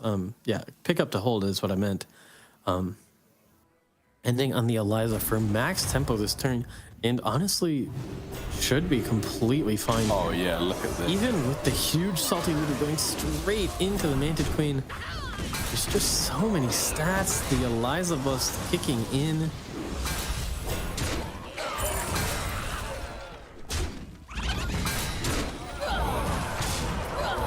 Yeah, that is gonna be it for Zanyang, and Zanyang only had 10 points. Yeah, absolutely right. He was in 3rd place, but going down in joint 8th alongside Jag and Say. Oh, sorry, triple last place is Zorgo going down as well. Oh my Yeah, lord. so 3 go down in a 6th, 7th, 8th, 5th. So they'll all be picking up 1 point, but I don't know if that'll be enough for Zanyang. There's certainly going to be people coming. Sarah looking very strong on the togwaggle. Jay Kurik saying something very vocal in the moment. What is he saying? There's my theaters? Yeah, too late. Oh, and here we have our Barrow's Blessing between Say Hello, who's high rolled of Naga, and Sarah, who's high rolled cookbooked Hogger. Both of them with corrupted Myrmidons on the board, but who's bigger? I mean, to my eye, it definitely looks like Sarah's in the lead right now. Especially given that's a corrupted Myrmidon on his side. But I will say, if there's any divine shields that come down on the other side that could turn things around, yeah, like this. There is a few. 2 of them, wow. Oh my goodness, there's a lot happening for Say Hello here still. He just doesn't have time again. Yeah, Secret Sinstone turning any game into an APM game. Say Hello, doing his best to get through everything with that golden Orgozoa golden if this Did we end up on opposite sides? I think we did for the first time. oh my goodness. All right, I come down to this cleave. I believe in It is Sarah. a middle taunt, so it is a bit awkward. It's true. But I think Say Hello has just too much with those corrupted Myrmidons getting those divine. They did get a lot scales. bigger. Yeah, I think you might be right here. They grew so much over the course of that turn. No reset. It is. Oh, it was a 50-50 It at was the end. so close. Oh. So close. All right, I'll take Sarah solace does in take that a was close. slight loss, but insane. We strong for both of them. And Jake Currick goes down in 5th, and that will all but extinguish his hopes of advancing, unfortunately. I don't think he can make it through on that. Sliders, on the other hand, hitting a very, very good shot. Just my all Pirates. Again, not needing another Hogger when you can just, hit Pirates. There's another gambler. This is getting close to infinite. This Housey captain providing a little extra stats from these ball of minions. Just a funny little interaction there. Yeah. As it's getting a 2 extra stats, and so since it's too big to sell, you might as well get a little bit of value that way. And another gambler picked up for sliders. More pirates in the shop. What's going on out here? Down to 5 health. Oh, there is a tunnel blaster. He doesn't necessarily know exactly what he's up against in Sarah's board, so he might pick that up, and he does. Yeah, I like it. Selfless Hero also an option. You would probably have to get out of this smaller Peggy if you wanted to play it, or you could hold it. There are multiple options here, but it looks like it's just going to be the Tunnel Blaster. But unfortunately, as valiant as the effort was, and it was valiant, I don't think this is enough to deal with Sarah's board. We just saw Agreed. Say Hello handle it, and yeah, the stats aren't even on the same level. 100s on one side, 50-50s on the other. And Sliders realizes exactly where his Hoggers have been all game. Been on Sarah's board. Yeah, unfortunately for It'll be a lethal, and Say a winner. Say Hello lost to Swords Panda? Whoa. Wait, is Sarah? Oh my goodness. He just went full scam. Sarah's primarily stats and finds a George Hero Power. That's sick. This is very weird. Just a manted triple available in the shop. You don't even want that though. The shield. Well, the only reason you take it is it gives you the out of tripling into another, but I don't think that'll be the case. The problem is that there's sort of 2 units that are pretty lackluster on this board. Oh, Selfless Hero could be a pretty good pickup here. Passes it. Oh, wow. Passes the Gambler. So looking for very specific stuff, because the Gambler would be money with that Hogger on board, but not wanting to sacrifice the 54-54 banner board. Like only Tunnel Blaster, I guess. Looking for to deal with their Divine Shields, maybe. But I mean, you have your own Manted Queens. It's a bit awkward. Yeah, it's tough indeed. Reborn definitely would have been an option for that Coiler to try and spawn more Leroy's. There aren't mechs, there are demons, but without mechs, it helps remove a lot of death rattles in the pool. Obviously, beasts, mechs, and demons with the most death rattles in the game. So when mechs and demons are out, it makes summoning that Leroy from that Coiler much more likely, but it might not matter here as the cleave cleans up a Manted and a Leroy. Only 1 shielded poison left and too many stats on the side of Sarah. Poison Divine Shield? Nah. Even that.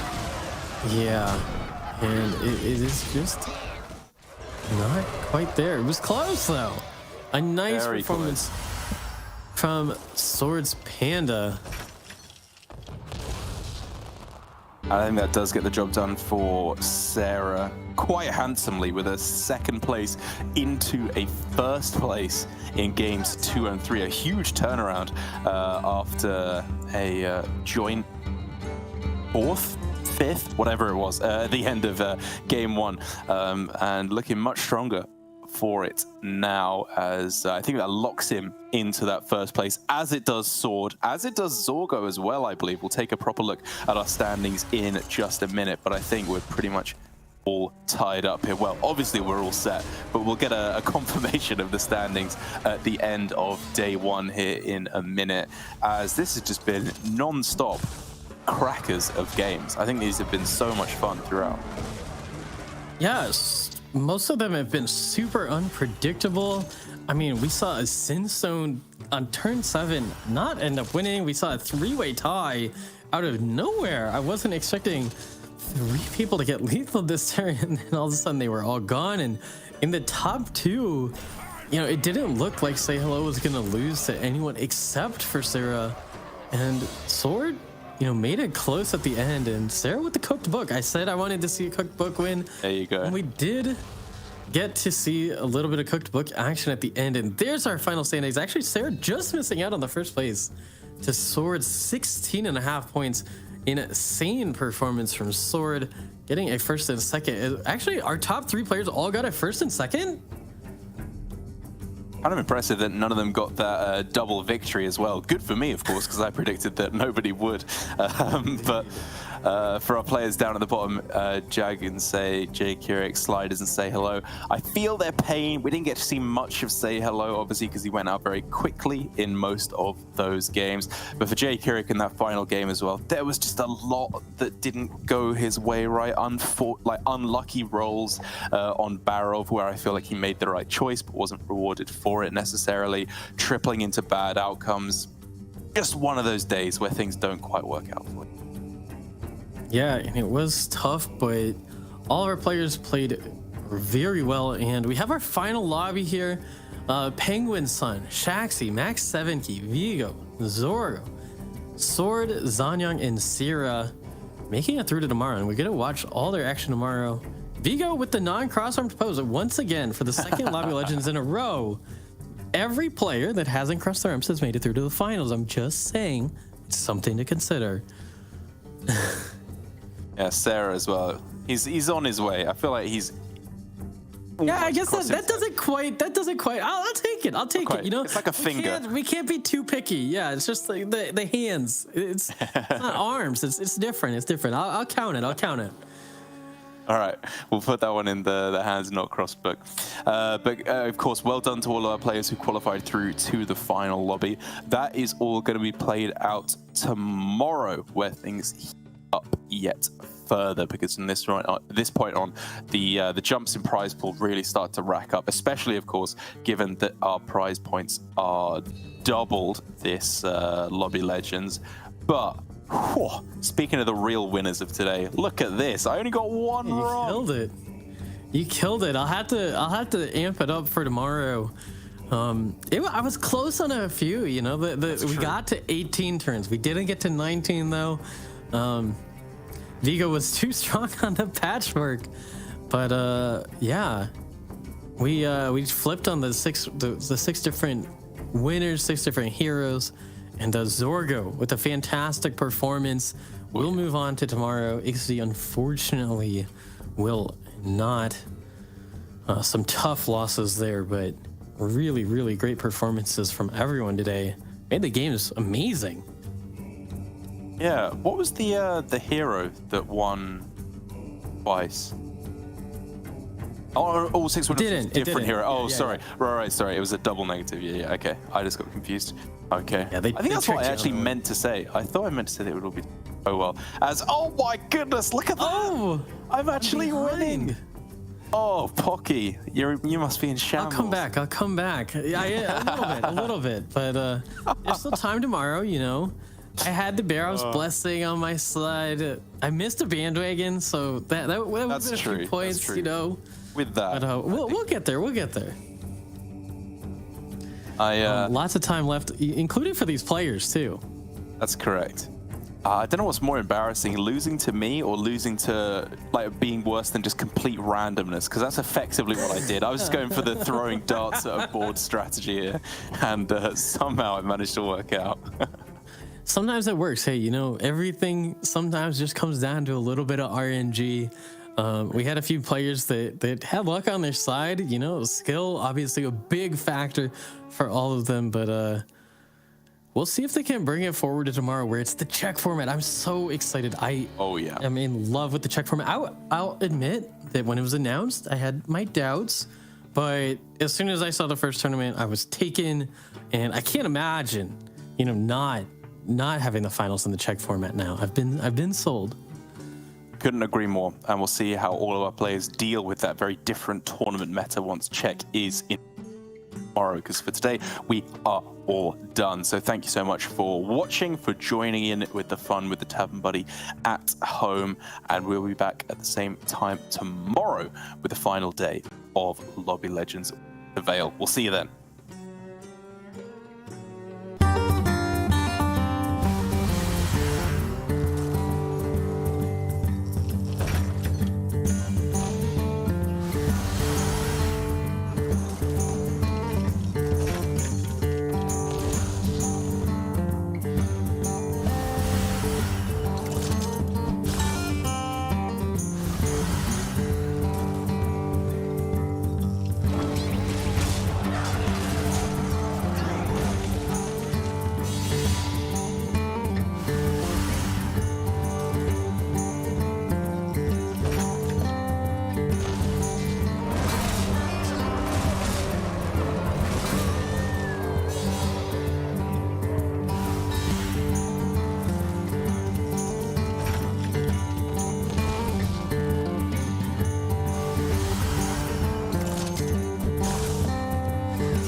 Will be exact lethal if the Baron doesn't die, and the Baron doesn't die. 5 + 5 + 1 + 1 is going to be the 12 needed. Very nicely done.